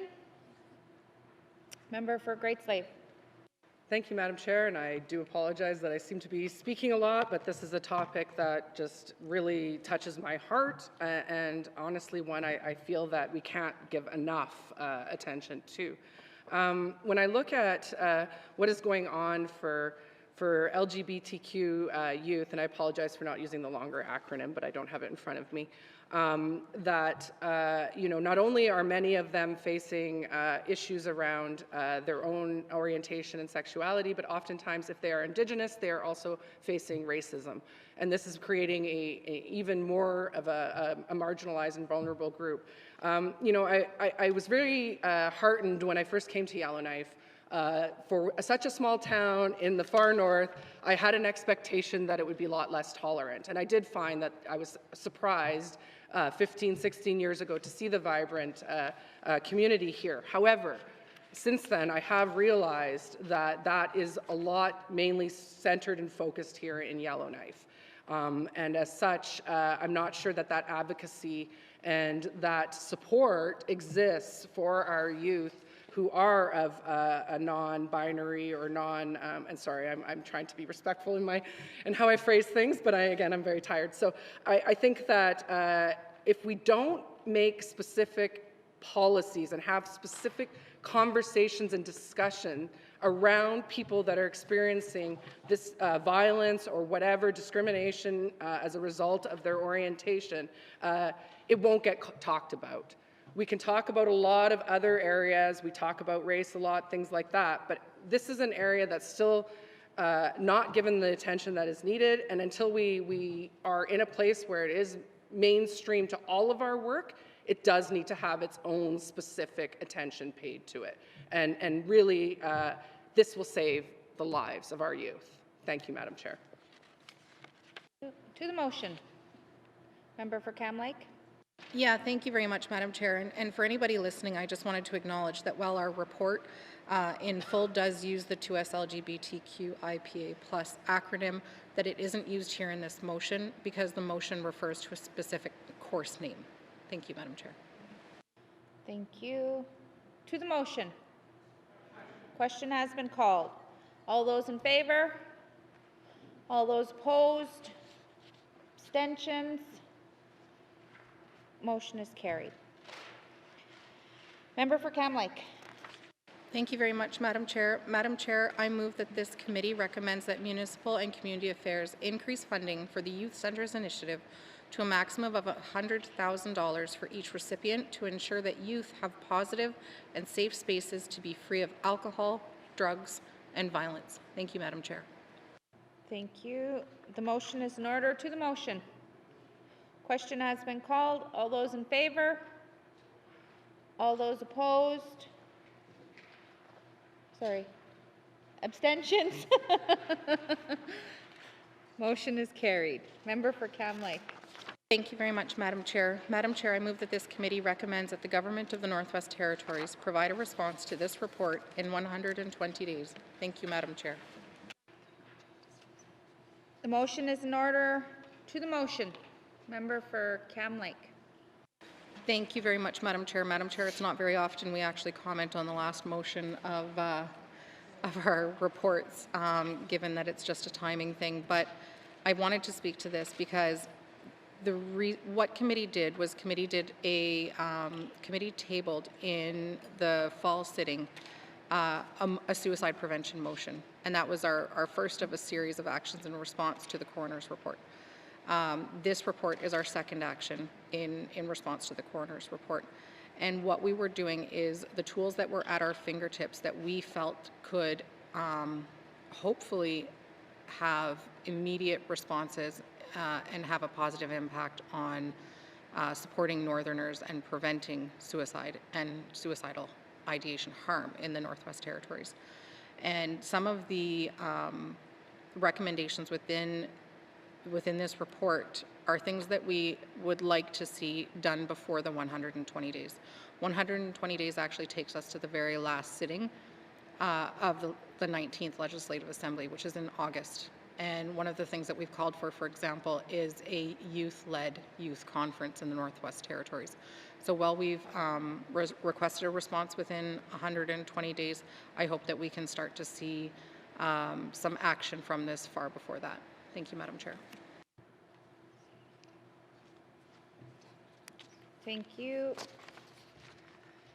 To the motion.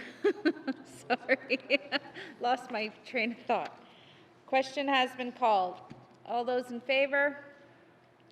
All those opposed? Abstentions? Motion is carried.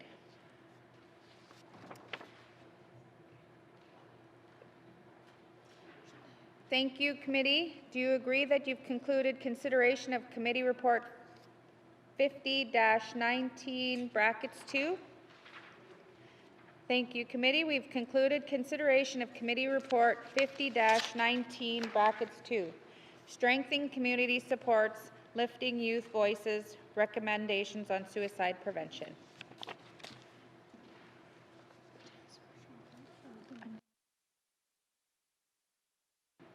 And then we'll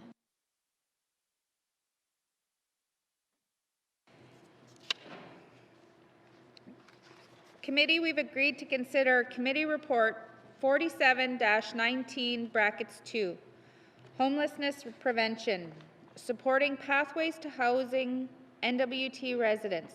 I will go to the Chair of Standing Committee on Social Development for any opening comments. Member for Cam Lake. Thank you, Madam Chair. Madam Chair, the committee's report was read into the record on March 7th, 2023. The Standing Committee on Social Development focused our study on homelessness prevention. Homelessness prevention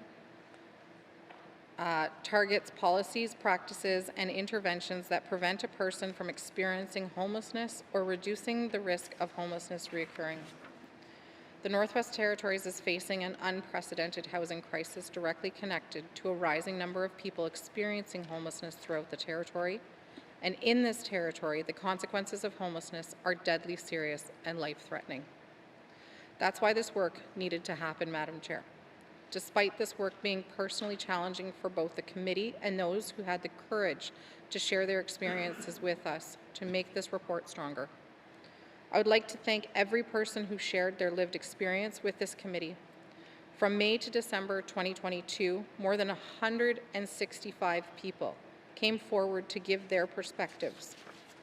People engaged in community meetings, private meetings, in-camera presentations, written submissions, and an anonymous survey, Madam Chair.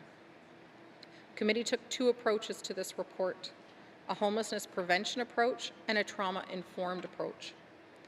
The recommendations put forward by this committee are intended to support pathways out of homelessness and toward being safely housed, as well as recommendations to prevent or reduce the experience of homelessness in the future. Madam Chair, each person in the NWT deserves the dignity of a home. Through a culturally safe, coordinated, all-of-territory approach, it is possible to prevent homelessness. A collective response requires all to step forward and work toward housing all community members. Individual members may have comments. Thank you, Madam Chair.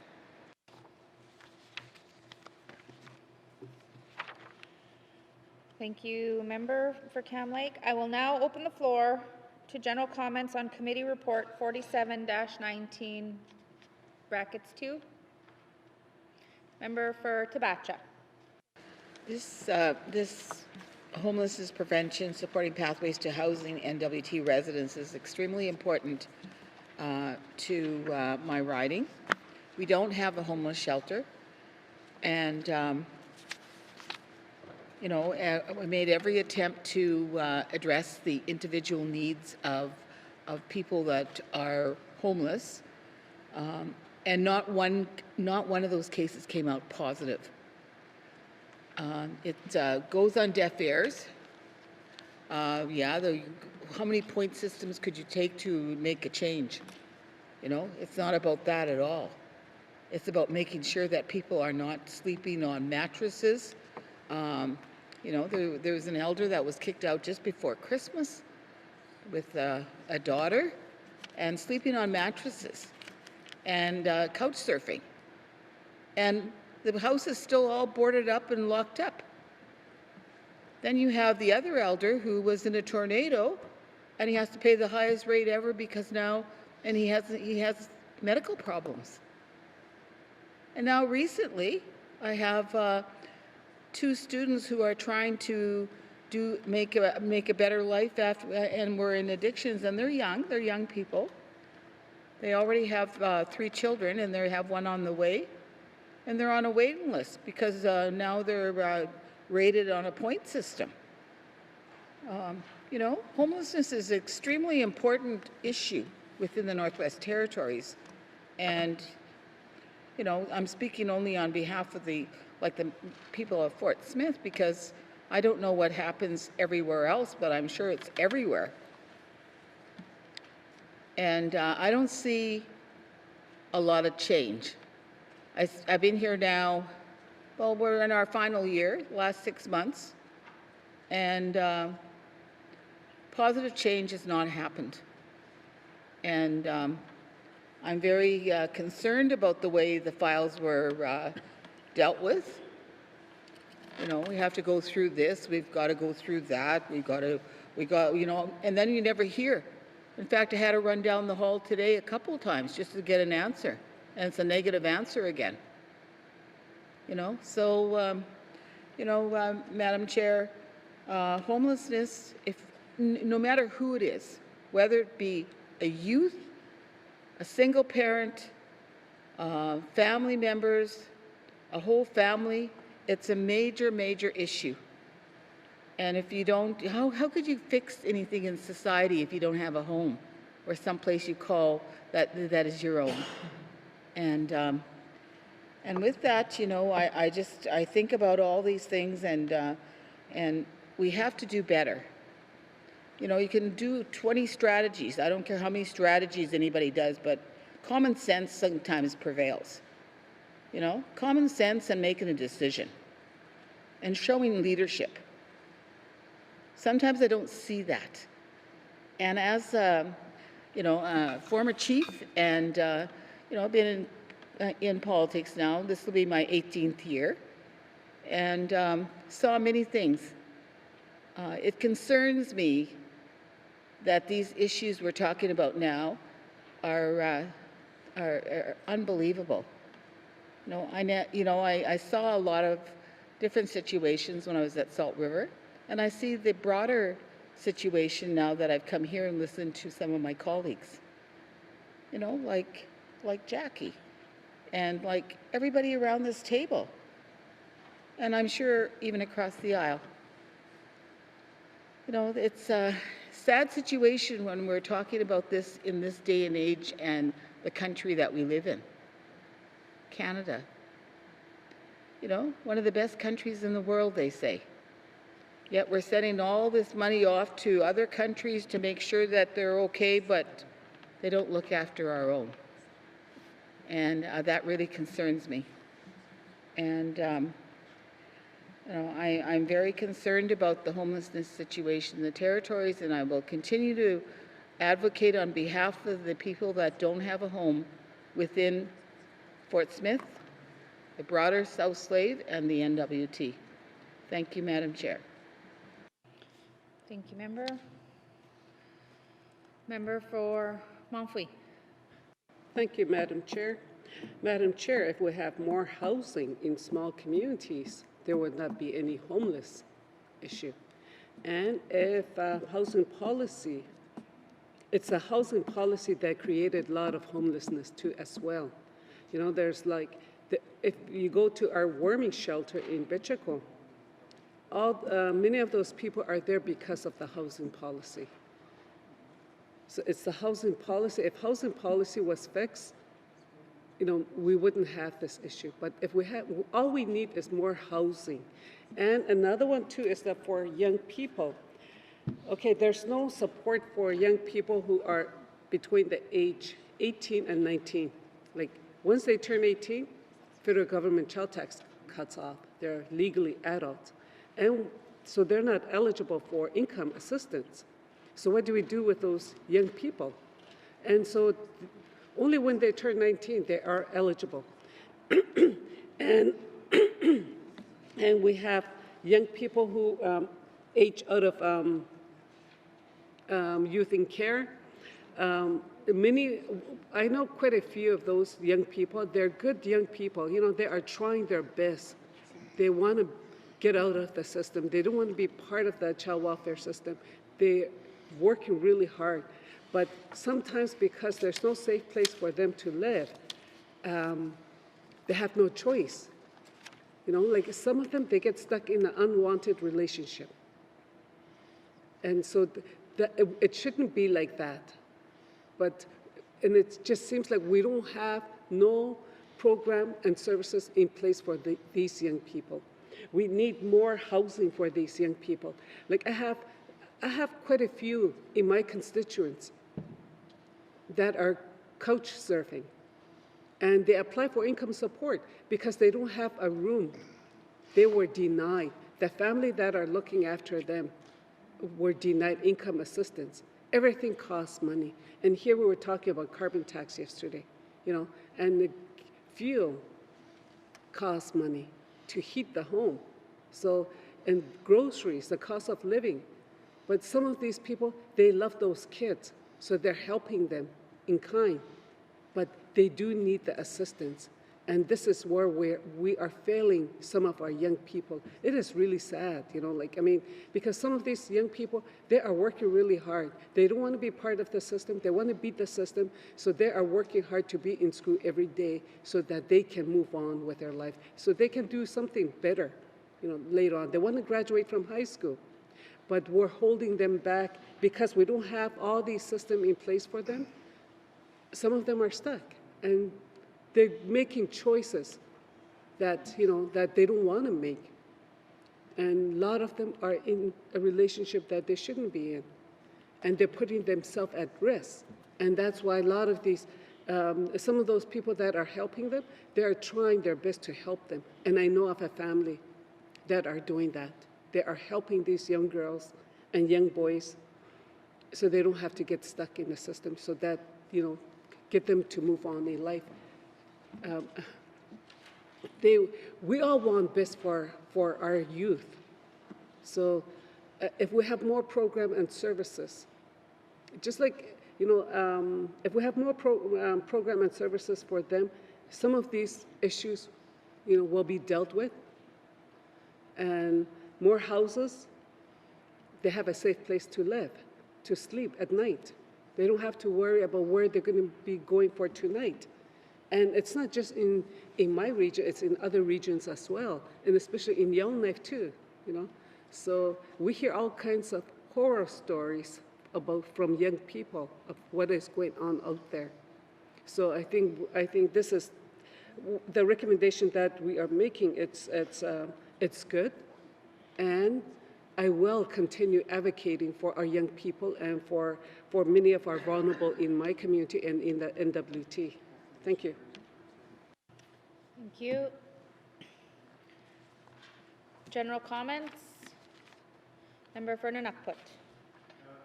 Thank you, Madam Chair. No, just a highlight on what Ms. Jane Whalen Armstrong saying. We're having the same issues in my riding. A lot of like couch surfing, people struggling, and again, it's the weather is not forgiving. It's cold where I'm from. In regards to shortage of houses, shortage of everything, people, family taking care of family. You know, some units have 10 to 15 people, 5-bedroom units. It's this is not a joke. We have to try to fix this issue. You know, it's not only the government, but it's our own land claim group too. You know, we have to work together to try to get units put in, and the safety of young girls and safety of young men, because they got nowhere to go. And people that you know, Madam Chair, as well as I do. Anytime you go to somebody's house, they always make sure you eat, and we're blessed to be able to do that. And in our communities, that we try to take care of one another. But you know, if people are getting stretched so thin, you know, and we need to help them. They need help, and we're here as 19 members here in this house that could make so much difference for the betterment of the people that we represent. And I really think that I really hope they're listening on this and try to work with us on this to get it sorted out before we're done. Thank you, Madam Chair.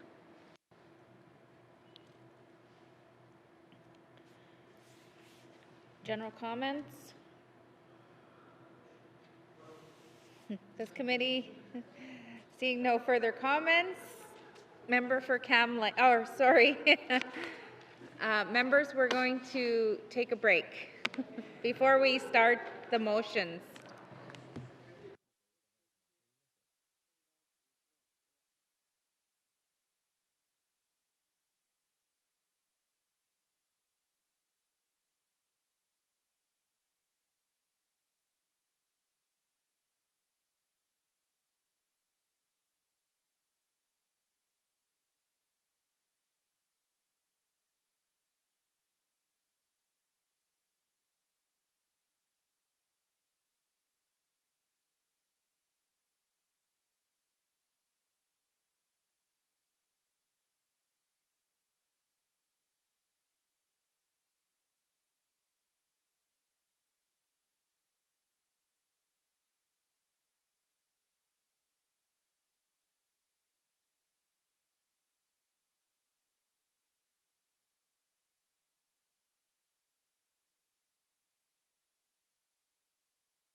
Committee. I'll call Committee of the Whole back to order. Member for Cam Lake. Thank you, Madam Chair. Madam Chair, I move that this committee recommends that Housing Northwest Territories establish a youth housing fund by the 2023-2024 fiscal year with sustainable multi-year funding available to Indigenous governments and non-governmental organizations to purchase, operate, and manage safe housing for children and youth in care. Thank you, Madam Chair. Thank you. The motion is in order. To the motion. Question has been called.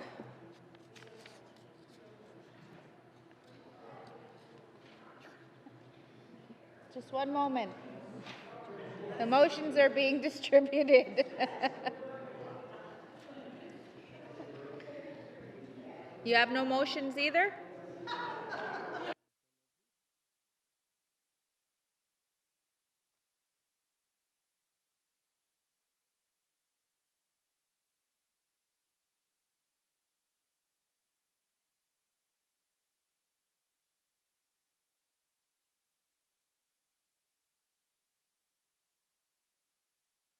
All right. Motion is not. Question has been called. All those in favor? All those opposed? Abstentions? Motion is carried. Member for Cam Lake. Thank you, Madam Chair. Madam Chair, I move that this committee recommends that the Department of Health and Social Services create an Indigenous Child and Family Services Navigator position dedicated to youth who are aging out of care, find stable housing, and other supports. Thank you, Madam Chair. The motion is in order. To the motion. Question has been called. All those in favor? All those opposed? Abstentions? Motion is carried. Member for Cam Lake. Thank you very much, Madam Chair. Madam Chair, I move that this committee recommends that the Department of Municipal and Community Affairs lead an all-of-government approach to ensuring all children and youth have access to sports with increased funding, subsidies, and vouchers for sports equipment and registration fees. Thank you, Madam Chair. The motion is in order. To the motion. Member for Cam Lake. Thank you very much, Madam Chair. Madam Chair, one of the things I wanted to point out here is this is not, I know that we asked for an all-of-government approach, but I also wanted to talk about the role that education, culture, and employment plays within this. One thing that happens is that families who are on income assistance don't necessarily receive, or sorry, do not from ECE receive subsidies for children that they have for sports, recreation, arts, any kind of extracurricular like that. This is a huge disadvantage to these children and youth whose families are using the income assistance program.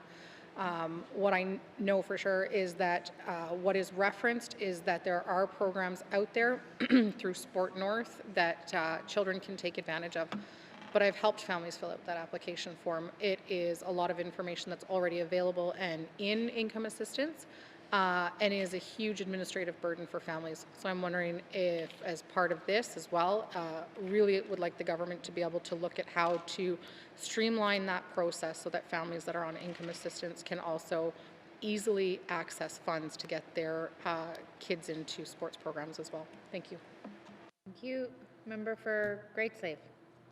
Thank you, Madam Chair. I agree with what my colleague has said, and for me, coming back to the young man and the youth that I was speaking about before, you know, in trying to help him access funding for tournaments and such, often some of these things just don't fit into either what the Indigenous organization that he belongs to, what they need to have happen, whatever the government will provide for. And where I see sort of an example of this is if it's a tournament or one where it's not like an invite or a team that's going from the territory and the youth wants to go by themselves because there's going to be, you know, athletic scouts there, they've taken it upon themselves to get themselves invited to this tournament or to be involved with it, and finding that they don't have access to funds for it. And these are the children, especially the fact that, or the youth, sorry, that they are taking the initiative themselves and have a bright future. They have a goal they're working towards. So I think making it flexible for them to be able to determine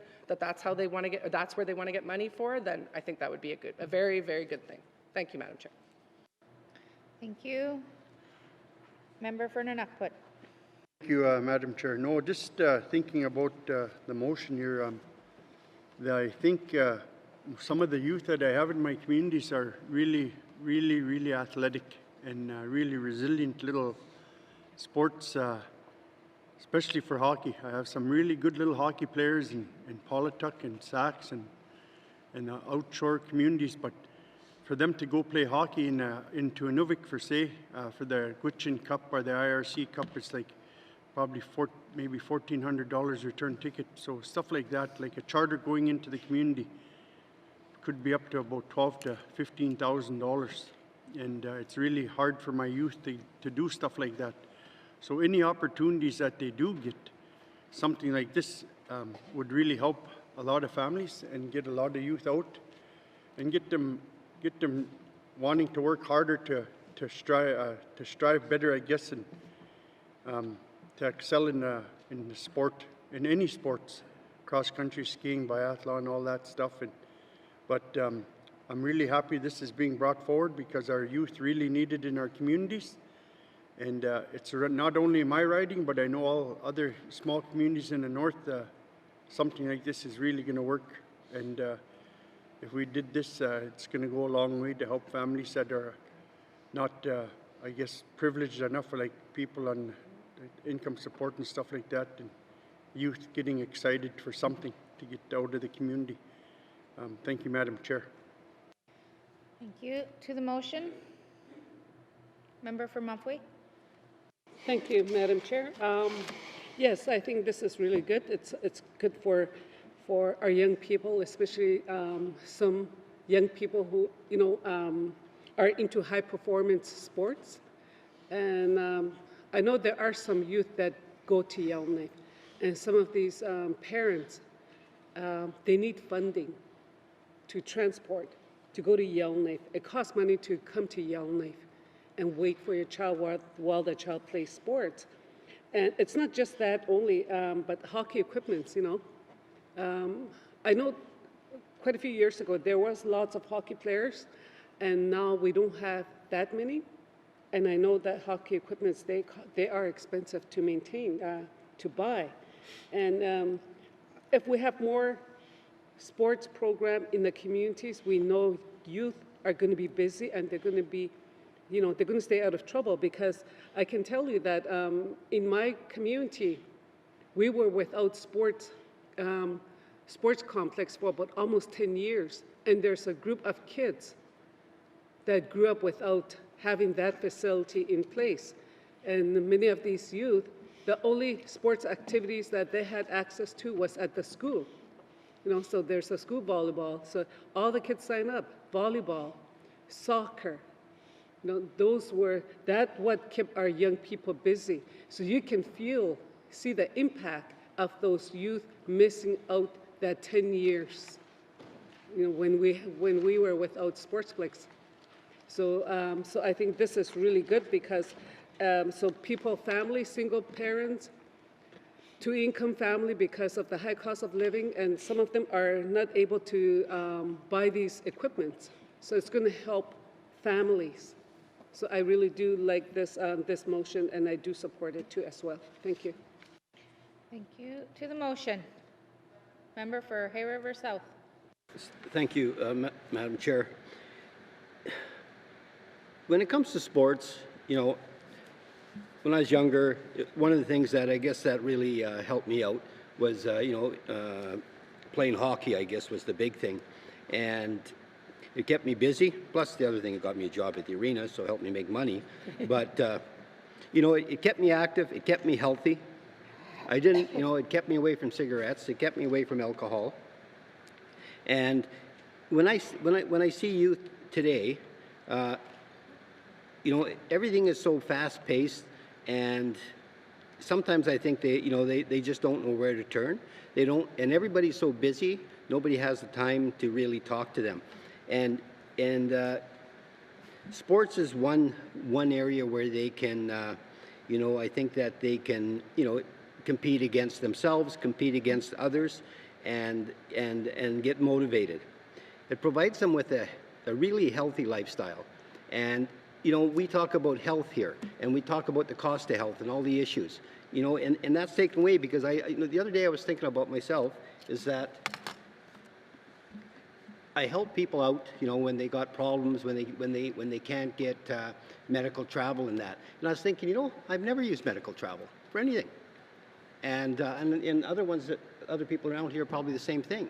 And so it provides that healthy lifestyle. It, you know, and I see them, you know, taking that further. They end up being role models for other youth. They end up being role models, I think, as they get older, and for their children as well. So I think that, you know, anything we can do to provide support and funding.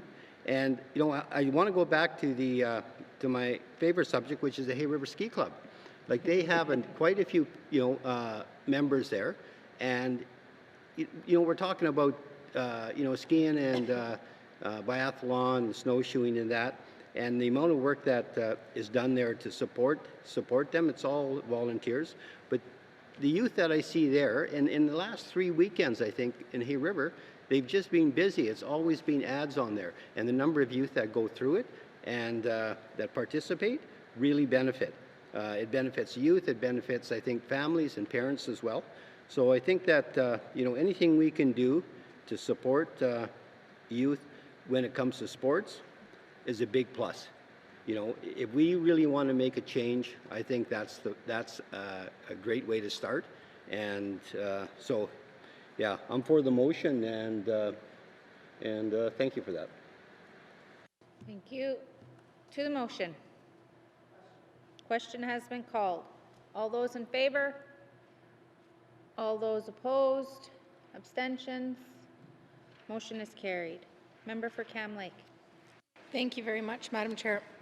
Madam Chair, I move that this committee recommends that Housing Northwest Territories establish a women's housing fund by the 2023-2024 fiscal year that provides sustainable, multi-year funding to Indigenous governments and nonprofit organizations to purchase, operate, and manage housing for women and their children who are at risk of violence or have experienced violence. Thank you, Madam Chair.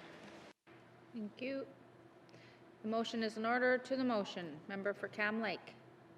Thank you very much, Madam Chair. Madam Chair, it is a fact that the Northwest Territories is second only to Nunavut as far as being the territory or province with the highest rate of family violence in Canada.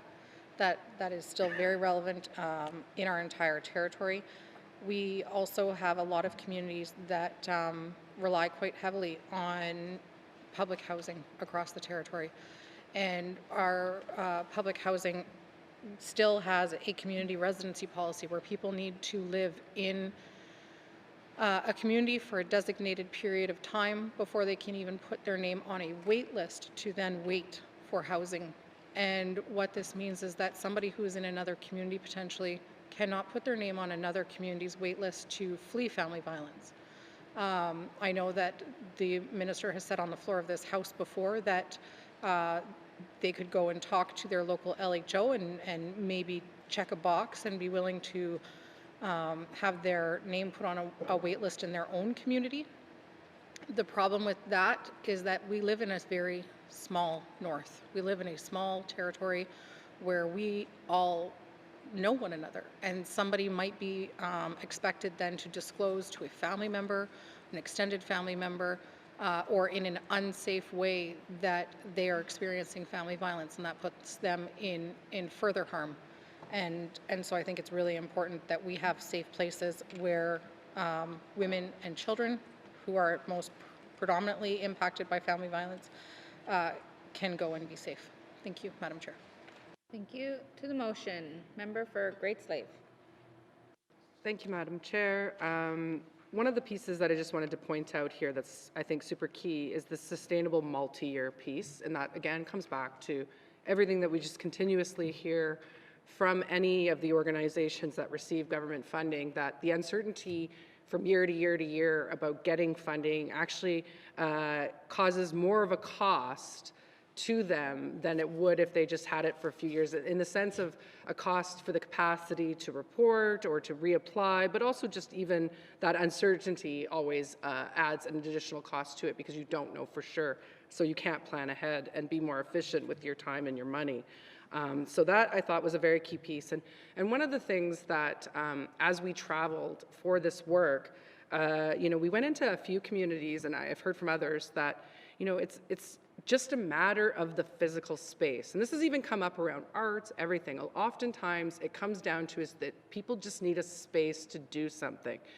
And in this instance, there seems to be people that are out there that are motivated, they know where they can get their funding to operate, they have ideas, they've got dedicated people that want to work on it and solve the problem, but they just can't get a house. They can't get a place in a building. And I think the more that we as a government and my colleagues on the other side can just provide these spaces, it will follow. Build it and they can come, I guess, for lack of a better way. I think if we can provide the spaces, the communities and the people themselves will ensure they're filled and will ensure that they're being run in the manner that they're intended to. So for me, ultimately, within the next while, I would love to see that there be a shelter for women and children in every single community in the Northwest Territories, whether that just be a small one-bedroom home that they can go to that is considered to be a safe house. Thank you, Madam Chair. Thank you. To the motion. Question has been called. All those in favor? All those opposed? Abstentions? Motion is carried. Member for Cam Lake. Thank you, Madam Chair. Madam Chair, I move that this committee recommends that the Department of Health and Social Services lead the development of 2SL LGBTQIPA+ guidelines for emergency shelters, transitional housing, and nonprofit organizations providing housing and homelessness prevention supports by the 2023-2024 fiscal year. Thank you, Madam Chair. Thank you. The motion is in order. To the motion. Member for Great Slave. Thank you, Madam Chair. Like the previous motion, this one is very important and it does need to be addressed in that this is a marginalized group of people that are not always even going to be able to access or feel comfortable accessing traditional supports that might be in place. I have heard as well from people that were renting places or were about to sign leases and things and then made the sort of innocuous comment of, as a woman, my wife will be coming, and then finding out all of a sudden they no longer have that lease and that there really is still a degree of prejudice happening in our rental market, and particularly because there is no vacancies, landlords and I want to say the word luxury, but they can be more picking and choosing of who they have in their spaces. And one of the ways that they are determining this, from what I hear, is based at times on sexual orientation and not being of a binary gender. So to me, this is a suicide prevention piece that's so important, as well as a homeless prevention piece, because these are people that are at higher risk and a greater degree of suicidal ideation. Thank you, Madam Chair. Thank you. Motion is in order. To the motion. Question has been called. All those in favor? All those opposed? Abstentions? Motion is carried. Member for Cam Lake.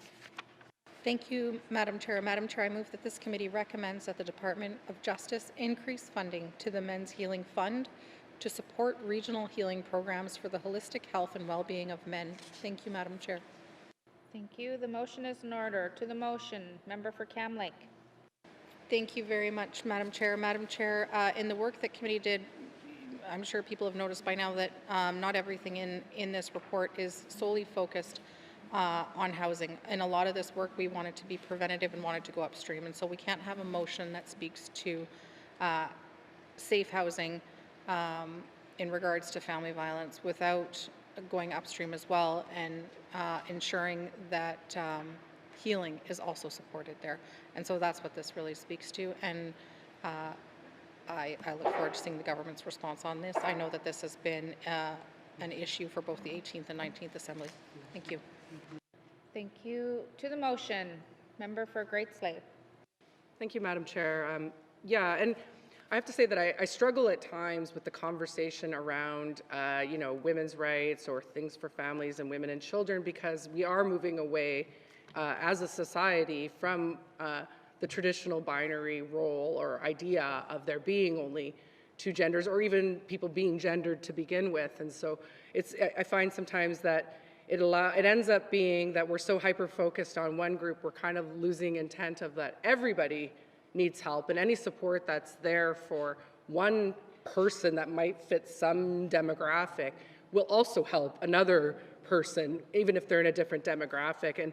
And one of the things that really struck me is when I traveled at one point into Fort Simpson, I sat with a man at the Learning Center who spoke to me about how he felt that he was no longer, or not even no longer, sorry, that he felt that he wasn't supported, and that in the conversation around women and everything that has come in the last few decades, that the conversation around men then stalled. It again became a very polarized conversation. If we're going to promote women, then we're not doing this for men. But really, we need to start talking about people and humans and everybody, and not being focused on what they identify as or what it must be. So yes, like my colleague said, if we're going to support people in our group, we have to support everybody.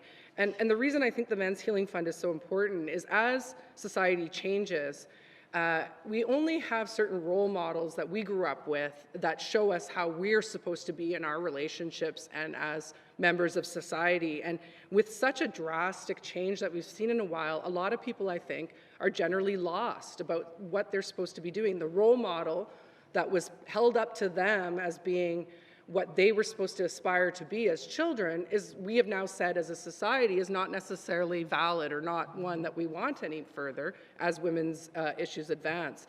And as a result of that, I think men have become lost. And how do they become, how do they show emotion? How do they show feeling when as children they were told that men don't cry?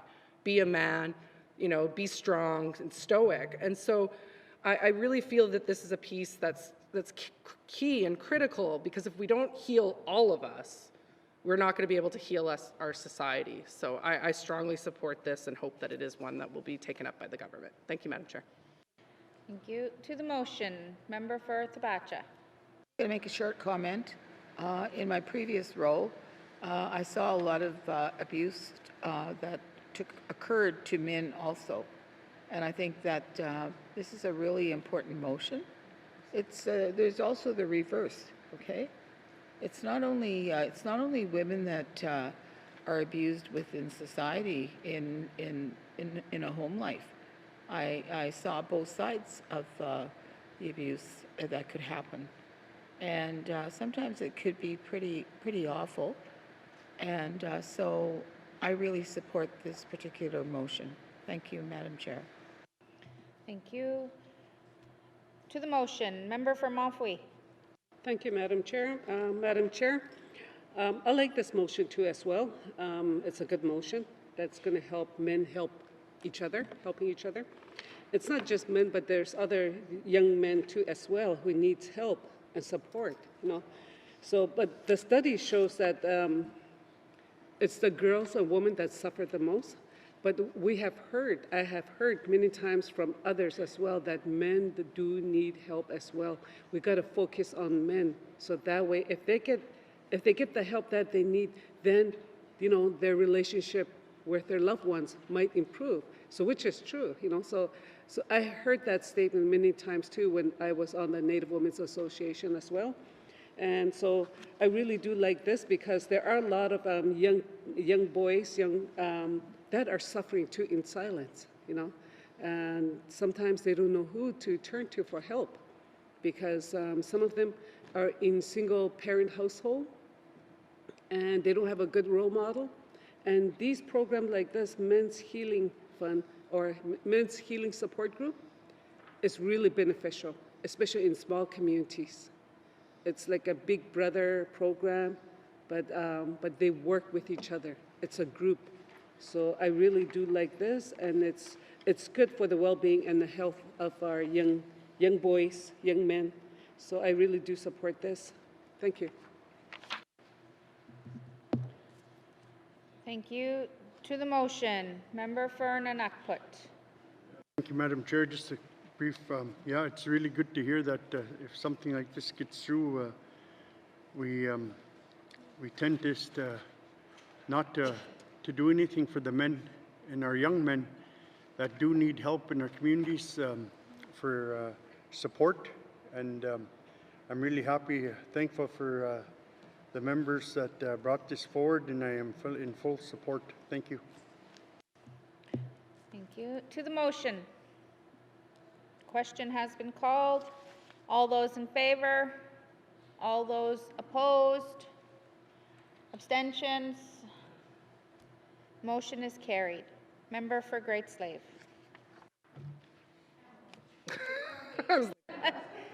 Cam Lake.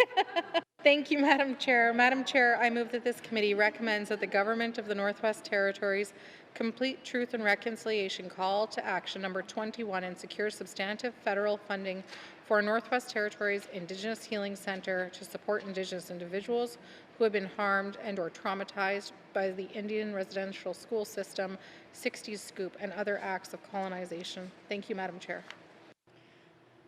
Thank you. The motion is in order. To the motion. Question has been called. All those in favor? All those opposed? Abstentions? Motion is carried. Member for Cam Lake. Thank you, Madam Chair. Madam Chair, I move that this committee recommends that the Department of Health and Social Services expedite the application, approval, and reporting requirement process of the On the Land Healing Fund to uphold Indigenous governments and organizations' self-determination and ensure allocation of annual funds. Thank you, Madam Chair. The motion is in order. To the motion. Question has been called. All those in favor? All those opposed? Abstentions? Motion is carried. Member for Cam Lake. Thank you, Madam Chair. Madam Chair, I move that this committee recommends that the Government of the Northwest Territories take an all-of-government approach to providing sustainable multi-year funding for emergency shelters, transitional housing with wraparound sobriety and mental health supports, and supported living housing with managed alcohol and harm reduction programs. Thank you, Madam Chair. The motion is in order. To the motion. Member for Great Slave. I'll keep it short. I just wanted to say that we have seen examples of these types of programs working. The Women's Society doing the Spruce Bough program, the YWCA. I'm so excited for their family center to finally be open again, which will then replicate some of what was lost during the Rock Hill fire, which is really the model you want to see, is that people don't need to travel to get services. They can help each other out. There's supports and education pieces right in the building that they're living in. It's just wonderful, the things that they can do. And so I think, again, the multi-year piece is very important for that peace of mind for these NGOs that they can continue. I am aware that at times NGOs have not bid on RFP project or RFPs that have come out from the government because they're not sure that the rest of their programming is going to be sustainable or funded for the next year, so they can't take the risk on taking on more work in the event that it doesn't, their current funding doesn't pan out again. So I can't say enough for how important this type of infrastructure is. Thank you. Thank you. To the motion. Question has been called. All those in favor? All those opposed? Abstentions? Motion is carried.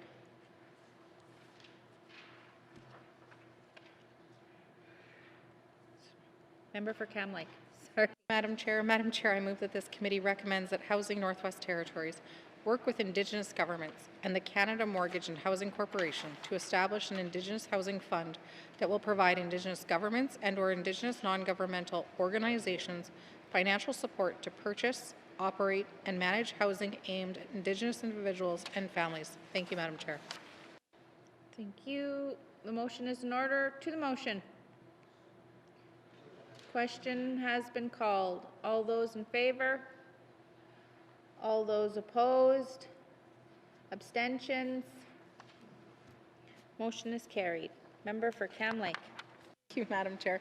Madam Chair, I move that this committee recommends that the Government of the Northwest Territories work with Indigenous governments, architects, engineers, and other professionals to develop a suite of Indigenous-led, climate change responsive designs for emergency shelters, transitional housing, affordable housing, housing for seniors, and housing for those with disabilities. Thank you, Madam Chair. The motion is in order. To the motion, member for Great Slave. Thank you, Madam Chair. This one speaks to me clearly, the reference to engineering.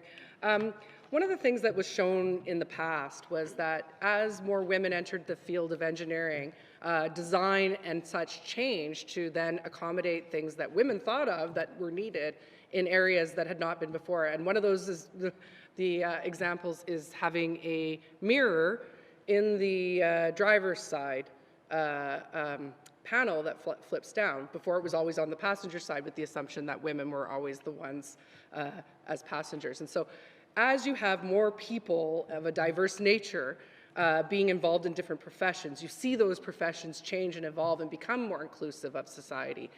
You know, until I'm sure somebody with a disability came into an organization, people didn't really think about the fact that, you know, they couldn't walk up those stairs or that curb was prohibitive. And I think the same thing is here. And as an engineer who operated not in the building sciences, but in the north, you know, it never occurred to me things like that there was a need for a utility-style room in which to dry food, to make dry meat, things like that. I would never know that coming into a business, and most of my colleagues would not either. And so I think there's a real unique opportunity here for people to, you know, really do some creative and innovative design. And all it really takes, I think, because engineers, we're nerds. We like to do things neat and fun and cool, and we're very open to listening to a lot of different things and inputs, because that's how we optimize our designs and our projects. So to me, this is really cool, because I think we could end up having these really innovative type communities where, you know, even the circle and having the communal center in the middle, and then having smaller, you know, the houses around, having that utility room, even something such as some of the cooking that's done by Indigenous people, as my colleague explained, produces more condensation inside the apartment because there's a lot more of a boiling and things going on and such. And I don't think that's something that your average Southern, you know, non-Indigenous engineer, architect, or whatever is going to think of when it comes time to building science. So I think this is such a neat thing and a really great way that, you know, to ensure that the money and projects that we are spending and developing will then actually work for our people and stop imposing sort of these Southern ideas on it. So I'm excited for this one, and I really support it. Thank you. Thank you. To the motion, member for Cam Lake. Question. Okay. Question has been called. All those in favor? All those opposed? Abstentions? Motion is carried. Member for Cam Lake. Thank you, Madam Chair. Madam Chair, I move that this committee recommends that the Government of the Northwest Territories meet its commitment to develop an all-of-government homelessness prevention strategy by April 2023. Thank you, Madam Chair. Thank you. The motion is in order. To the motion. Question has been called. All those in favor? All those opposed? Abstentions? Motion is carried. Oh, okay.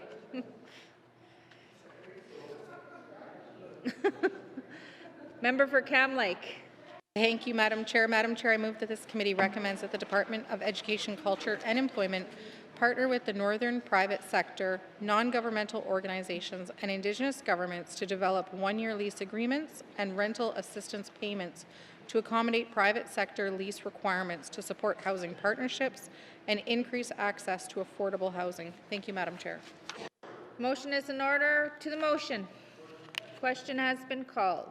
All those in favor? All those opposed? Abstentions? Motion is carried.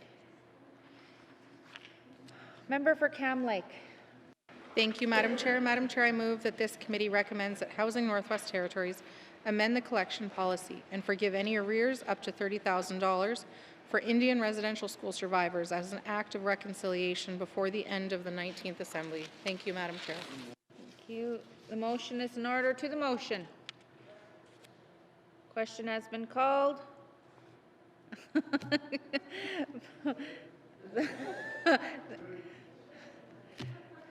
All those in favor? All those opposed? Abstentions? The motion is carried. Member for Cam Lake. Thank you, Madam Chair. Madam Chair, I move that this committee recommends that Housing Northwest Territories implement the principles of the collections policy and develop a strategy by the 2023-2024 fiscal year to forgive arrears that cannot be collected despite demonstrated effort. Thank you, Madam Chair. Thank you. The motion is in order. To the motion. Member for Cam Lake. Thank you very much. I'm just hearing somebody saying no more strategies, and so I want to be clear. This is not a plan to make a plan. This is just how are you going to deal with this and do it. Thank you, Madam Chair. Thank you. To the motion. Member for Great Slave. Thank you, Madam Chair. Well, I also just think this is a great idea for our people. I also think that there is an economic benefit to forgiving people's debt. And I've mentioned it here before. We've heard the conversation in the U.S. around forgiving of student loans and how that will actually help with stimulating economy, because money that would then be spent on interest and principal payments will then be back into the economy and being spent by, being spent by people. And I'm always struck by how the communities operate from what I see anyway, is that anytime someone is doing well or has the ability to help, they do. So, you know, if people here are having their arrears forgiven and they're no longer paying towards a debt, I don't think they're going to turn around and take this extra money and run off to Cancun for a vacation. They're going to turn around and help the people around them that are struggling. And so to me, this will have actually more of a ripple effect in that sense, because I know people are out there taking care of each other. And we've talked about how we're even at times, taking care of people. We've all helped people we probably have not even ever met. And so, I think that that's a piece that needs to be recognized here. It's not just removing this debt, but it's also then the power of the money that will no longer be going towards this government debt. And then there's the saving on administration fees of people having to spend time going after these people and trying to collect when it seems to be quite futile. Thank you, Madam Chair. To the motion, member for Nunukput. Thank you, Madam Chair. Something going down this path would be so good in regards to having our, the elders that were affected by a residential school in the 60s scoop. Something like this would go a long way, really meaningful, and I'm in full support of this motion. Thank you. Thank you. To the motion, member for Hay River South. Thank you. Thank you, Madam Chair. It's great to say that we want to forgive debt. Where do we cut it off at, I guess, is going to be the question. So, I really don't have any hope that, we're really going to, any of this is actually going to come to fruition. But if it does, well, I guess what I'd like to see is that we need to, if we're going to forgive it, we need to know how we got there as well. Like what put us in that position, and how can we stop from getting in that position again? Putting the government in the position and putting the people as well in that position. Otherwise, it could be just a cycle that repeats itself, and somehow we have to make sure that we deal with the root cause as well. Thank you. To the motion, member for Mafui. Madam Chair, this is good because I've always been, bringing up arrears, and I do support the forgiveness of arrears for residential school and other people as well. But in my riding, there are some, probably just not in my riding, it's probably all over in the Northwest Territories with a mortgage as well. There are some residential school survivors who are in their 70s. They still have mortgage payment from the NWT housing mortgage program. Some of them were refinanced, and their pension, they're paying their mortgage through their pension, and it's being garnished. and their income tax are being garnished as well. So, like I'm getting phone calls today, like this, because income tax season is going to be over on April 1st, and there's a lot of those clients that are being garnished, and most of them are the residential school survivor. They would like to see their income tax. Some of them have said they haven't seen their income tax for many years because it's being collected by the NWT Housing Corporation through their garnishing their income tax. So I do like this. This is a start, and I do support this motion. Thank you.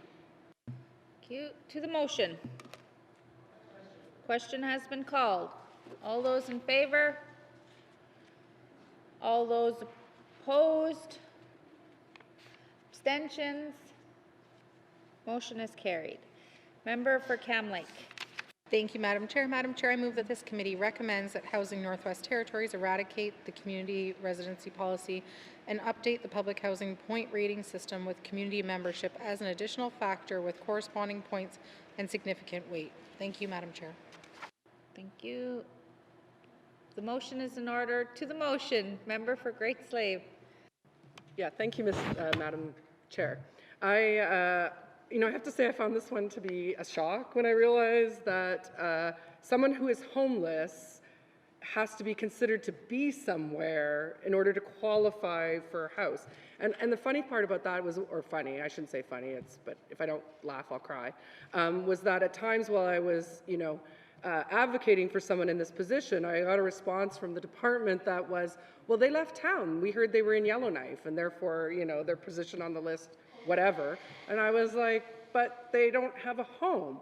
So if you don't have a home, and how can the government be penalizing you for not being in the location that they think you should be in while you sit and wait? And in this instance, this person had been waiting for 5 years and only finally got a home through the Indigenous organizations and such, not through the housing corporations. So when I hear things like that, this just to me is a no-brainer.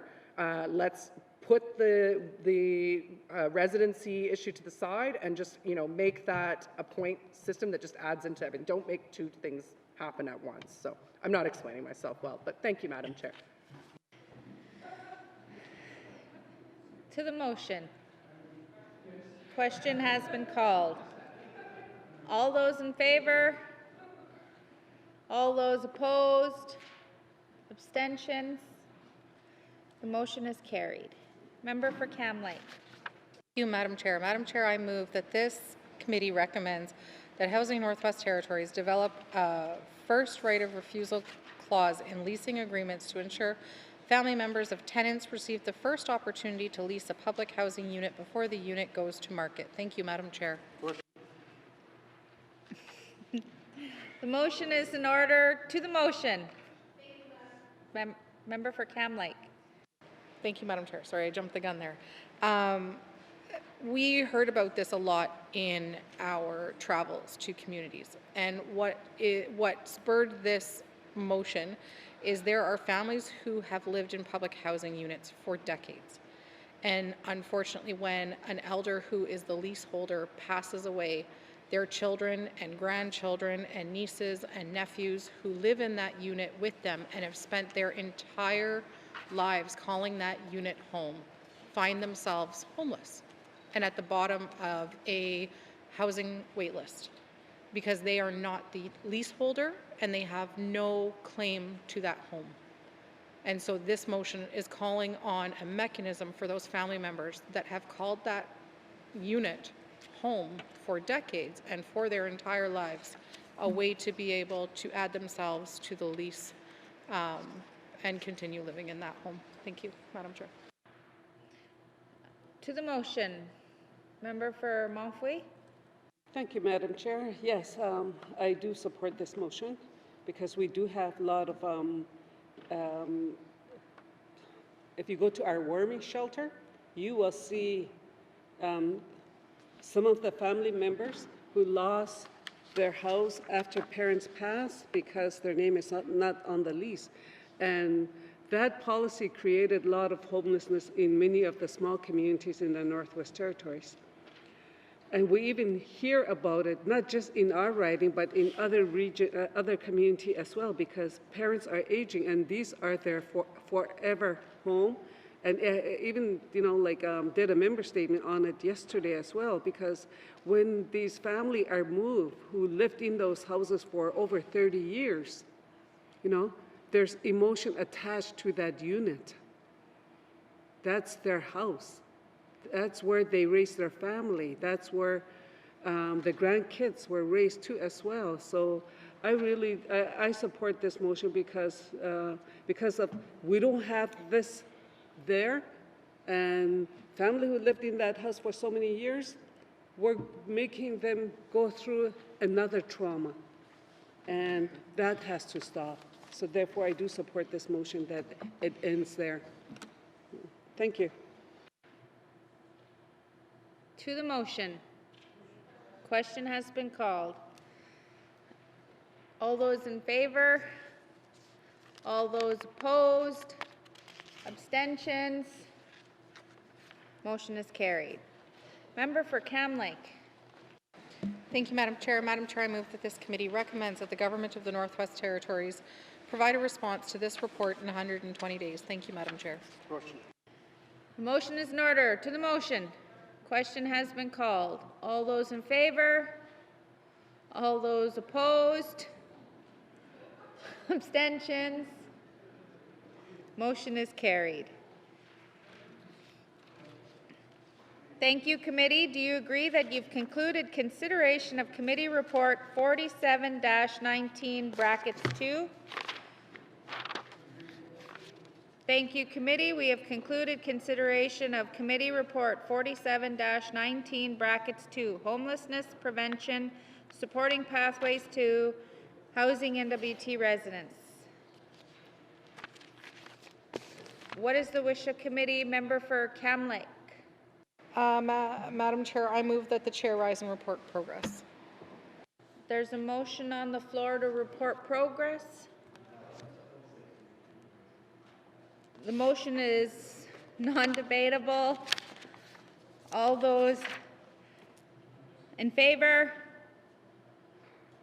Is in order and non-debatable. All in favor? Opposed? Motion is carried. I will now rise and report progress.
May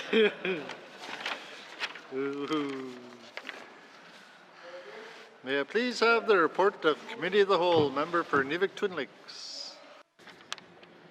Mr. Speaker, your committee has been considering Bill 68, an act to amend the Child Daycare Act. Table document 694-19(2), Committee Report 50-19(2), Committee Report 47-19(2), and would like to report progress with 29 motions passed, and that Table document 694-19(2) and Committee Report 50-19(2) and Committee Report 47-19(2) are concluded, and that Bill 68 is ready for third reading. And Mr. Speaker, I move that the report of the Committee of the Whole be concurred with. Member for Inuvialuktun Lakes, do we have a seconder? Member for Cam Lake, all those in favour? All those opposed? Any abstentions? Motion is carried.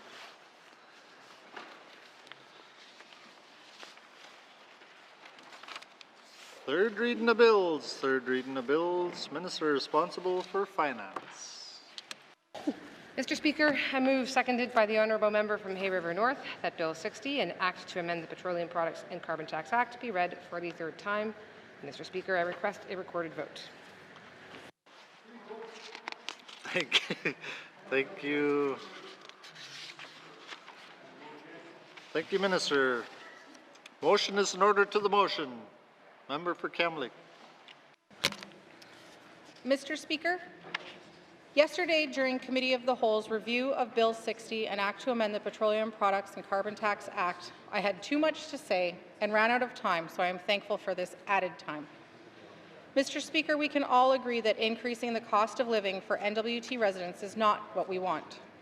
But that is not why we are here. This bill does not decide if we want a carbon tax or not. The federal government imposed the carbon tax on January 1st, 2019, and only the federal government can choose to get rid of the carbon tax. This bill is to decide who will administer the carbon tax revenues in the NWT. Our choices are either the GNWT through Bill 60 or the federal government through a federal backstop. In a published letter from the NWT Chamber of Commerce in regards to Bill 60, they stated, quote, "The GNWT boasted in 2019 its cost of living rebate program could see some residents receiving more than they spent on increased energy prices. However, the feds have now moved the goalposts, hiking national carbon pricing targets for 2023 to 2030. And Ottawa has closed the loophole and will prohibit carbon tax rebates that directly offset, reduce, or negate the impact of the carbon tax. With operating costs for NWT businesses increasing after the carbon tax rebate on heating fuel is removed, logic dictates that some or all of those costs will be passed to consumers. Does the federal government not understand there are no economically viable energy alternatives currently available here? Does it not understand the damage that will be caused to the private business sector and the overall economy if the NWT can't be exempt from the proposed changes from the bill?" End quote. Viable alternative energies, while not in the bill itself, is a critical part of this conversation. We are being taxed for using old infrastructure through an energy monopoly, a tax that wants to force us to make better choices. But better choices or energy alternative options don't exist in the Northwest Territories. The tax shows the reality that those making the decisions at the federal level do not understand the realities of life north of 60. The big city privilege assumes that we have alternative energies we simply are ignoring. This is not the case, and this government, along with the federal government, needs to work together to make alternative energy solutions affordable and accessible in the north. This means realistic cost-sharing agreements and applicable criteria that reflect northern realities. This also means the GNWT needs to review its and NTPC policies to support alternative energy solutions. Mr. Speaker, on one hand, we have Bill 60, where the GNWT administers carbon tax. Regular members have negotiated revenue sharing for community governments for this year, along with the regional cost of living offsets, depending on where residents live. But the revenue sharing is not in legislation and does not include small and medium business, NGOs, or Indigenous governments. This means there is no guarantee that the next government will continue the precedent, for example, of revenue sharing with community governments. On the other hand, there is the option to vote down Bill 60, and the federal backstop kicks in and the federal government will administer the carbon tax. From what I have seen, it appears the federal government does not want to administer carbon tax revenues and in other jurisdictions, like the Yukon, they have implemented backstops similar to what some of us, are requesting through committee work. Cost of living offsets, revenue sharing, and reporting. But we can't say for sure what the federal government will do come April 1st, because they have refused to share with the NWT what the federal backstop will look like. Mr. Speaker, we are in what feels like a no-win situation. I want a GNWT administered carbon tax with law that requires all carbon tax revenues to be rebated to households, businesses, community governments, Indigenous governments, and non-governmental organizations, along with clauses that address accounting and annual reporting expectations. But because the current bill does not speak to revenue sharing once tabled, this information cannot be added to the bill that is before us today and would be deemed out of scope. So I am being asked to choose between something I don't like and that asks me to trust not this, but every future cabinet and the GNWT, or an unknown federal backstop. Mr. Speaker, I want to be clear. I trust Minister Wozniak. She has made great efforts in the past couple of months to try to find ways to collaborate with committee within the unfortunately too narrow scope of the bill. This minister is an incredibly smart person who has proven herself capable and worthy of her role, and I trust her heart. But, Mr. Speaker, could I stand in this House and say that I trust every minister equally? No, I could not. Could I stand in this House today and say that I trust every minister that is elected by future assemblies? No, I could not. It is our job to pass legislation that can stand without us. So while I trust Minister Wozniak, I cannot say that I trust who may serve after her and make revenue-sharing decisions on behalf of the Department of Finance in the future. Yesterday in Committee of the Whole, the Minister was sincere and clear in her attempts to make reparations with committee, and I sincerely appreciated this. The Minister indicated that she would like to find a way to bring forward some type of regulation or legislation that documents revenue sharing, and I appreciate this. But, Mr. Speaker, as I read from the 18th Assembly Standing Committee on Government Operations report on the carbon tax bills, the similarity of feedback from the 18th and 19th Assemblies was glaring. Much of the same concerns were raised in the last Assembly. And here I was, standing in front of a different minister, but the same department who again brought forward a mirror image bill that does not address any of the concerns raised and did not make attempt to address any of them in the 19th Assembly's bill. Furthermore, Mr. Speaker, this legislation does not have a statutory review clause, meaning it could continue as legislation without review or opportunity for review for as long as the government chose. And because the amendments I want to see deal with money, proposed amendments can't even come from this side of the House. I would like ministers and the GNWT to learn from my words today. I am not supporting Bill 60 because of the government's missed opportunity to open a committee report tabled in the previous Assembly that discussed the same topic with the same concerns and the same unwelcome response. This bill was just as contentious in the 18th Assembly, and no effort was made to amend the bill, to improve the bill, or learn from what happened last time, and history repeated itself. So how can I believe that now things will be different? Committee reports are the words of stakeholders, Mr. Speaker, the residents of the Northwest Territories, and need to be responded to with more effort and care and read with greater openness to hear, reflect, and grow. It gives me zero satisfaction to not support the bill. I'm going to repeat that, Mr. Speaker. It gives me no satisfaction to not support the bill, but I am committed to pursuing the best possible option for the people I serve. My constituents, including business owners, NGO operators, and community governments, deserve the certainty and transparency this year and in future years of consistent revenue sharing that reflects future increases in the carbon tax and transparent reporting. Thank you, Mr. Speaker. Thank you, Member for Cam Lake. Motion is in order to the motion. Member for Nunukput. Thank you, Mr. Speaker. You know, I'm dead set against Bill 60. The cost of living in my riding, the heating, fuel and gas are over the last year, diesel and gasoline have gone up in Nunavut. Our heating fuel has gone up 25%. Our automotive diesel, 24%. Gasoline, an average 12%. Food prices. The price of food going up, we can't afford to buy food in my riding with the monies that we get from getting help. Nunavut communities have the highest food price index in the Northwest Territories. Over 50% of families in Nunavut are worried about having enough money for food. Almost half of the residents in Nunavut are worried about they don't have enough money for food all the time or often. We have to hunt to eat. 67% of households in Nunavut eat country food. Half of them half the time, all families, they eat straight country food. Price of power continues to go up in the NWT. The cost of power in my riding amongst the highest rates, for example, again, Sax Harbor, $2.02 a kilowatt. Housing, the insufficient housing, they're old, they're 40-year-old Weber units. Residents have to pay the price for poorly built housing units.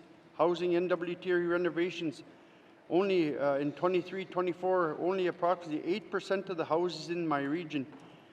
Housing in the NWT renovate units not fast enough to keep up with the housing problems. 30% of Nunavut homes are overcrowded. Inflation across Canada is at an all-time high. In the NWT, inflation is higher than Canada's 7%. Household income. Nunavut has the highest living costs and the difference in the NWT. 18% people in Nunavut considered to have low incomes. Nunavut is over $50,000 below average. Families have in the NWT prices in all goods and services in our region is the highest. Over 10% of the families in my riding live in less than $30,000 a year. 344 people in Nunavut live on income assistance. That's 17%. You know, Mr. Speaker, we have no employment opportunities in my riding. You know, the offshore moratoriums are still a go. Everything's on hold. In the outlying communities, there's only so many jobs that go around. Then those jobs are taken until retirement. Impact on the Nunavut communities on Bill 60. An estimated total household carbon tax burden for Nunavut averages $899 for 2023-24. People in Nunavut can barely live, put food on the table, find employment, and earn income to pay for the heat, the power, and the housing. How can we tax people who have nothing to give, Mr. Speaker? Small communities can't afford the carbon tax. Residents should be penalized for where we live. GNWT is not putting enough offsets into this carbon tax. The cost of living offset is a step in the right direction. Some people in the small community struggle. Our elders, single parents, our widows, our low-income residents all struggle. Ottawa and the GNWT is out for the Beaufort Delta, isn't looking out for the Beaufort Delta. Ottawa is squeezing us financially with this tax while it imposes a moratorium on our resource development, but doesn't return nothing back for that. Mr. Speaker, the GNWT, let's not do their dirty work. We're doing their government's dirty work here. I don't want to be painted with that brush when this carbon, if it goes through. We should be speaking up, and all of our members should be standing together and standing up against Ottawa. Let's take that federal backstop. Let them deal with it. It's really concerning to me, Mr. Speaker, that, you know, this side of the House, we've been hearing last 6 weeks of how we're all struggling across the north with COVID and everything that's been going on and the impacts that it's been having socially, mentally on our youth. the suicides, all that stuff that we deal with. And yet we're going to stand here and tax our own again. It's not a bad thing to let Ottawa take this carbon tax, Mr. Speaker. It's not bad. I know my minister. I trust her too. She's good at what she does. But at the end of the day, let's not take the burden on us, because that's what we're doing. We're lightening a load for Ottawa. We have to stand up for each other. As 11 regular members, as this side of the House, I wish when the vote comes, we all stand up together, be united, and that's going to show the Liberal government in Ottawa that we stand together and united to work for the betterment of the people and not take this tax on. If Ottawa insists on this tax, Mr. Speaker, it should impose a tax throughout the backstop. The GNWT isn't taking a meaningful control. If anything, the North should be paid for cleaning southern air. Our carbon emission across our territory is 0.05%, Mr. Speaker. They should be giving us more. Mr. Speaker, in conclusion, this bill will impact all residents of the Northwest Territories, especially those in small communities in the high Arctic who already face the highest cost of living. Mr. Speaker, I oppose this bill. I encourage anyone who's concerned about this bill and these members that have been hearing about it all day today to stand up and be counted and stand up for the small communities in the Northwest Territories, and let's work together to let Ottawa, let them do their dirty work, and then we could start off on the right foot tomorrow morning. Mr. Speaker, this is so near and dear to my heart. You know it as well as I do. People are going without. Again, our elders I worry about, our widows, our single parents, everybody struggling across the North, but yet this government's going to impose this tax, impose it on the people that we're here to stand up for them. Stand up for them and be counted. I want to thank all the members in this House in regards who's going to stand up with me in regards to opposing this bill. And I wish my colleagues across the floor, I wish that was a free vote. I wish it was a free vote so that they could be able to stand up for their people who put us here. Not our deputy ministers, not our premier, not anybody in the back and your employees. The people who voted you in, put you here to represent them. Representing them, this is not representing them. We're doing Ottawa's dirty work. We have to stop it. We got to kill Bill 60.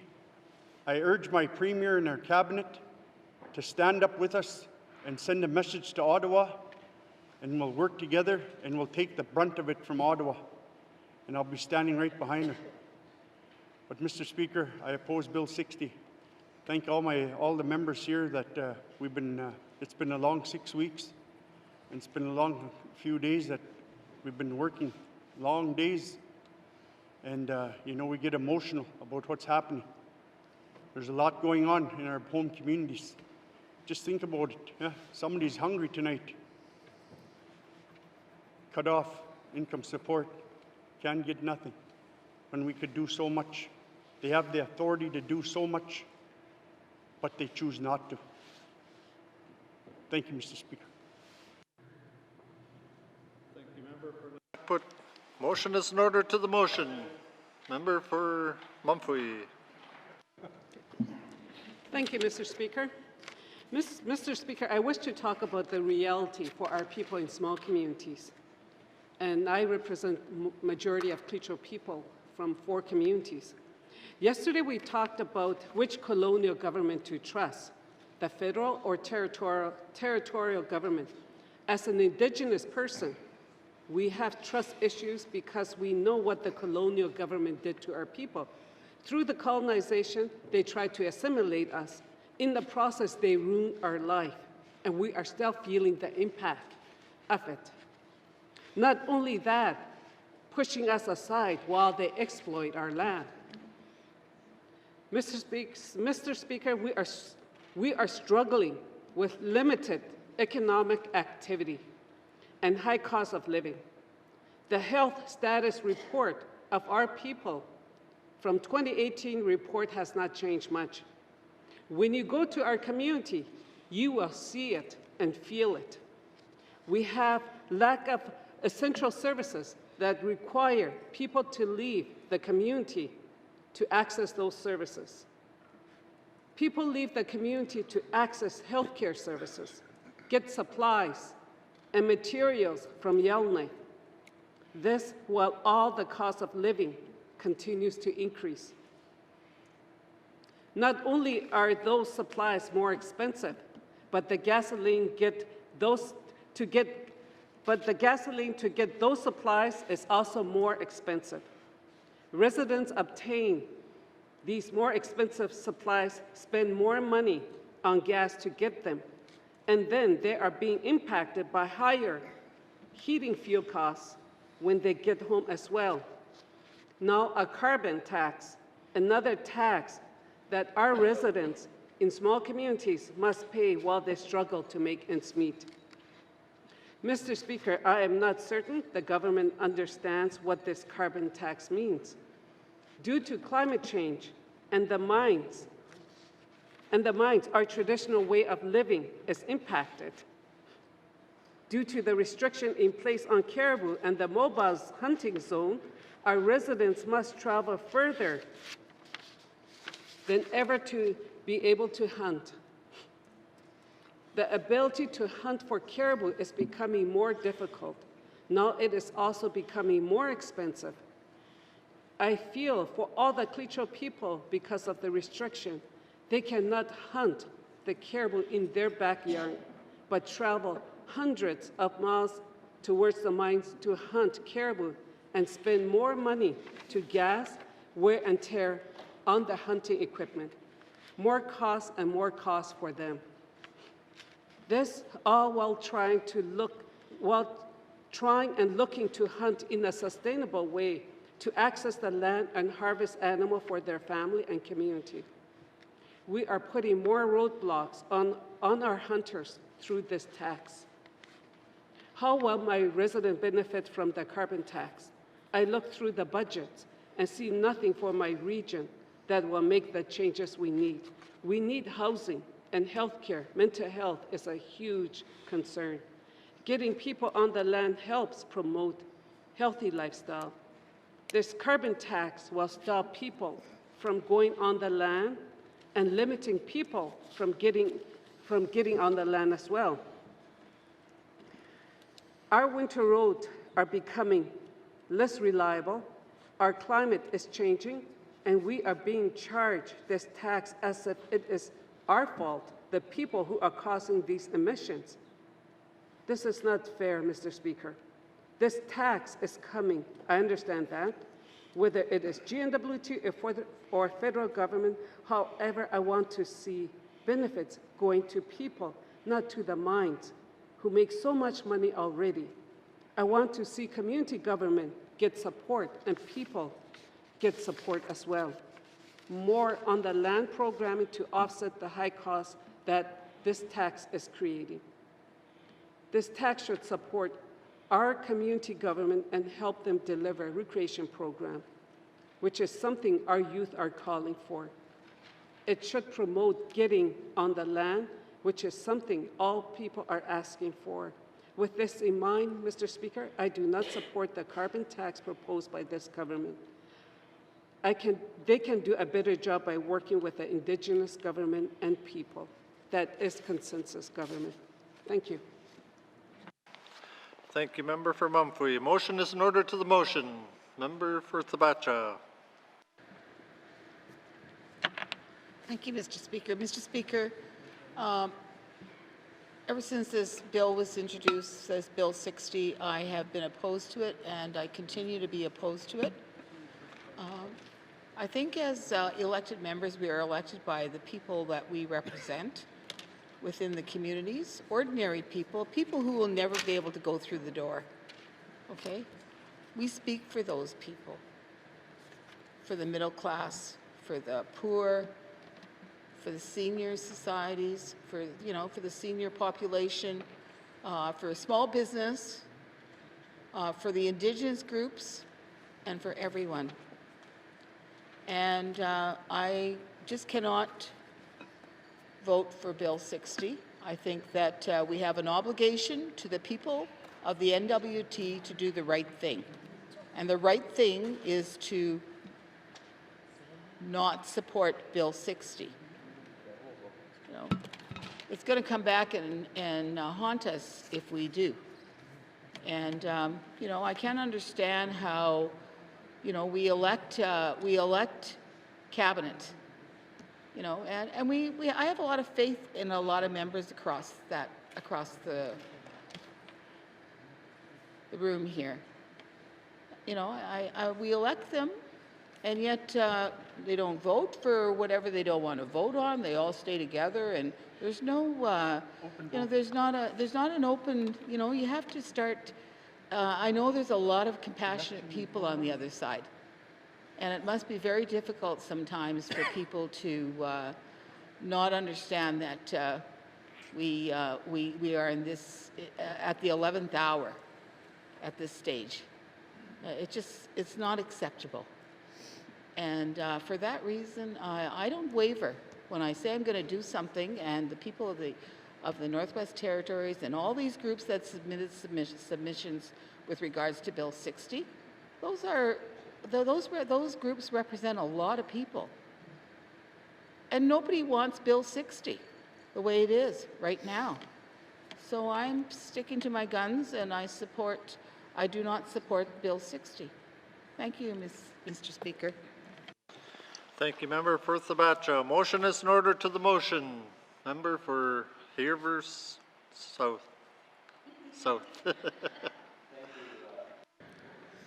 Mr. Speaker. Oh, sorry about that. Sorry about that. Mr. Speaker, I oppose the carbon tax. Unfortunately, this vote is not about removing the carbon tax. The carbon tax is here. It's a federal initiative. It's being it's been taken to the Supreme Court, and the Supreme Court upheld its legitimacy.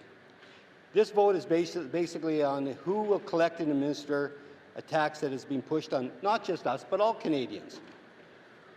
And what are we gaining, I guess, by using the federal backstop? Nobody here can tell me, nobody on this side, and really nobody on that side. And even the federal government, when I talk to people in Ottawa, they don't have any idea, really. I think they think that we're going to continue to administer, and more than likely we are. We also, we talk about, throwing it back to the federal government and not doing their dirty work. And maybe that's the way to go. Especially when we see that, we have a federal minister coming in supposedly this week that doesn't have time to meet with regular MLAs. Yet, on the other side, I can meet with these people here anytime I want, and trying to work with them.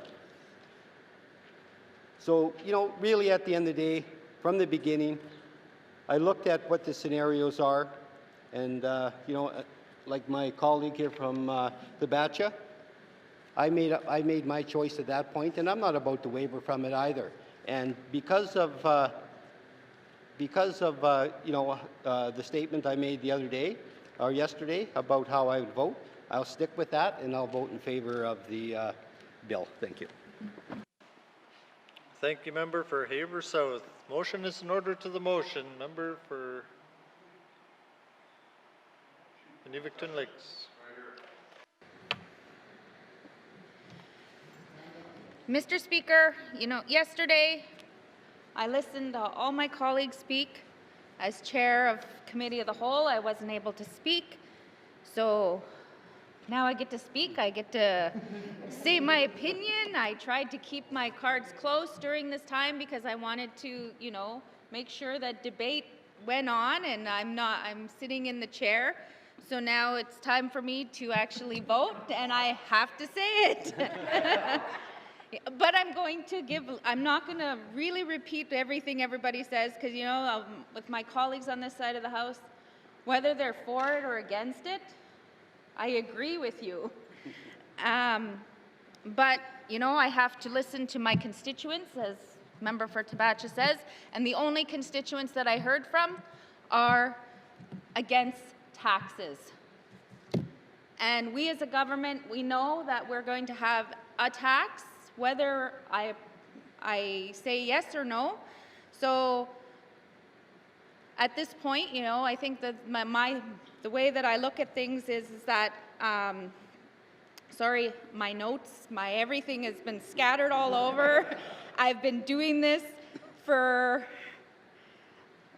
like bouncing back and forth because, you know, with all the things that the minister has done with us, you know, I applaud that she's been trying hard to make sure that this bill could meet the needs of the North. I even look at what the seniors has brought to it, and I look at our Minister of Education and all the things that he's done in income support and even identifying the area that we need to support our seniors. Home heating subsidy, we've increased, we've done all these things for our seniors to try, you know, and I don't know if that was for Cabinet to try and implement this to make a little bit of more of a cushion. But what I do know is that the things that we asked for in our report, we didn't get. We got things that we talked about prior to, and then knowing that this government didn't even take the recommendations from the 18th Assembly and consider them, or did they? Maybe they did, but they didn't even try to do any of those before putting this bill forward. And I want to give it to my colleague who's not here, who is, I'm sure, wishing he could vote tonight, that he raised this. He raised this, and maybe in his way of his own red alert, he raised this in the fall. And, you know, us as members, we're drinking from a fire hose. And, you know, we had a lot of catch up to do after COVID, and I'm sure the ministers as well. And we had so much legislation and so many things that we're reviewing that trying to prioritize what are we reading? Where are we at? You know, why didn't we push harder to have this legislation taken off the table, fixed, and then brought back to us? Now we're in the 11th hour and we don't even have time for new legislation to come through. You know, I talked to my colleagues about who do I trust? Who do I trust? Do I trust the government of the Northwest Territories? Do I trust the federal government? Right now, you know, there's so many things that we've asked for and we've not gotten. We've asked for different types of things from these ministers we haven't got. And so do I go with, as somebody had told me yesterday, they see that I still have hope. As a new member, of course I have hope. I'm here because I have hope that this government will listen to me. But time and time again, that hope has been stepped on. So, you know, after everything that I've got to contemplate, I had to stand with my majority of my colleagues, as you guys do together, and I will not support this bill. Thank you. Thank you, Member for Inuvialuktun Lakes. Motion is in order to the motion. Minister responsible for Finance. Thank you, Mr. Speaker. Mr. Speaker, the carbon tax fails to recognize that the Northwest Territories residents, the majority of whom are Indigenous, do not have access to alternative heating fuels, have no ability to lower their heating costs. Some of our communities are literally falling into the Arctic Ocean and others are being washed away by unprecedented flooding. All are facing the increased financial burden of adapting to and mitigating the risks of a warming climate. But none of our communities contribute meaningfully to Canada's greenhouse gas emissions, and none are responsible for the history of greenhouse gases released during Canada's industrial development when Northern Indigenous people were still living traditional lifestyles. Despite this, the residents living in remote communities like Sax Harbour or Paultuck pay over $8,000 a year to heat their homes, before application of the carbon tax. Furthermore, there is no opportunity to switch to clean electricity for heat, since most Northwest Territories communities have no choice but to rely on diesel-generated electricity to supply their local community. The current approach opposes a system that puts remote communities, whose residents are primarily or entirely Indigenous, even further behind the rest of Canada at a time when geopolitics and reconciliation suggest we should be making every effort to support them. It ignores the history that led to the disadvantages they experience and ignores their current lived realities. Mr. Speaker, I've quoted some of that letter before. It was a letter that I wrote to the federal minister after the public hearing that committee convened. I thank committee for their hearing. It was in hearing them that it emboldened me to write that letter. It wasn't the first letter I wrote. I wrote several letters. We spoke. I spoke, other ministers spoke, other jurisdictions spoke. I'm not reading the entire letter. I have shared the entire letter, not because I was asked. I shared all of those letters at my own decision to do so because I needed to try to show that we have raised the voice of the North. We have tried to show the realities of the North, and I'm certainly not in favor of the carbon tax, of the federal carbon tax and the way that it applies to the North. But Mr. Speaker, just as my colleagues, and I appreciate that today's tone is certainly trying to demonstrate, we have worked together. I do hope the public realizes we have met. I have tried to with the timing the way it's been, to make some concessions, and I think it's made the carbon tax, or the Bill 60, much better. But at the end of the day, the idea of what is best for the Northwest Territories is also something that Cabinet and myself are also faced with a decision upon. That we too have to navigate the government waters and navigate our relationship with the federal government in the best interest of the Northwest Territories. So having wrote that letter, having signed that letter, and others like it, having raised the issue at the finance table, at the finance FBT table, under similar tones, pointing to the fact that federal ministers attended international conferences, acknowledged that other countries, developing nations, should in fact see some sort of benefit. Those developing countries are not the reason that the rest of the world is now facing a climate crisis. They were underdeveloped. And now we're telling them that rather than developing, they have to pay carbon taxes and carbon burdens. We as a westernized country, we're acknowledging that. And yet in our own country, we're not acknowledging that reality. We're not acknowledging that in our very own country, that in the North, we didn't benefit from industrialization. We are facing all of these challenges, and yet we have to pay. Said all those things, Mr. Speaker. I want my colleagues and I want the public to know that I've said them and my colleagues have said them, and we've raised the issue. It's not for lack of raising it. So when I keep saying that I want to hang on to the responsibility and the authority to collect and control revenues under the carbon tax, it's because despite saying all these things, despite raising all these issues, I am not getting responses. We are not getting responses. We are not seeing a flush of alternatives coming to the North. And so I want to do what I can to hang on to as much revenue as I can to be able to recycle it in a way that keeps it in the North and that keeps control of it in the North, whether it's me or another minister. I can't promise what's going to happen in the future. As far as consistency or certainty, Mr. Speaker, the moratorium wasn't supposed to be reviewed the way it was, or rather not. Mr. Speaker, in 2016, the carbon tax was supposed to be collaborative. It was not. So I don't have a lot of faith in what that process from the federal government might look for. The best that I have extracted most recently is an understanding that federal government departments should in fact meet with the communities in the North. I will, for the remaining time that I have here, certainly make sure that I follow up on that offer that I've had from them, that we do everything we can to get those federal ministers to the North so they can, in fact, see the lack of alternatives we have, and if there is federal money, that it starts to come here so we can get off fossil fuels. We need to do that for climate change reasons. We need to do that for the cost reasons, and to do it because it's the right thing to do, and I will certainly continue to pursue that. But in the meantime, Mr. Speaker, I don't want to hand over control of this money to the federal government. I do think this is the best possible option. It is where I'm left. And I am sorry for the process that we've faced. As again, I've said, I am accountable for this process on this one. We shouldn't have come to the point where people are feeling compelled to vote against carbon tax by voting for Bill 60. It shouldn't have come to this. I hear where people's frustration is, and I know they want to represent their constituents. I do understand that. So all I'll say to conclude, Mr. Speaker, one last time, I'm going to give the pitch of what it is that we are saying is the benefits and the not.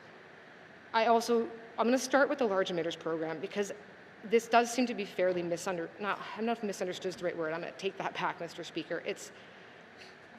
There's a lot of reporting that's done on the carbon tax. Let me start with that one. I realize there was a request for further and more reporting in the committee's report.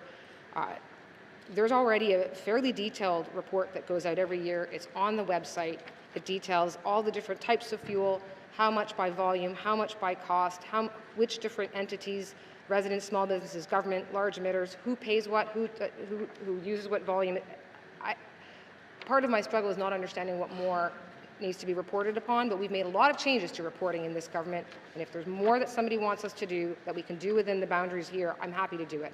I can't promise that the reduction in use of fuel is because of the carbon tax, because there's a lot of other reasons that someone may not want to use fossil fuels. But if we can make some changes to this report, Mr. Speaker, I'm happy to do that. Mr. Speaker, the large emitters in 21-22, they paid $19.7 million, 3 mines. Mr. Speaker, residents, small businesses, and governments collectively paid only $16.9 million. The large emitters are the ones paying the most, and they will continue to pay the most under the large emitters program.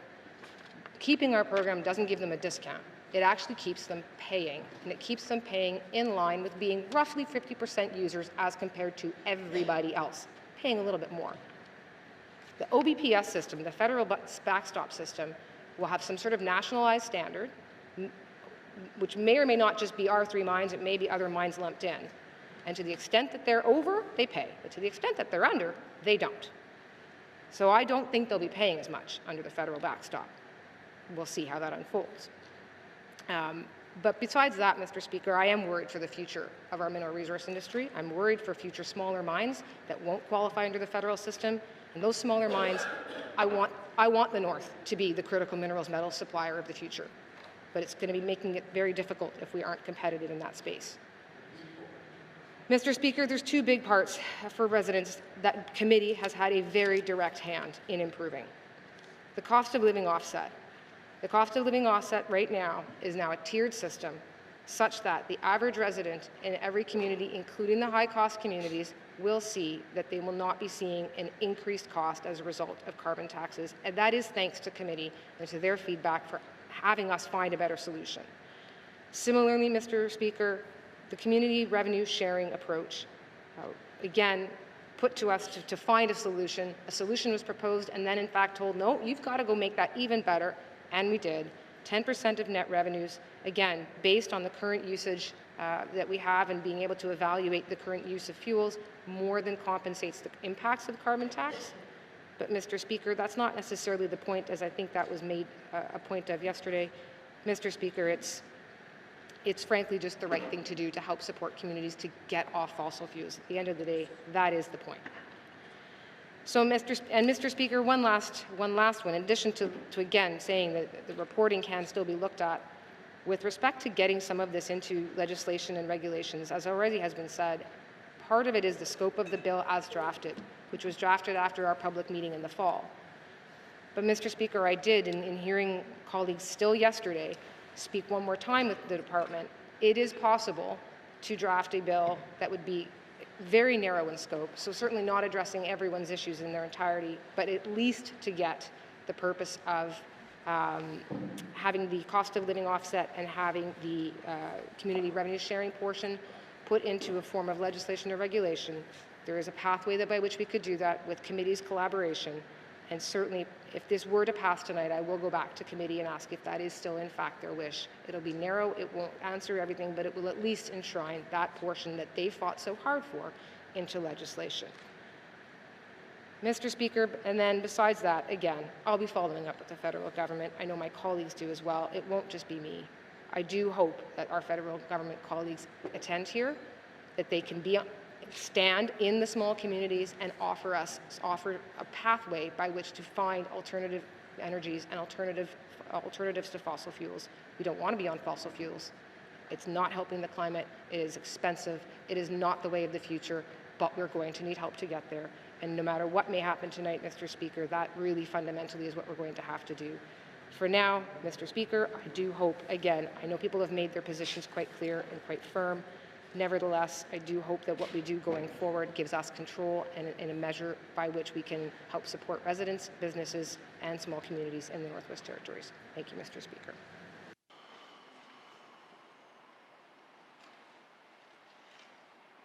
Motion is in order to the motion. Question has been called. The minister has requested a recorded vote. All those in favour, please rise.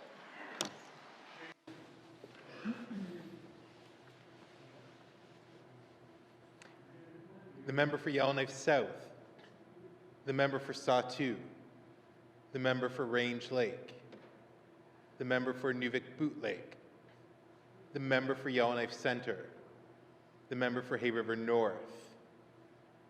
The member for Hay River South. The member for Yellowknife North. The member for Nahende. All those opposed, please rise.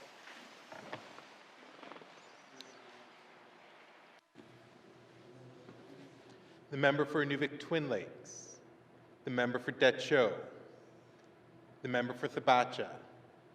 The member for Cam Lake. The member for Nunakwood. The member for Tunide-Welliday. The member for Montfouille. The member for Great Slave. All those abstaining, please rise.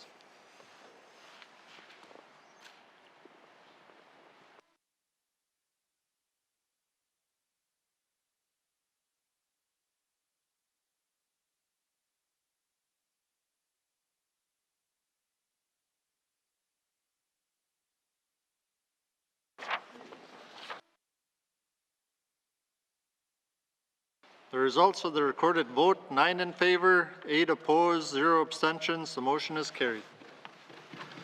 Bill 60 has had third reading.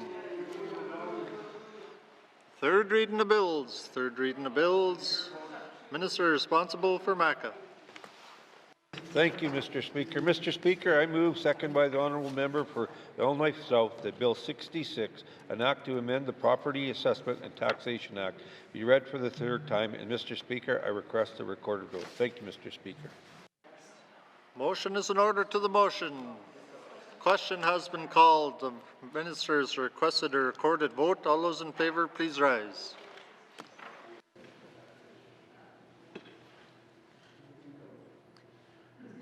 The member for Nahende. The member for Yellowknife South. The member for Sawtoo. The member for Range Lake. The member for Inuvik-Boot Lake. The member for Yellowknife Centre. The member for Hay River North. The member for Inuvik Twin Lakes. The member for Decho. The member for Hay River South. The member for Thabacha. The member for Cam Lake. The member for Nunakwood, the member for Yellowknife North, the member for Tunide-Welliday, the member for Montfouille. All those opposed, please rise. All those abstaining, please rise.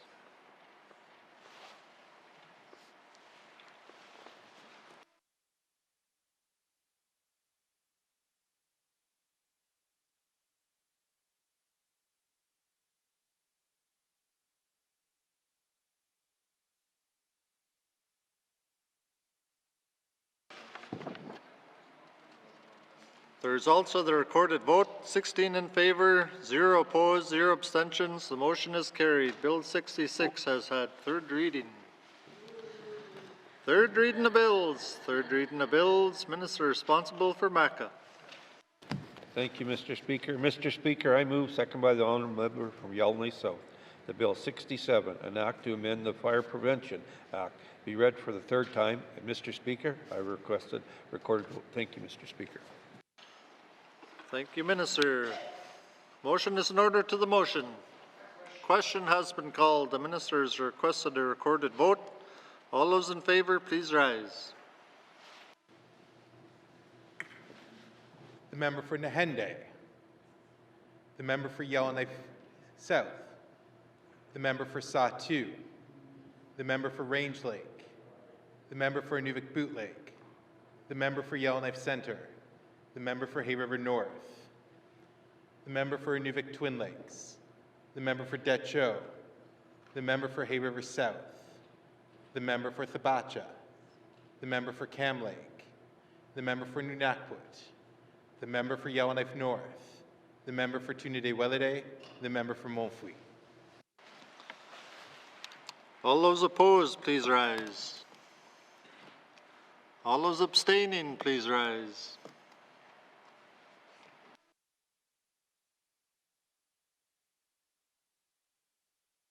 The results of the recorded vote, 16 in favour, 0 opposed, 0 abstentions. The motion is carried. Bill 67 has had third reading. Third reading of bills. Third reading of bills. Minister responsible. Oh, sorry. Member for Thabacha. Mr. Speaker, I move, second by the Honourable Member for Nahende, that Bill 73, an Act to amend the Legislative Assembly and Executive Council Act No. 4, be read for the third time. And Mr. Speaker, I request a recorded vote. Thank you, Mr. Speaker. Thank you, Member for Thabacha. Motion is in order to the motion. Question has been called. Members requested a recorded vote. All those in favour, please rise.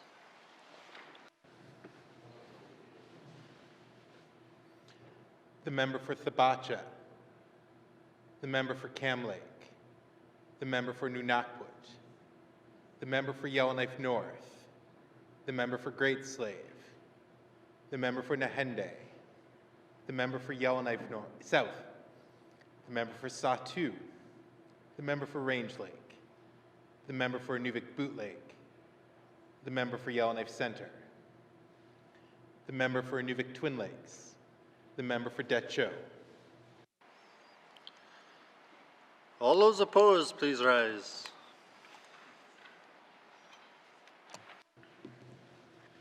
The member for Tunide-Welliday, the member for Montfouille, the member for Hay River South. All those abstaining, please rise.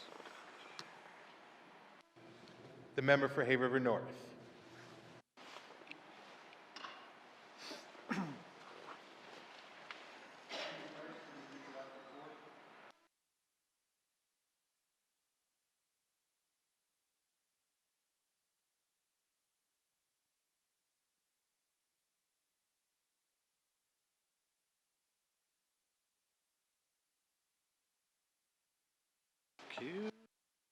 The results of the recorded vote, 13 in favour, 3 opposed, 1 abstention. The motion is carried. Bill 73 has had third reading.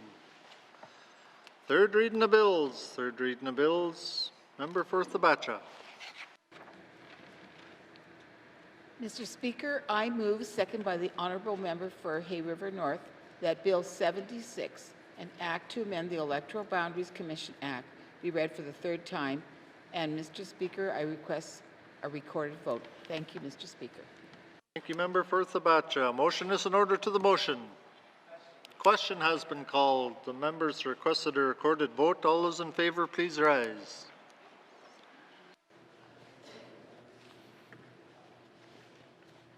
The member for Thabacha, the member for Cam Lake, the member for Nunakwood, the member for Yellowknife North, the member for Tunide-Welliday, the member for Montfouille, the member for Great Slave, the member for Nahende, the member for Yellowknife South, the member for Satu, the member for Range Lake, the member for Inuvik Boot Lake, the member for Yellowknife Centre, the member for Hay River North, the member for Inuvik Twin Lakes, the member for Decho, the member for Hay River South. All those opposed, please rise. All those abstaining, please rise.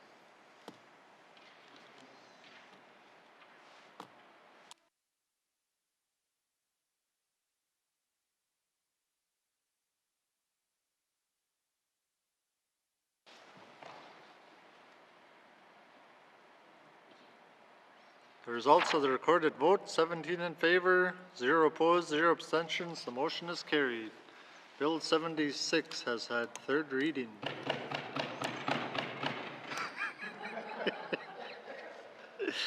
Third reading of bills. Third reading of bills. Minister responsible for finance. Mr. Speaker, I move, seconded by the Honourable Member for Inuvik-Boot Lake, that Bill 89, Appropriation Act, Operations Expenditures 2023-2024 be read for the third time. And Mr. Speaker, I would like to request a recorded vote. Thank you, Minister. Motion is in order to the motion. Question has been called. The Minister has requested a recorded. Oh man. No, I'm just kidding. Member for Yellowknife North. You need our permission. Member for Yellowknife North. Thank you, Mr. Speaker. Sorry, I know we all want to go home, but I would like to just make some comments about the final budget as we are passing it and the commitments that the minister made in this House previously. Initially, I said my support on this budget was contingent on two things. That was some more money for our community governments and some more money for our nonprofits. Unfortunately, I had to vote in favor of the carbon tax to get the money for the community governments, as I just did, but I'm happy to see that additional about approximately $1.8 million combined with the $600,000 in this budget really puts us, we did close the community funding gap by $5 million, including inflation, which was, I thought, what we were always supposed to do, but we had to do a little bit of political negotiating to get there, Mr. Speaker. Additionally, the minister in her statement yesterday committed to $2 million for a homelessness fund. I believe that is very good money. She committed that will largely go to applications by Indigenous governments and not-for-profits. I'm very happy to see that. I also want to highlight the $1 million for the Sustainable Livelihoods Fund. We hear repeatedly in this House that our hunters and trappers need support for food sustainability and for cultural reasons. This is our final budget. This is our final budget negotiation, and I just want to thank the minister and thank all of my colleagues for the pressure we put on to get those concessions. I'm a little disappointed in the pace of government renewal. I believe I share that with the Minister of Finance.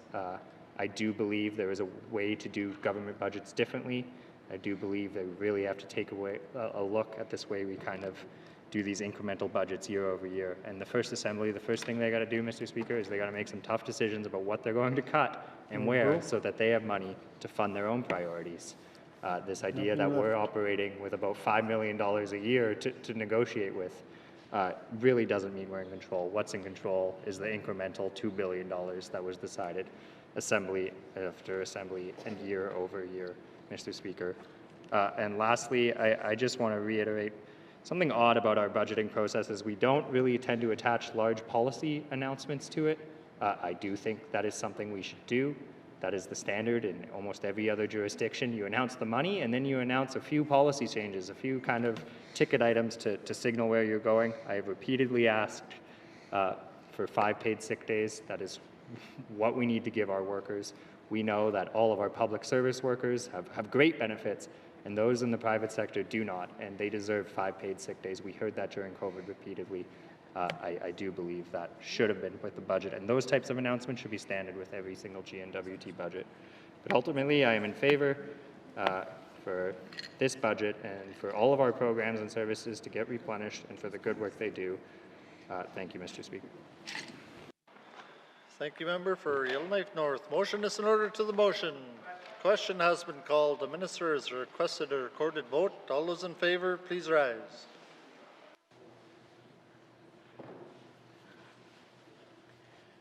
The member for Yellowknife South, the member for Saw-2, the member for Range Lake, the member for Inuvik-Boot Lake, the member for Yellowknife Centre, the member for Hay River North, the member for Inuvik-Boot Lake, the member for Inuvik Twin Lakes, the member for Decho, the member for Hay River South, the member for Thabacha, the member for Cam Lake, the member for Nunakput, the member for Yellowknife North, the member for Montfouille, the member for Great Slave, the member for Nahende. All those opposed, please rise. The member for Trinidad-Welede. All those abstaining, please rise.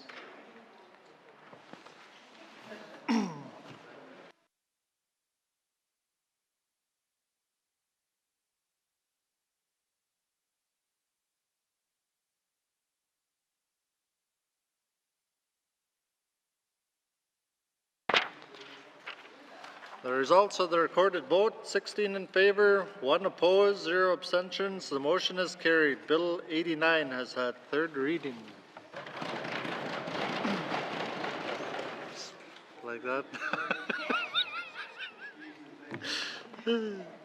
Third reading of bills. Third reading of bills.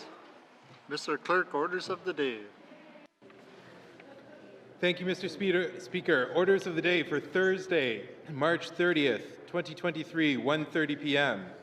Prayer, minister statements, member statements, returns to oral questions, oral question 1343-19-2, recognition of visitors in the gallery, acknowledgements, oral questions, written questions, returns to written questions, replies to the Commissioner's address, petitions, reports of committees on the review of bills, reports of standing and special committees, tabling of documents, notices of motion, motions, motions 78, 79, notice of motion for first reading of bills, first reading of bills, second reading of bills, Bill 80, Bill 81, Bill 82, Bill 83, Bill 84, Bill 85, consideration in committee of the whole of bills and other matters, Bill 23, Bill 29, Committee Report 49, Committee Report 51, Minister Statement 264, Table Document 681, Report of Committee of the Whole, third reading of bills, Bill 68, orders of the day. Thank you, Mr. Clerk. This House stands adjourned until Thursday, March 30th, 2023 at 1:30 p.m.